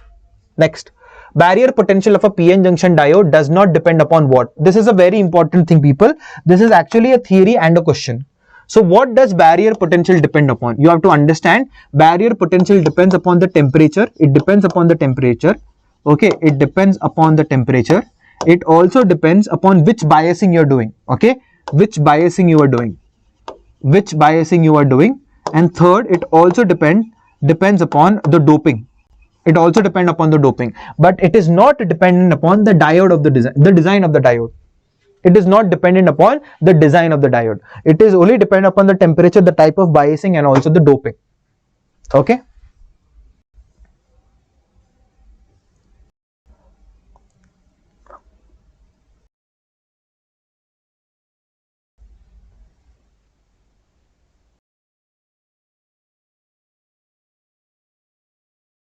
Okay, people, see what we'll do. We'll do a little bit of numericals. Okay, we'll do a little bit of numericals. Then I can give you a break. Okay, then I can give you a break, and then after that we can move on. Okay, then we can move on. Sounds fair? Sounds fair? Yes. We can do a little bit of numericals after we do a little bit of theory, and then we can move on, and then I can basically give you a break, and then we can basically move on to the last topic of the chapter, and then we can finish it ASAP. Okay, people? Okay?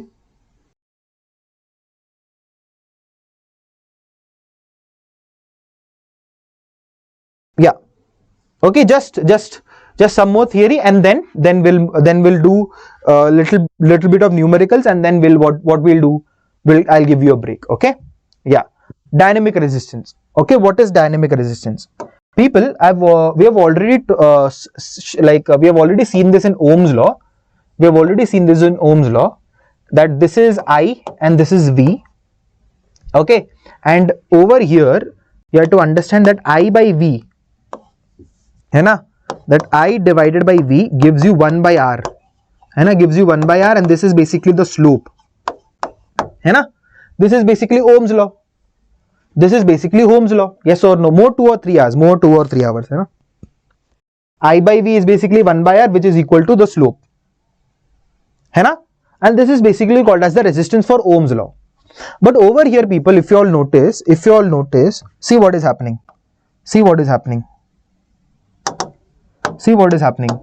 The resistance, so see what is happening. You will notice the slope keeps on increasing. And if the slope keeps on increasing, obviously the resistance will change. Over here the slope is constant. So if the slope is constant, the resistance also will be constant. But over here, as the slope is changing, the resistance will not be static, it will be a dynamic one, and that is basically called as a dynamic resistance. So basically can I say that di by dv, the rate of change of current with respect to some voltage, है ना, that di by dv is basically equal to 1 by rd, where rd is called as the dynamic resistance, and this is basically your slope. Or basically can I say that rd is basically equal to dv by di, which is basically 1 by slope. Now one more thing that you will find out, that you will know, that rd is inversely proportional to the slope. So you are able to understand, in forward bias, as the slope keeps on increasing, as the value of the slope keeps on increasing, the value of resistance keeps on decreasing, and that's what we get in forward bias. Yes or no? So this is called as the dynamic resistance. Are we clear? Who all are with me? Who all are still there in the session and attending it fruitfully? Who all are there with me and still attending the session fruitfully?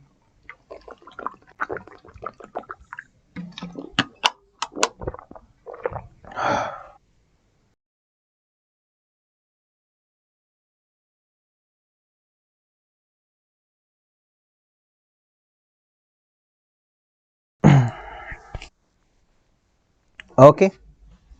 Yes, very good. So people, those who are still attending, are you all able to understand this, what I am getting? Yes, very simple. Okay, now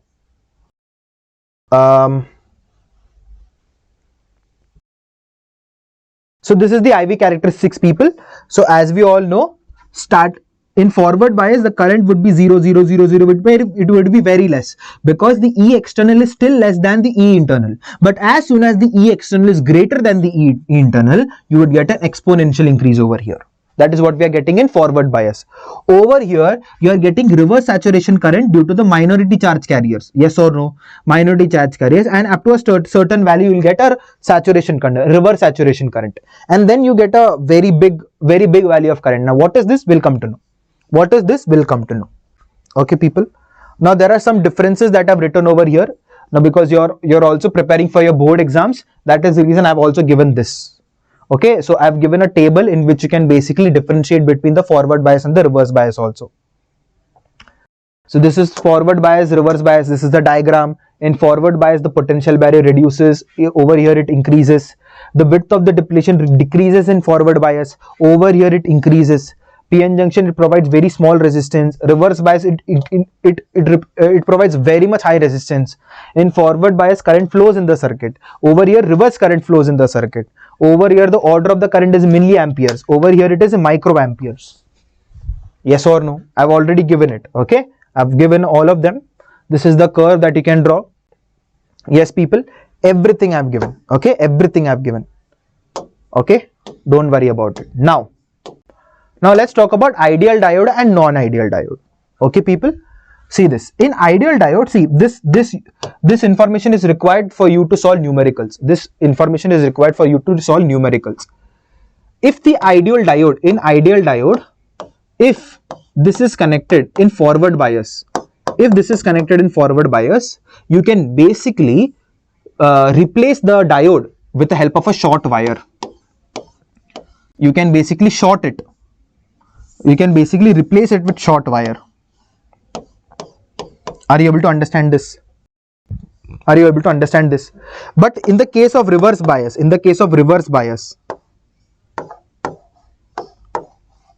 in the case of reverse bias, you have to basically replace it with a broken wire. You have to replace it with a broken wire. Understood, people? Understood? Yes or no? You have to understood with the help of a, you have to replace it with a broken wire. In the case of ideal diode, if it's a forward bias, absolutely no resistance. Over here, resistance is equal to 0. Short wire. And over here, resistance is basically equal to infinity. Broken wire. Are you able to understand this? This is ideal diode for you. This is ideal diode for you. Now, non-ideal diode, in non-ideal diode, obviously, it's non-ideal in nature, it's reality in nature. The ideal diode itself would eat some voltage, and that we would be looking in some numericals. We would be looking on some numericals. This I would explain you in numericals. Okay, I would explain you in numerical. Don't worry. Okay. Okay. Breakdown of PN diode. Okay, now breakdown of PN diode. Okay, people. Now two types of breakdown can take place. One is the avalanche breakdown and the second one is Zener breakdown. Two types of breakdown can take place. Very easy to understand, people. Very easy to understand. Okay, people. So what happens? Now you have to understand both of these breakdowns, avalanche breakdown and Zener breakdown. Both of these breakdown happens in reverse bias only. It only happens in reverse bias. Okay, sir. It only happens in reverse bias. Now this Zener breakdown you have to understand very properly. Zener breakdown you have to understand very properly, because all of the Zener diode and everything, it is based upon the Zener breakdown. Okay, now let's understand. Okay, let's understand Zener breakdown. People, I have a correction over here. This isn't low doping, it should be high doping. Okay, doping should be high. Okay, now what is Zener breakdown? Okay, let's understand. Now for Zener breakdown to take place, the PN junction diode should be highly doped. Okay, it should be highly doped, and it should have a very thin depletion region. And if it has a very thin depletion region, what is the value of E that I get? That is the electric field. Is it delta V by D? And if the depletion region is very thin, if it is very thin, the value of electric field would be very high. The value of electric field would be very high. Yes or no? Yes or no? Yes or no? Are you able to understand this? That means if the depletion region, if the thickness of the depletion region is very thin, that means the value of D is very small. And if the value of D is very small, the value of E would be very high. Are you all able to understand this? Yeah, don't worry. I would give you break. Don't worry. I would give you break. Okay. Now people, as the value of electric field increases, what happens in the depletion region? See, in this depletion region, yeah, this is the depletion region that I'm drawing. Okay. This is the electric field that I'm getting over here. This is the electric field that I'm getting over here, which is very maximum, Now what does happen over here? what does happen over here? All the silicon atoms that are over here, due to this high electric field, mostly all of the silicon atoms, they throw their electron, they also produce a hole, they throw their electron, they also produce a hole, and all of these charge carriers, you know, they get formed over here, and due to this electric field, the electrons travel over here, the holes travel over here, and due to this you get a high value of current. Are you all able to understand this? Yes, people, no spamming in the chats, please. People, no spamming in the chats, okay, no spamming in the chats. See what I'm saying? That means, as in Zener breakdown, the PN junction diode should be highly doped and the depletion region should be very thin. Now we already know the formula, E is equal to delta V by D. Okay, now D is very small. As D is very small, the value of E would be very high. Yes, the value of E would be very high. Now due to this very high E, there will be a lot of atoms in the silicon. There will be a lot of silicon atoms in the depletion region, which would throw out an electron and also form a hole at the same time. And due to this electric field, the electrons will travel over here and the holes would travel over here. And due to this, you will get a high value of current. Okay. Are you able to understand this? You will get a high value of current. And obviously, this is electron hole pair generation which is happening inside the depletion region. That's what I have written. The covalent bond breaks and due to the electric field, electron hole pair generation happens. And due to this, no permanent damage happens to the PN junction diode. Are you all able to understand this? So that is the reason, people. That is the reason. Where is it? That is the reason you are getting this curve. So at this voltage is called as Vz, or the Zener voltage, or the avalanche voltage. In this voltage, the electric field is so high that all the covalent bond breaks.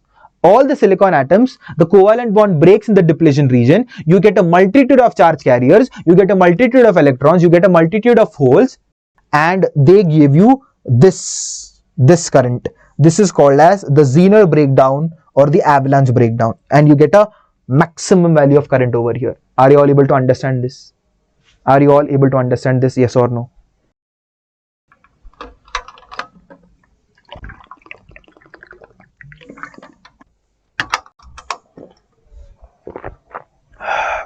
Don't worry. Very less is required. Okay, people, very less is required. Okay, can we do some numericals? And after the numerical, I'll give you break. I'll also take some break, and then we can continue. Okay, can we do some numericals? Yes, can we do some numericals? Chalo, we'll do some numericals right now, and very good numericals, people, all JE and AIMS PYQs, and then we'll move on to the last part of the chapter, which is a very small part, and then we'll end the session. Okay, Ori, okay, very little is left. Okay, people.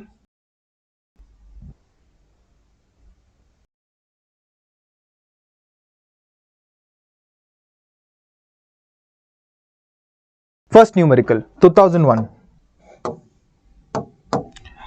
The current I in the circuit would be, now people, if in the circuit, or if in the question, if it's not given, or if it's given, or if it's not given that it's an ideal one or it's a non-ideal one, you have to assume that it's an ideal one and solve accordingly. Okay, so right now over here in this question, it's not given that if it's an ideal diode or it's a non-ideal diode, so you can basically assume it to be an ideal diode.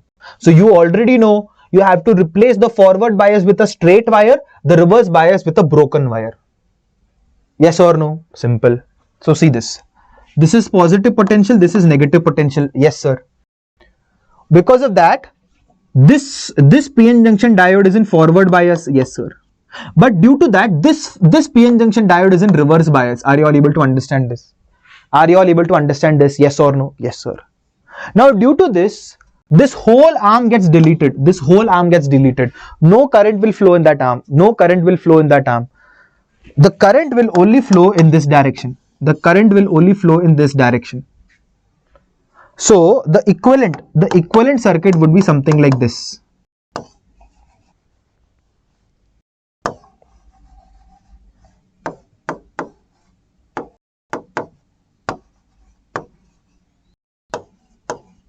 Yeah, this is the equivalent circuit.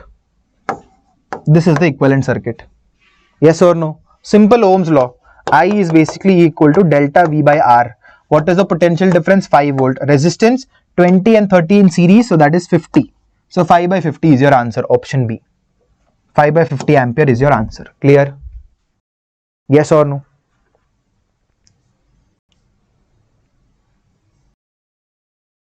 Did you understood it? Yes, very easy. Very easy. Okay. Next. This is a homework for you all. Yeah, this question. Now see this, people. Now see this. A figure shows a diode connected to an external resistance and an EMF, assuming that the barrier potential developed in the diode is 0.5 volt. Right now, the diode is not ideal. It is not ideal. They have already told you the barrier potential is 0.5 volt. Obtain the value of current in the circuit in milliamperes. That's what we need. Very easy, people. The potential difference provided by the battery is 4.5 volt. The diode will eat 0.5 volt. Okay, the diode will eat 0.5 volt. The diode would eat 0.5 volt. What is the remaining voltage? 4 volt. So the potential difference across the 1000 ohm resistor would be, or the 100 ohm resistor would be 4 volt. So the value of current in the circuit would be, I is basically equal to delta V divided by resistance. What is the delta V across the 100 ohm resistance? It is 4 and the resistance is 100. So this comes out to be 0.04 amperes or 4 milli, no, not 4, how much is this? You want it in milliampere, right? You want it in milliampere, that is 4 into 10 to the power minus 3. Okay, so this comes out to be 4 into 10 to the power minus 2 or 40 into 10 to the power minus 3, that is 40 milliamperes. Simple. Are you all able to understand this? Yes, people, did you understood this? Did you understood this, how to solve this?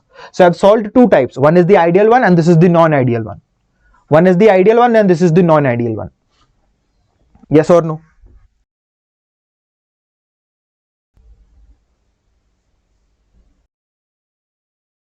Okay, see this? Thank you Sonali ma'am. Thank you Sonali ma'am. Can we have green hearts for Sonali ma'am, people? Can we have some green hearts for Sonali ma'am? Can we have some green hearts for Sonali ma'am? Yes. She has come here for motivation. Okay. Yeah. What is the value of current I in given circuits? Simple ma'am. Simple people. This is very simple. See this. This is positive potential. This is negative potential. Hai na?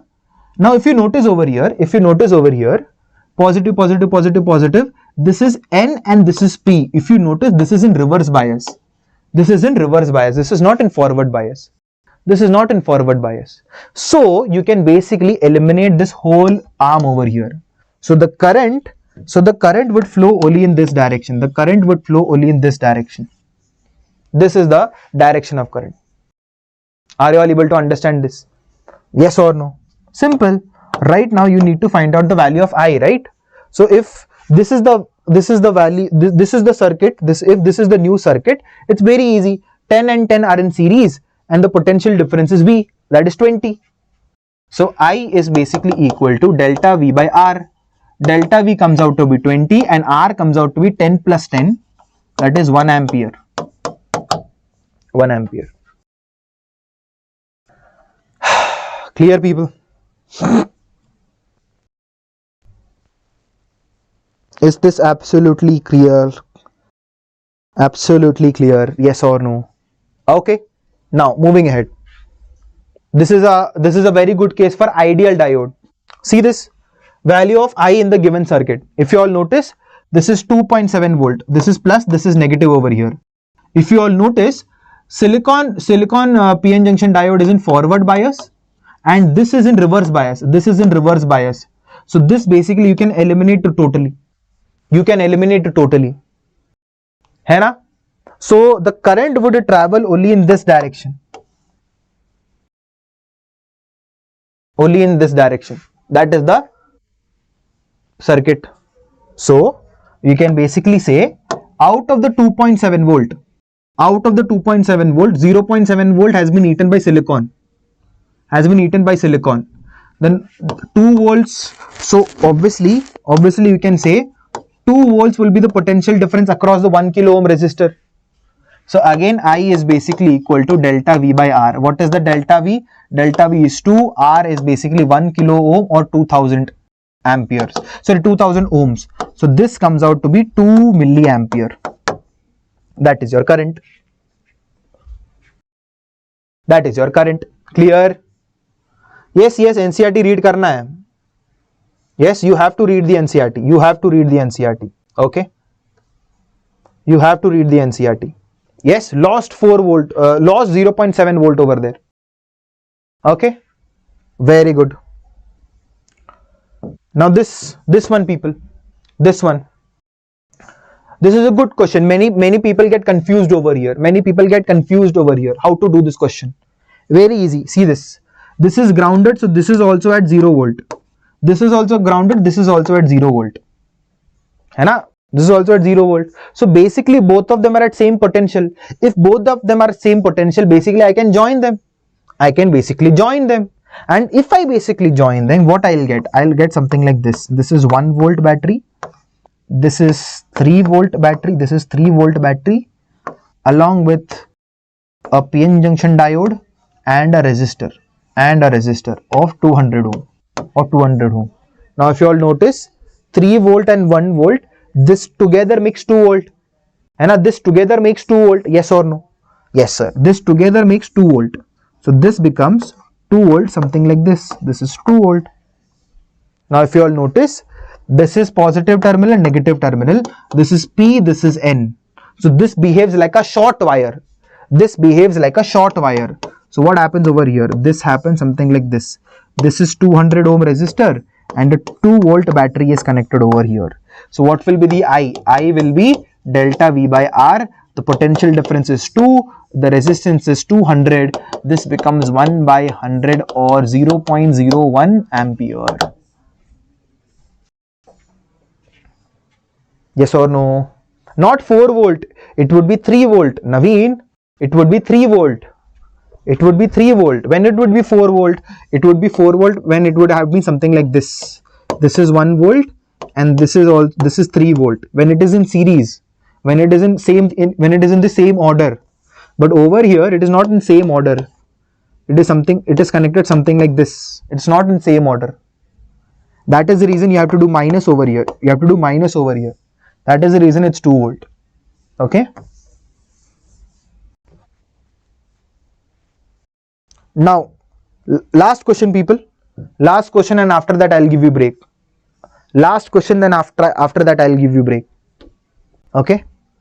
Very good question. This is a very absolute good question. Absolutely very good question. You have to find out the value of I. You have to find out the value of I. This is I for you. I2 for you, I2, and also the value of I1. You have to find out the value of I2, I1 and I. Everything. See, many people get confused over here in this diagram. But people, if you all notice, this is positive potential, this is negative potential. Okay, sir, no problem. The current will go over here, the current will go over here, the current will come over here. Now tell me, people, this is in forward bias? Yes, sir, this is in forward bias. So this is also in forward bias. How, sir? Sir, positive potential, this is also P, this is also P. Are you all able to understand this? Are you all able to understand this? Yes or no? Yes or no? Yes. So if you all notice, this will get converted to a short wire. This will also get converted to a short wire. And we know current always travels the less resistance path. Current always travels the less resistance path. Are you all able to understand this? Yes or no? Current always travels the less resistance path. So current will be like, why should I travel from 14 kilo ohm? Why should I travel from 12 kilo ohm? I will always travel something like this. Did you get it? Did you get it, people? Have you understood it? Have you understood it? Yes or no? Have you understood it? Yes or no? So the equivalent circuit would be something like this.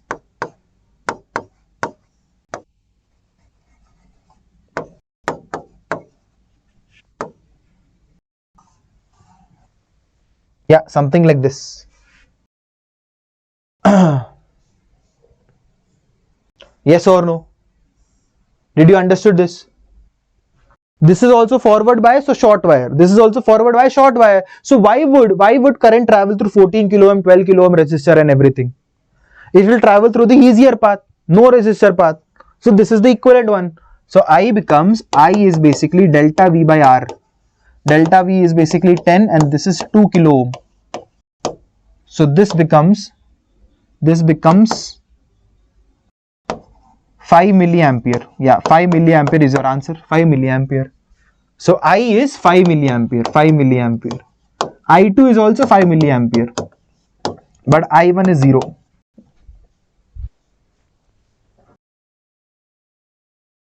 Are you able to understand this? Yes or no? Clear? Clear? Did you all like the session, people? Okay. Now tell me. Now tell me, people. Do you want to break? Do you want to break or do you want to finish it? Do you want to break or do you want to finish it ASAP? Tell me. Tell me, people. Do you want to break or do you want to finish it ASAP? Why 0? Arey, people, it's very easy. See, it's very easy. Because the current is only traveling in this loop. Obviously the current through this wala loop is 0. No current is traveling. That is I1 is 0. And I2 is equal to I. I2 is equal to I. I2 is equal to I. Okay. Okay. Okay. People, before, okay, let's do one thing. I need to basically freshen myself and everything. Can we just take a 5 minutes break? Can we just take a 5 minutes break, people? Just a 5 minutes break. I will also just fill my water bottles and come, and just a 5 minutes break. Just a 5 minutes break. I'll also freshen myself. I'll also just fill my water bottles and I'll just come. Okay. Okay. Yeah. Only 1 hour. Only 1 hour, and then finish it, and then we'll finish it. Okay, people. Just 5 minutes. Okay. Just 5 minutes. Okay. Just 5 minutes, and then I'll come. Okay. Just 5 minutes. Okay. Okay. Okay.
Yes, people, are we back?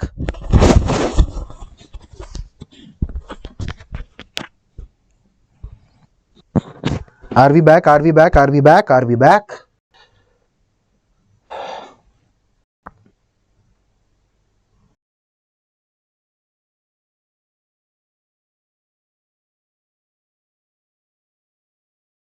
Okay. Yes, people, let's just finish off with application of junction diode.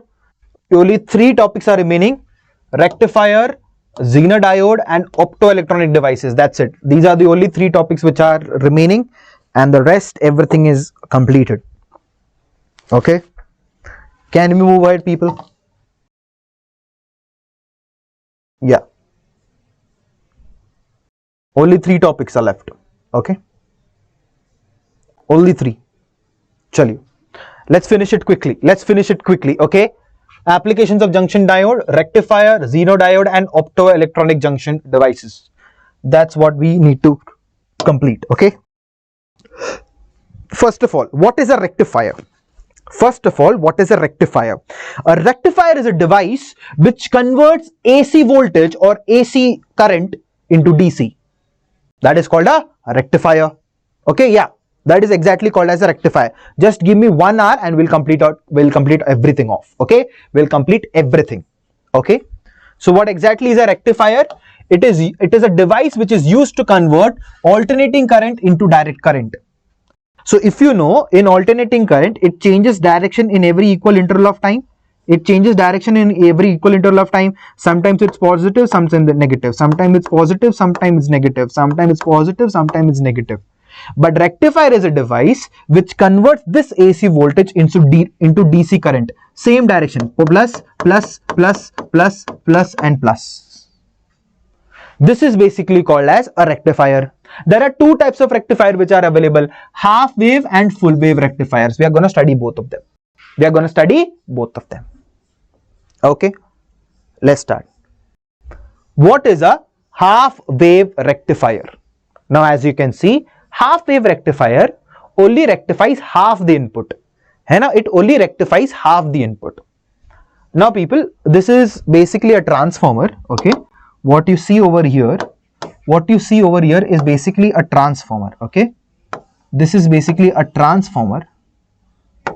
This is basically a transformer which you will study in AC. This you will study in AC. Okay, this you will study in AC. Okay, you don't have to understand the main idea behind the transformer because that is something you will study in AC. So what happens is that, people, in AC you have different directions of current. This is plus, sometimes it's negative, sometimes it's plus. Yes or no? Okay. This is called as the primary coil. This is called as the secondary coil.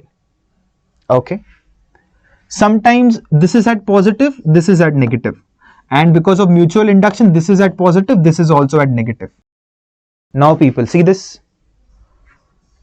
Right now, this is at positive, this is at negative. Right now, this diode is in forward bias.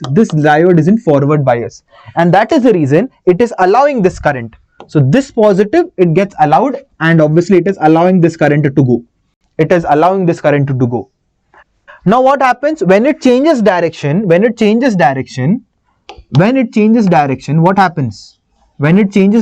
happens?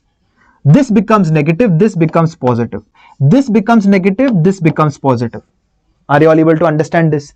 So now when this is negative, this is positive. Right now this is in reverse bias, and in reverse bias, PN junction diode does not allow the current, and that is the reason you get zero current over here. In the next cycle, what happens? In the next cycle, again this becomes positive, this is negative, this is positive, this is negative. This is again in forward bias. So this positive cycle, the bias, so the diode allows this positive cycle to cross. Are you all able to understand this, people? And next what happens? This is negative, this is positive, this is negative, this is positive. This is again in reverse bias.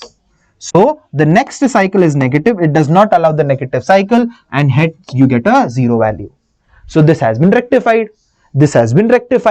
Now the efficiency is very low over here because, people, if you all notice, This part also, this part, the negative half cycle is basically, it is getting useless, right? It is getting wasted over here. Only the positive half cycle, only the positive half cycle is being allowed over here. So it's not very efficient. That's where the full wave rectifier comes into place. That's where the full wave rectifier comes into place. See. Okay. See this, how does a full wave rectifier, okay, now this is basically what a half wave rectifier is. For the positive half cycle, this is at positive, this is at negative, so this allows the current to pass. For the negative half cycle, this is at negative, this is at positive, it does not allow the current to pass. Exactly, basically, it is just basically a schematic diagram of everything I have explained. Okay people, are you able to understand this? Yes. Now there are some problems, there are some formulas in which you have to keep this in mind, that if you want to convert the AC current into DC, so the IDC current formula is I0 divided by pi, that is peak value divided by pi. The VDC becomes V0 by pi. What is the value of IRMS? IRMS current is I0 by 2. You will study this in AC, but that is a different thing. Okay, it is my responsibility to tell you this formula. So IDC or I average is I0 by pi, and VDC or V average is V0 by pi. Okay people? Okay, yes. Now over here, this is the question, this is the formula, that this is the question that we get. See this, the peak voltage in the output of a half wave diode rectifier fed with a sinusoidal signal without filter is 10 volt. Okay, the DC component of the output voltage, so they want VDC, right? So VDC is basically V0 divided by pi. So the peak voltage is 10 volt, so 10 divided by pi, that is basically your answer. That is basically your answer. Okay, cool, simple, direct formula people, direct formula over here. Okay, this is something which you can do as your homework. This will act as your DPP. Okay, this will act as your DPP. Now let's come back to full wave rectifier. Okay, can I get some fire in the chats people? Can I get some fire in the chats? Fire in the chats people.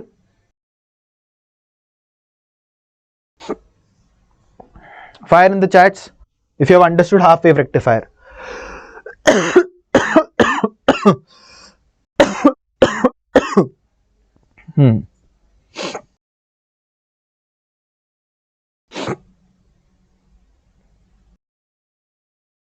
See what happens over here. Again there is a transformer over here. Again there is a transformer over here. Okay people, see what happens. See what happens. This is at positive, this is at negative. Okay, this is a center tap transformer. The working you don't have to worry. Positive, negative. This is also at positive, this is at negative, this is at negative, this is at positive. This is what happens over here. This is what happens over here. You don't have to worry about it. Okay, you don't have to worry about it, that what is a center tap and everything. Yes, don't worry, I will teach, don't worry, you don't have to worry about all of these things. Okay, you don't have to worry about all of these things. Okay people, dekho, simple. See this people, very easy to understand. This is positive, this is negative, positive, negative, and then negative, positive. This is what happens right now. This is at positive, this is at negative. If you all notice, because of this, this is in forward bias, but over here, if you all notice, this is in reverse bias. This is in reverse bias.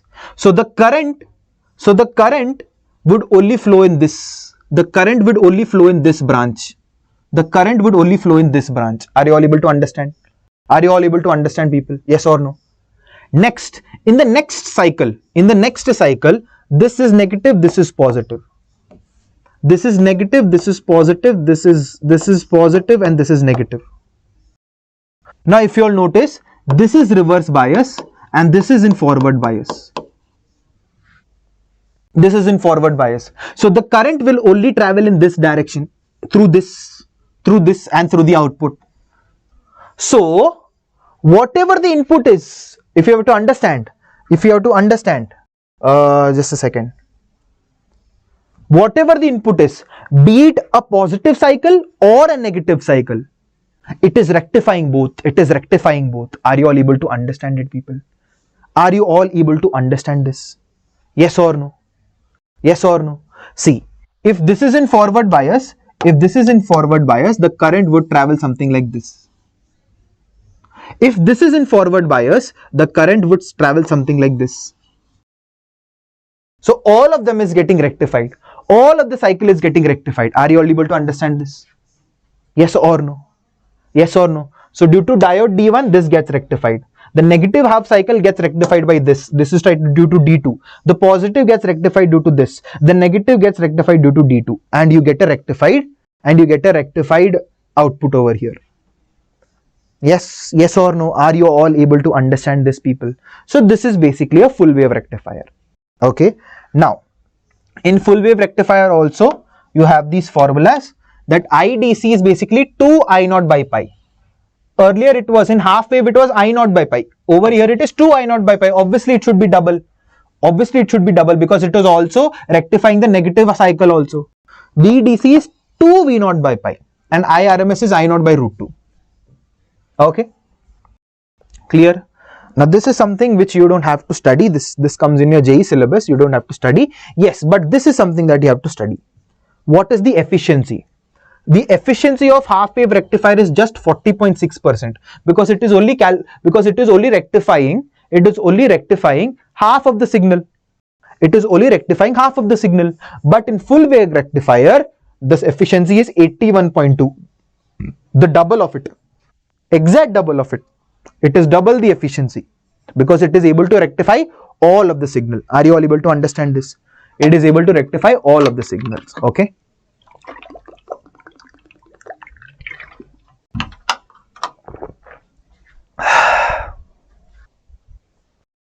Okay.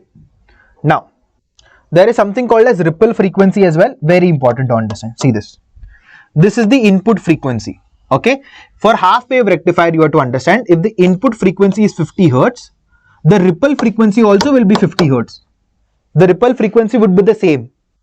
Okay. Input frequency 50, ripple frequency also would be 50. But in the case of full wave rectifier, it's going to be double. If the input frequency is 50 Hertz, the output frequency or the ripple frequency is going to be 100 Hertz. Double. Obviously, it's going to be double. Obviously, it's going to be double. If you are able to see, the frequency has doubled, right? The frequency has doubled. So over here, the input is 50, but the output is 100.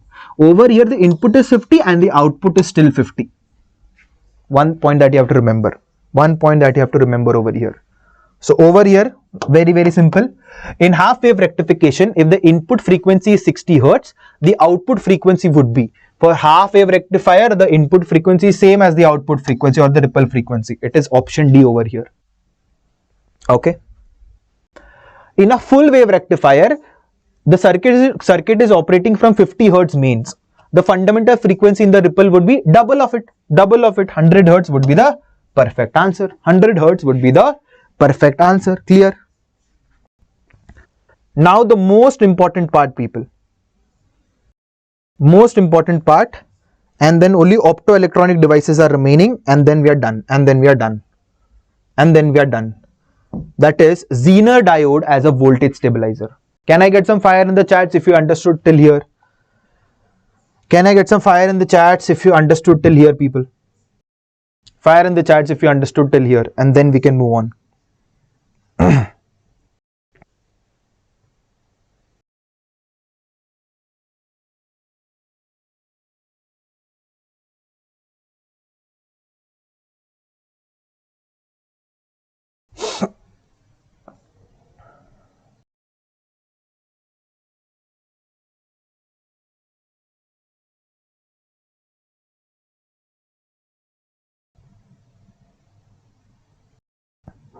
Okay, moving on.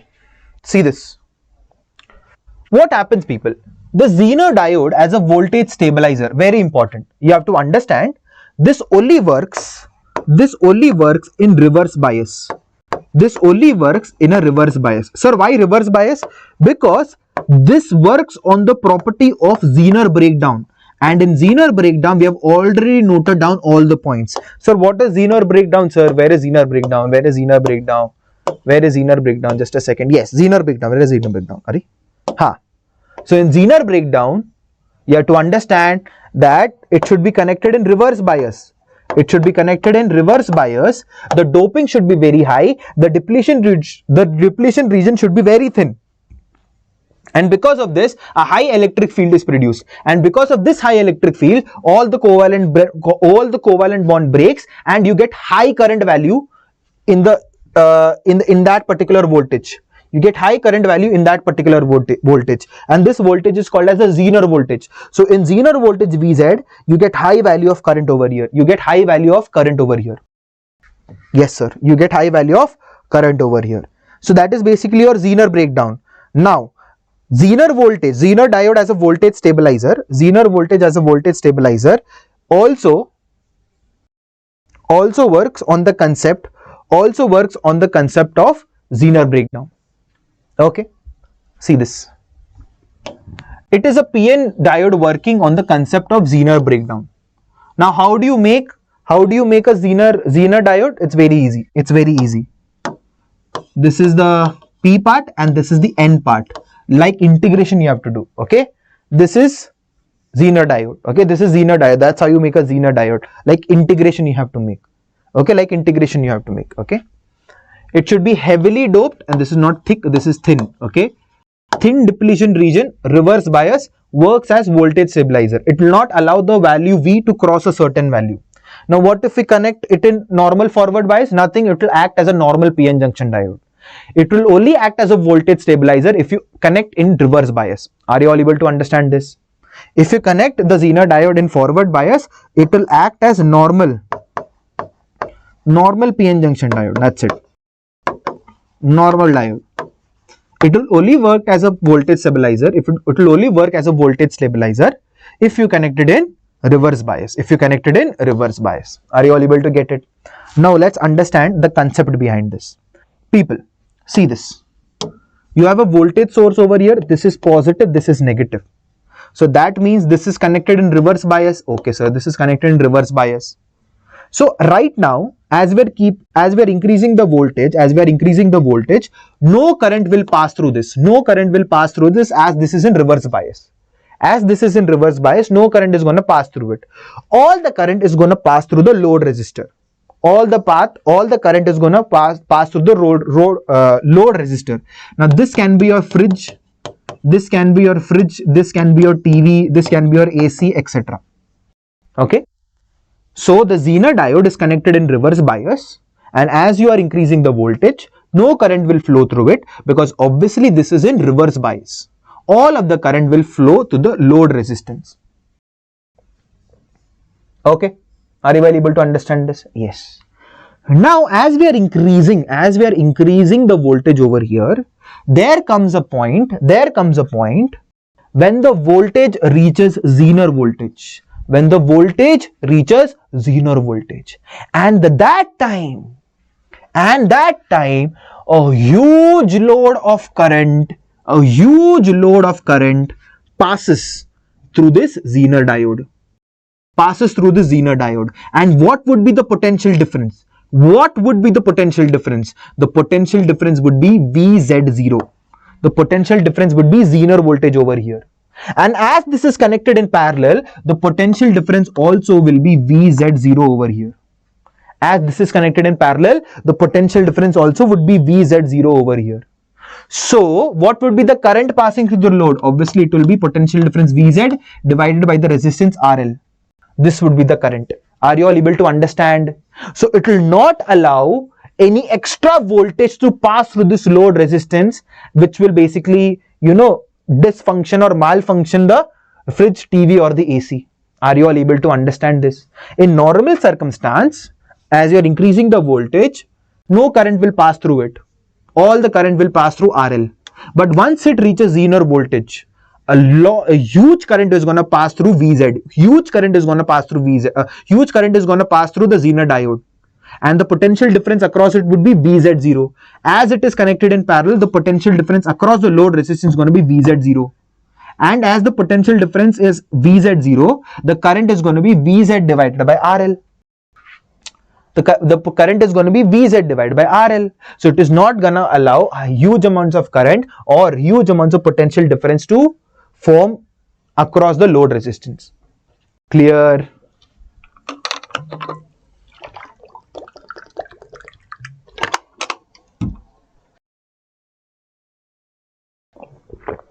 Don't worry, you'll understand this.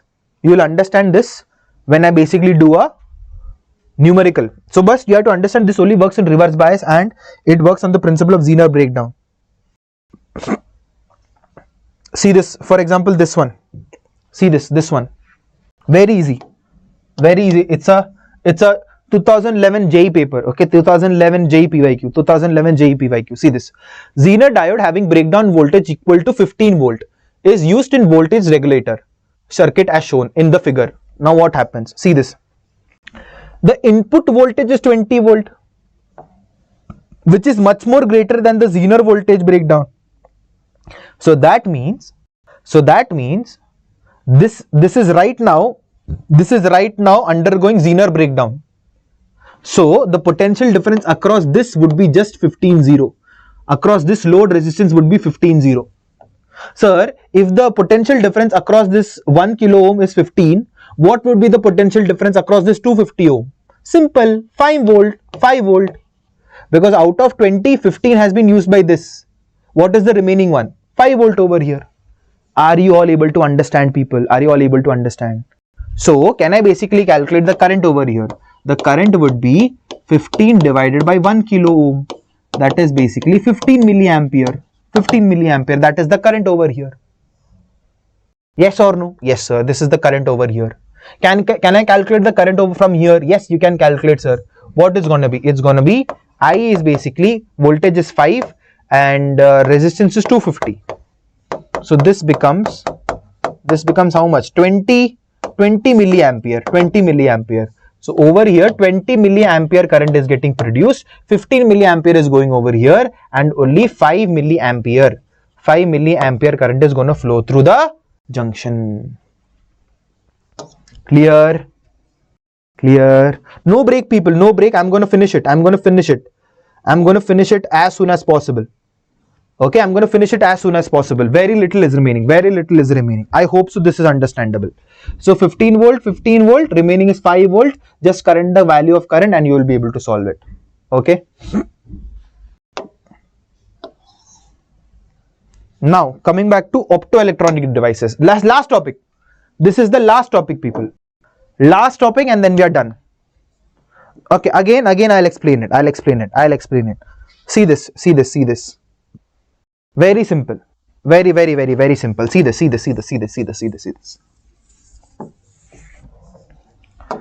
See, this is at positive potential, this is at negative potential. This is P over here, this is N over here. That means this is connected in reverse bias and this has some integration sign also. So this is Zener diode. If this is Zener diode and it is connected in reverse bias, that means this is acting as a voltage stabilizer. Okay. Here we have the input voltage as 20 volt, which is much more greater than the Zener voltage. That means it is undergoing Zener breakdown right now. So the potential difference across this is 15. So the potential difference across this resistor, across this Zener diode is 15-0.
Hello, hello, hello, hello, hello, hello, hello. Hello. Hello, hello, hello, hello, hello.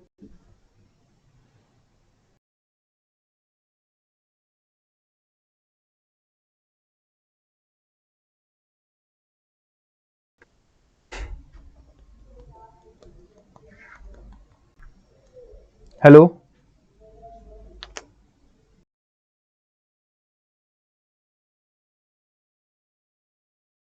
Yeah. Okay, don't worry. I would solve the question again. Okay. Yeah. Is it okay? Is it okay? Is it okay?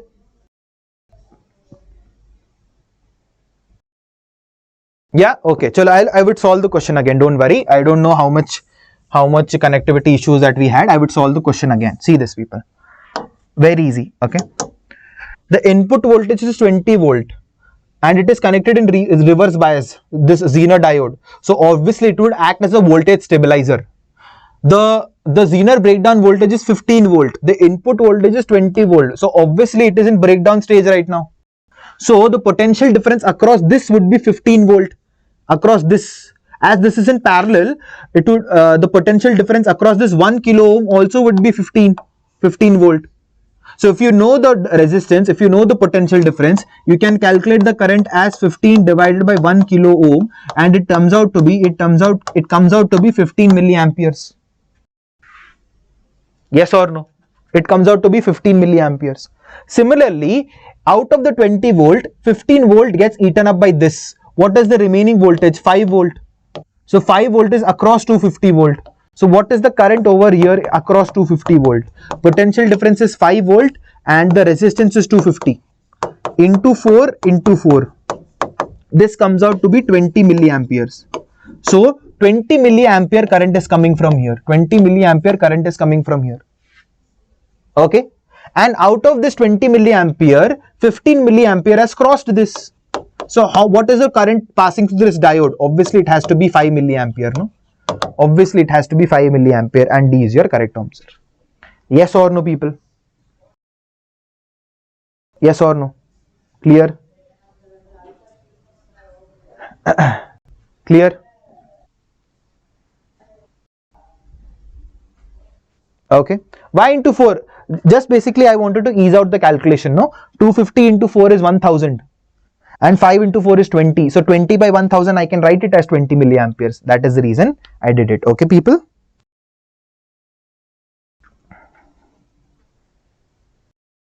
Okay. Tick. Okay. Now coming back to optoelectronic devices, people. Optoelectronic devices, the last topic. Okay, the last topic, and then I'm going to leave you. The last topic. Okay. The last topic. That's what we are going to do. Okay. Last topic. Last topic.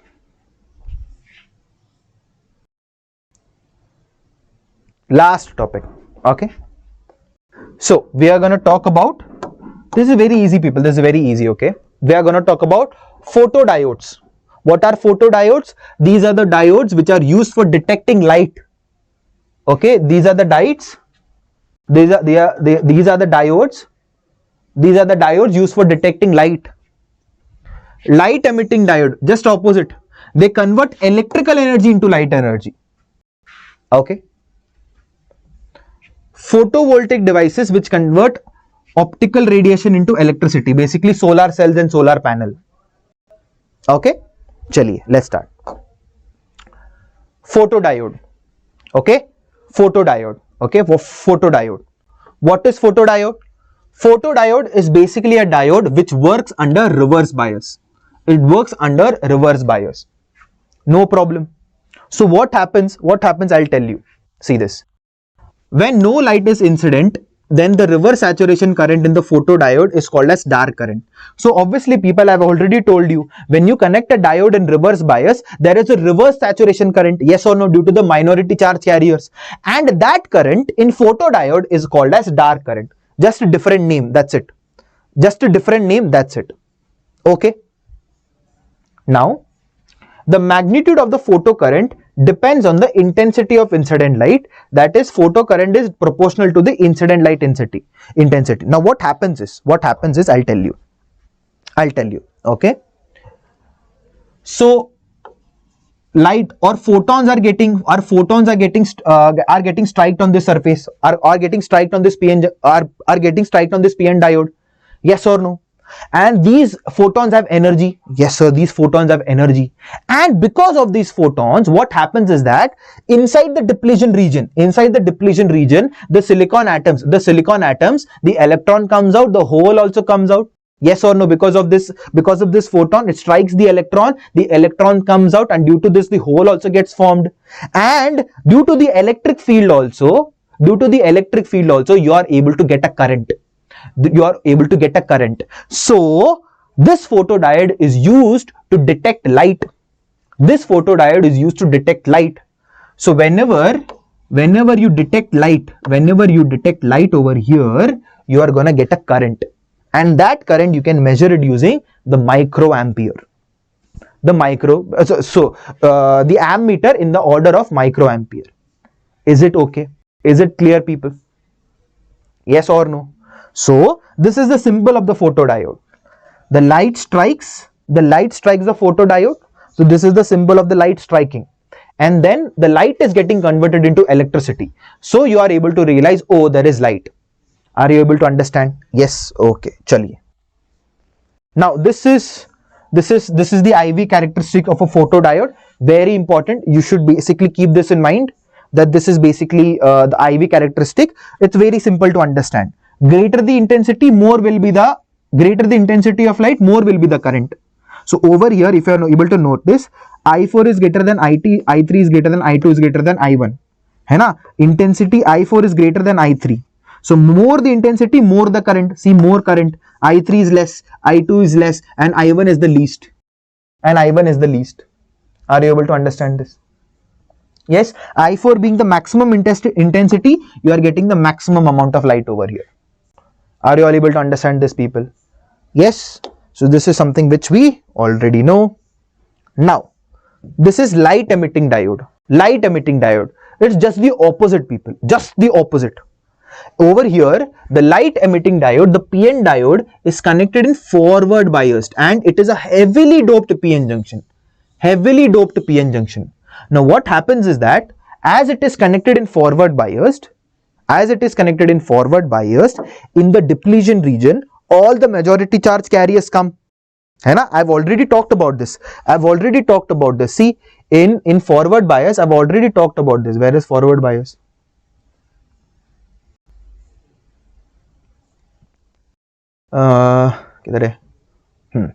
In forward bias, I've already talked about this. See, all the majority charge carriers from the whole side, so from the P side, holes travel in this direction and electrons travel in this direction, and they recombine in the depletion region. And when they recombine in the depletion region, they release energy. Are you all able to understand this? So in forward bias, holes move in this direction, electron move in this direction, they recombine in the depletion region. Yes or no? And when they recombine, they release energy, and that is how you get a light emitting diode. Are you all able to understand this? Yes or no? And that is how you get a light emitting diode. Okay, you just need to have some idea about it. Don't worry, you just need to have some idea about it. Okay. Now, solar cell also works on the same principle, people. Okay, see this. If you understand, solar cell is basically a PN junction which generates EMF or electricity when solar radiation falls on the PN junction. It also works on the principle of what? Photodiode. Same principle. It works on the same principle. Light, the photons get, because of the photons, obviously, because of the photons have energy. It strikes the silicon atoms, the electrons come out, the hole also gets come out, and due to this, you are able to form electricity. You are able to form electricity. It works on the same principle as the photovoltaic effect, as the photodiode, except that no external bias is applied and the junction area is kept much larger. Obviously, see, in solar cell, whenever you are using solar panel, will you ever connect a battery to the solar cell? See, the ultimate point of the solar cell is basically to create electricity. है ना? Is basically for electricity. If you are using a battery, then what's the point of using a solar cell? In photovoltaic cell or in photodiode, we used a battery in reverse bias. But over here, no battery is required. Obviously, no battery is required. What is the point of using a battery? What is the point of using a battery if you want to convert the sun's solar energy into electrical energy? Are you able to understand it, people? Are you all able to understand it? Yes.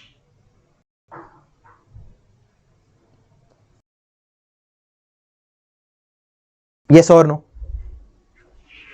Okay. And the plate also is larger in area, and the plate also is larger in area, so that more sunlight can fall into it. Okay. Now, very important, people, this right over here is very important. Very important. Okay. So this is the IV characteristic of a solar cell. This point is called as open circuit voltage. This point is called as short circuit current. What is open circuit voltage? Very simple. If you have not connected the solar cell anywhere, just kept it open circuit, this is the voltage that you get over here. And if you short circuit it, this is the current that you get. Are you able to understand this? One more time. If the solar cell is kept open in an open circuit, this is the voltage that you're going to get. But if you have short circuited it, this is the current that you're going to get. That is called as short circuit current. Are you all able to understand? Now, these are some of the information that I've given over here. It's given in your NCERT as well. You can basically read it. It's not that important from your exam point of view, but I've still given it in your PDF. Okay, people. Just one last thing. I just basically missed one point over here. And that is people, see this. After rectification, what does rectification do? So rectification, it converts AC signal into DC signal, yes or no? But if you will see, the DC signal over here still has bumps over here, है ना? It still has bumps over here. Now, to reduce these bumps, है ना, to make them stable, and to make them a little stable, we use capacitor as a filter.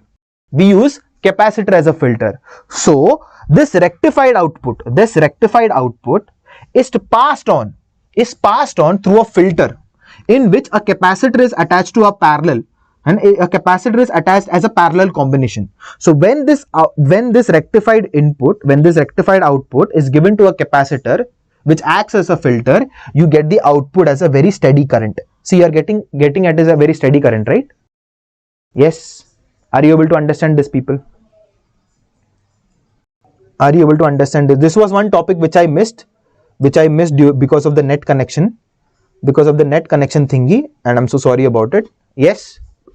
But yes, this is the last topic. This was the last topic. Did you all understood this, people?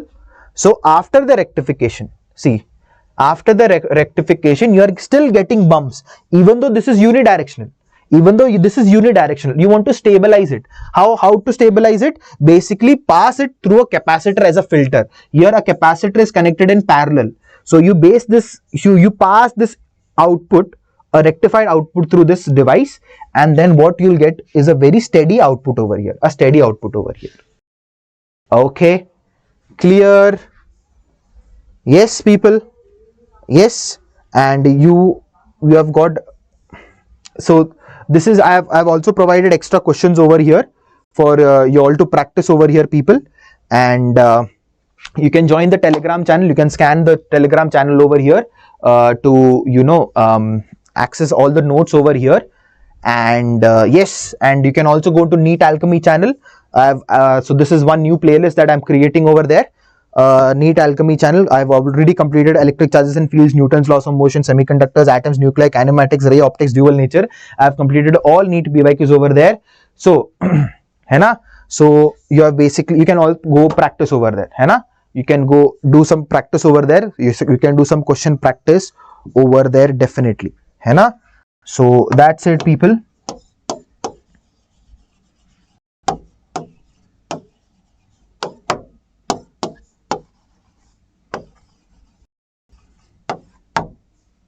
The end. Yes, I will try to share the PDF today itself. Okay, I will share it in my Telegram channel. Okay. Okay, pen drop moment. Okay, so we have completed semiconductors. Okay, I hope so you have understood every bit of it.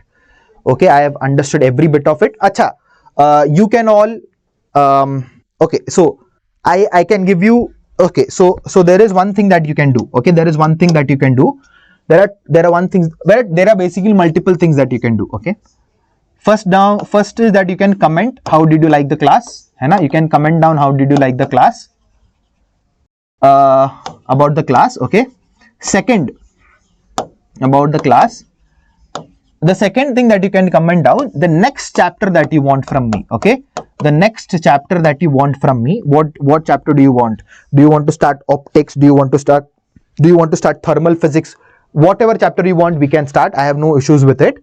So you have to comment down according to it.